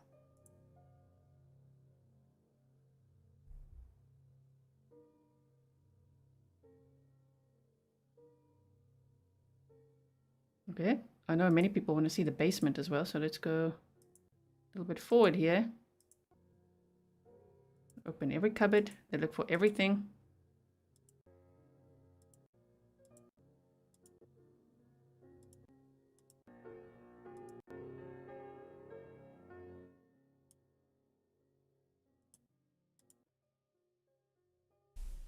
So there's his little couch fort, right? Look there. So this is not the basement level yet. This would be the lower level down there. Yeah, exactly. Woody says he used the fireplace on the bottom floor near the couch fort. That's where we're going now.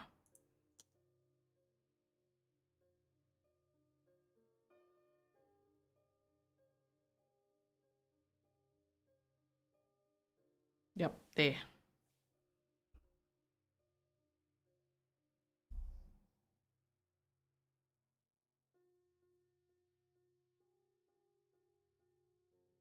So that's the fireplace where there was a measuring tape there as well. You can actually see it here. And the state said that he was obviously trying to measure. I don't know how else to word it. Human remains to make sure they fit into that fireplace.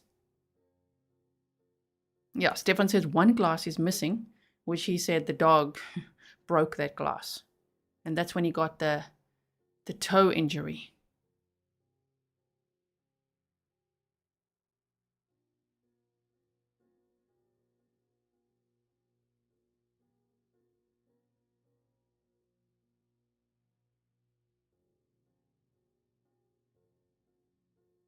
Okay.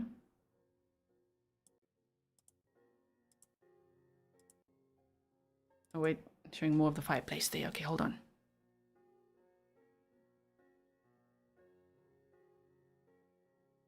There, you can see that glass is missing there now.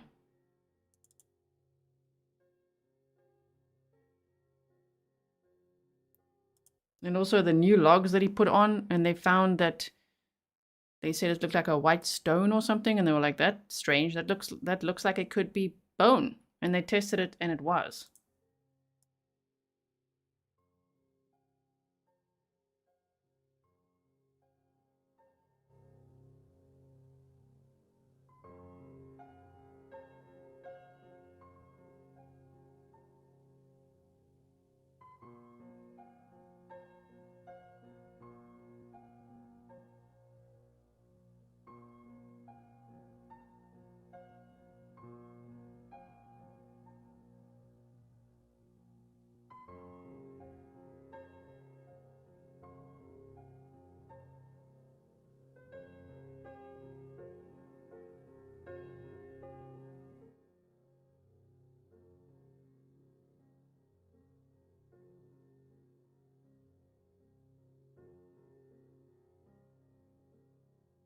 Stefan, you've got a good memory. You said part of a skull and a patella, I think. Yes, they did say that. We haven't heard that yet in the trial, but we will.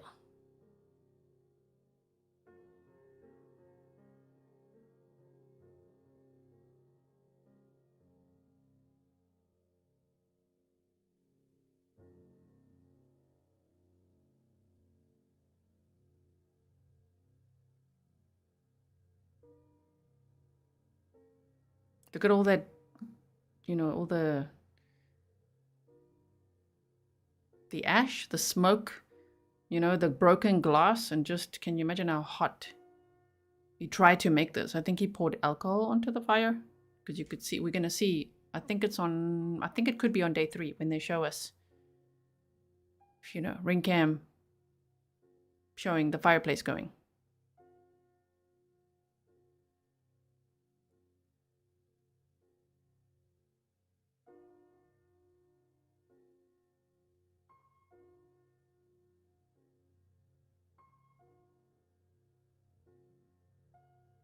Suit, that's the word I'm looking for. I'm like, what is the word? Suit.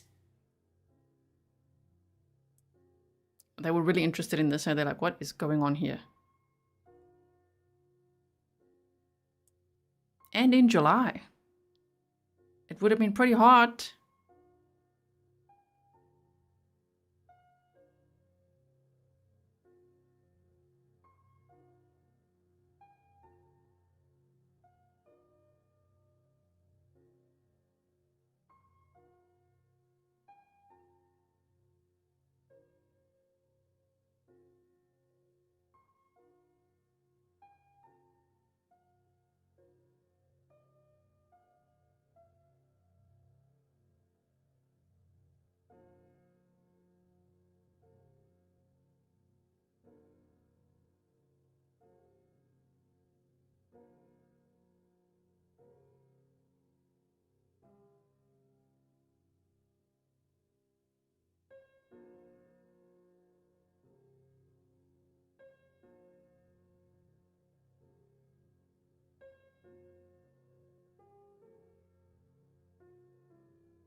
Okay, so I'm gonna go forward again.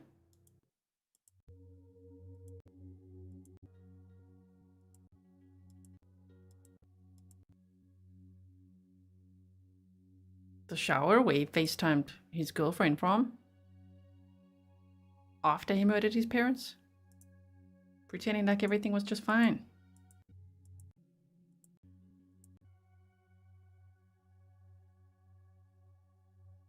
Okay, wait. We're in the basement now. Let's look from here.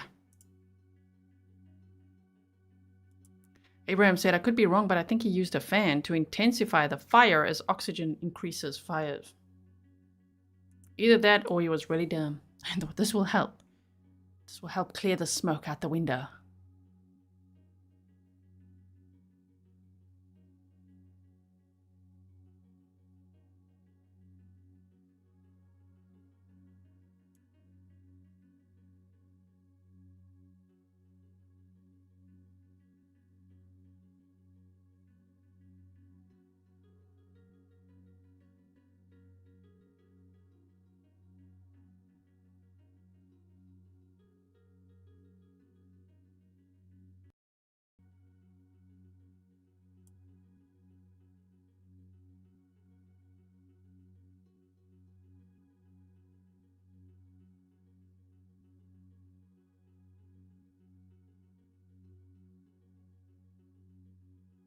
Oh, snap piece. Okay. We'll see it again throughout the trial, well, during the trial, but I think somewhere on the shelf is where he hid his parents' phones wrapped in foil in the shoes. Like, what the hell?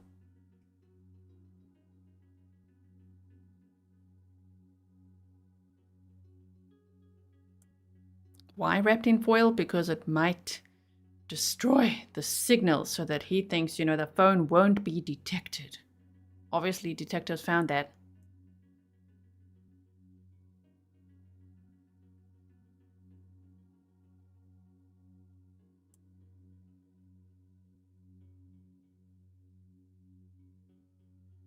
So this is the garage that we see there.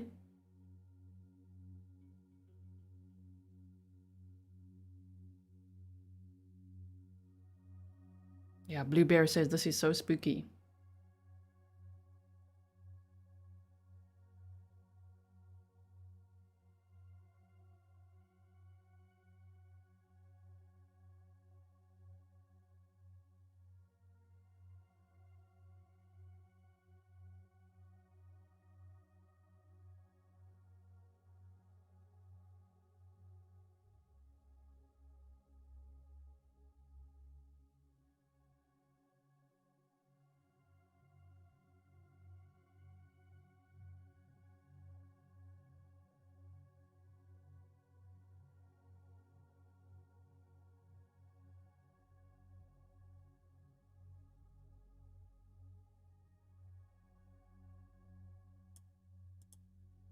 Okay, I'm going a bit forward now.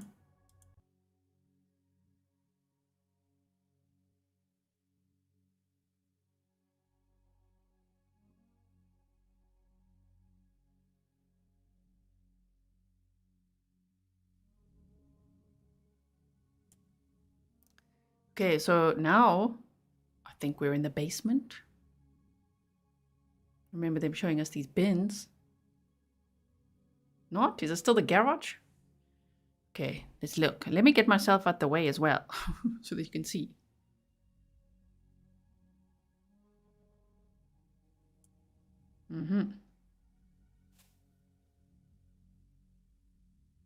This is the garage. We want to go to the basement.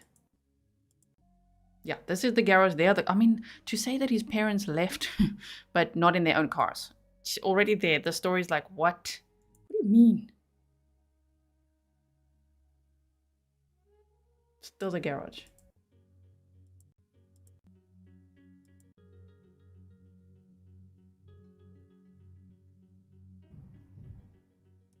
Lincoln Lee says, did Chandler display any signs of psychopathy growing up?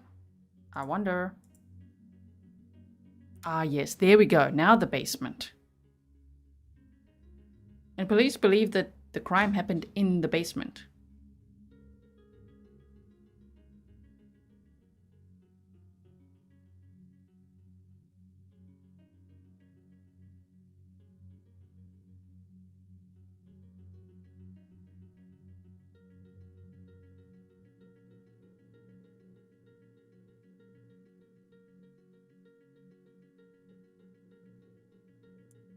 There's a chest freezer that he cleaned.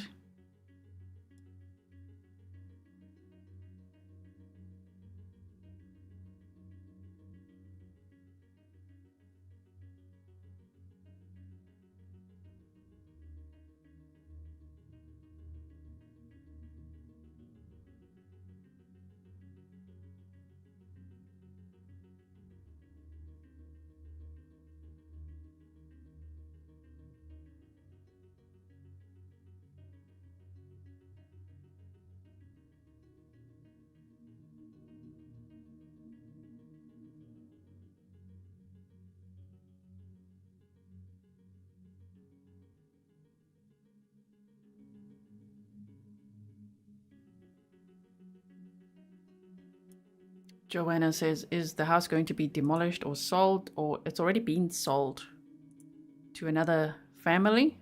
I don't remember who, but it was reported that it was sold and they'd renovated it.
So later when they did some luminol testing or that blue star reagent, which shows if they could be the presence of blood, there was a lot here on the floor in the basement. But they did say obviously it could be from bleach as well, but it looked like wiping motions as well. So we'll see that in the trial too. Yeah, Stefan says, wow, that's organized. It's really organized.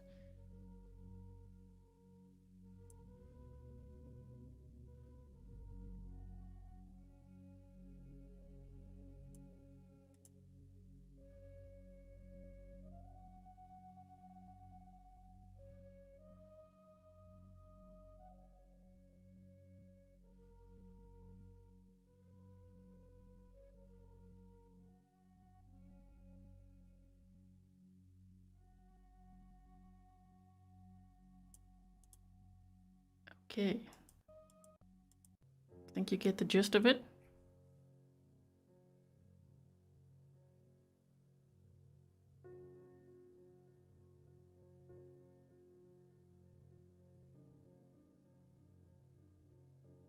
So the basement is where they believe he shot his parents, one after the other, first Bart. They don't actually know exactly how Krista died. They assume she was shot. Both were dismembered. Remember, they only found his mother's legs. That is, I just can't even believe the words I'm saying. So they also believe that he dismembered his parents in this basement.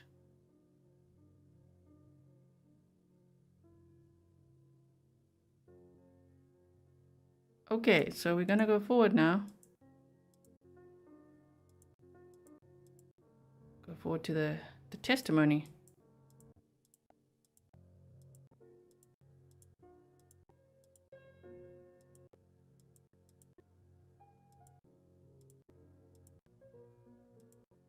We're almost there.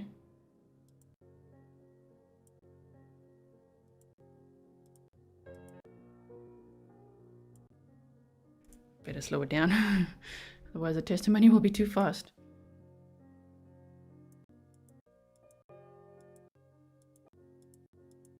What? Me and my editing. Today. I'm sure there was more after this. Just wait, we're gonna go back to the one. Was Yes, okay. Beach Bum says, can't believe all these groceries. What loving parents.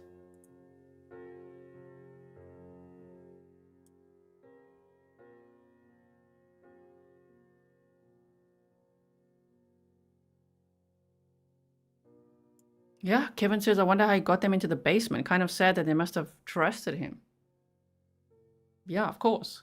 It'd be like, Chandler, where are you? Because the dad was ready to go to a meeting at the college, at 3 p.m. So maybe he was like, Chandler, where are you? So I'm here in the basement. Then he goes to look for him and got shot.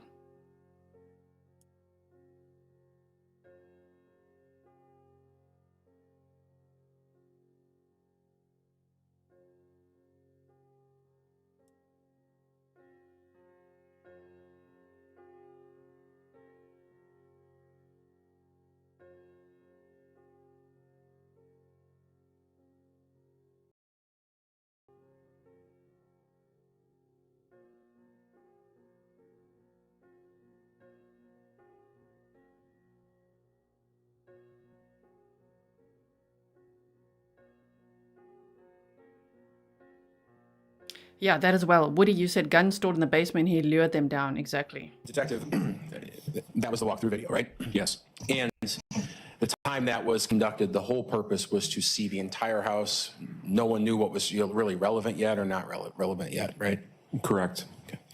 And while we might talk about all of the rooms in the next couple of days, fair to say that the basement of the house, the room with the fireplace, Mr. Halderson's bedroom, those will be the three primary areas that we're going to continue talking about the next few days. Correct. Okay. At this point in the trial, and I suppose as one of the primary investigators, we've now heard from pretty much everyone who was involved in Mr. Halderson going door to door looking for security videos, correct? Yes. We might hear from a few more people that were in the area, but at this point, we've heard from those folks. One of those folks, Mr. Linsmeier, mentioned to Chandler that he should give the cops a call. In fact, you were one of the people who left a card and ultimately got some calls from Chandler, right? Yes. And we're going to hear about that later on in the trial? We will. Okay. Now, that home, the Halderson home, obviously there was a large amount of police presence there. In early July of this year. At points, Chandler was there, and then at some point, I think we're all in agreement that he was arrested. In fact, you were one of the people in the room when he was arrested on the 8th in the afternoon or early evening, correct? Correct. From the 8th onward, so let's say July 8th when Chandler was arrested, all the way through August 4th, that house remained in the custody of the Dane County Sheriff's Department, correct? Yes. And it was guarded at all times, was it not? Definitely. Can you tell us just briefly what it means to guard a house, a crime scene guard? Yes. So our crime scene investigators will secure the home. They'll put up some type of evidence tape on the doorway to make sure that no one, snuck into the home. There'll be a deputy assigned to that location, to that crime scene, and they'll remain there for their entire shift. They won't leave unless they're relieved. So no bathroom breaks, no going to a restaurant. They are there guarding that home. Sure. So from the time of Mr. Halderson's arrest on July 8th all the way through August 4th, nearly a month, at 24 hours a day, 7 days a week, there was a Dane County Sheriff's deputy guarding that home. Yes. And they kept a log of everyone who came and went, correct? Correct. And that was turned over to my office and the defense. It's a normal part of the process in the court system? Yes. And people who entered that home, I think we may have saw people wearing booties when they passed by a mirror. People were outfitted with appropriate equipment to protect any biological evidence when they were coming and going. Yes. Okay. Including yourself at times. Correct. Okay. No further questions at this time. Cross-examination? No, thank you. I would just ask one clarifying point. The deputy in charge or assigned to guard the home, did they guard from the outside or the inside? No one's allowed inside the home except for the crime scene investigators at that time, so they are outside of the home. Thank you. Anything in follow-up to my question? No, thank you. Detective, you may return back to the table. Would this be a good point for us to break for the day? I think we've been staring at that snow showers message on the bottom right for a while, so I think that'd be a good idea. Very good. Thanks, everyone. Please. Okay, and that is the day completed for us today. Let's see. Yeah, we ended a little bit earlier today, of course, because that 90-minute video, the house walkthrough, it is available to everyone if you want to see it. Of course, all the court feeds have it, but if you want to see that quality that I was showing, I'm going to be posting it right now on Patreon. But the first thing we're going to do, step one, we're going to now teleport to day 3 so that you can click notify me. And while that's happening, when you go there, and I can see you all over there and everything, say hi. Then I'm going to be posting, I'm going to push publish on Patreon. Patreon.com/Grizzly True Crime. It's free. You can just go and view the footage there if you want to see the whole 90-minute walk through the house. And then I will see you, of course, tomorrow, the 30th of December of 2024, for day 3 of the trial. And yeah, that is not a day you want to miss, because hearing what Chandler's girlfriend at the time, so ex-girlfriend now, what she said, what her mother said, what her mother's partner said they noticed. You'll never forget it. You won't unhear it if you've never heard it before. Of course, there are many of you that may have watched the trial before. So did I, but this is the first time we're watching it together. So thank you so much all for being here today. I really appreciate it, and I look forward to seeing you tomorrow for day 3. Please like and share so that others can also, then YouTube shows it to other people and they can know what we're doing here. Hopefully they can catch up a little bit with the timestamps that I make for you. So if you don't know about the timestamps, it's in the pinned comments or the description box, or you can hover over the video and it'll show you all the key moments throughout the day. I do those manually so that you know, okay, this witness, their testimony started there, then it was the surveillance footage, all of that. So I'm going to do that now for day 2. Day 1 is already done, and then I'll see you tomorrow for day 3. Thank you so much, everyone. And yes, we'll be here on December 31st, and yes, we'll be here on January 1st, and we're going to be here until January 6th, okay? At least, because it's a 10-day trial. So thank you so much, everyone. Thank you, mods. I will see you on day 3. I'm going to say hi in chat there when we teleport there. Then I'll see you on Patreon in the comments. Okay, bye.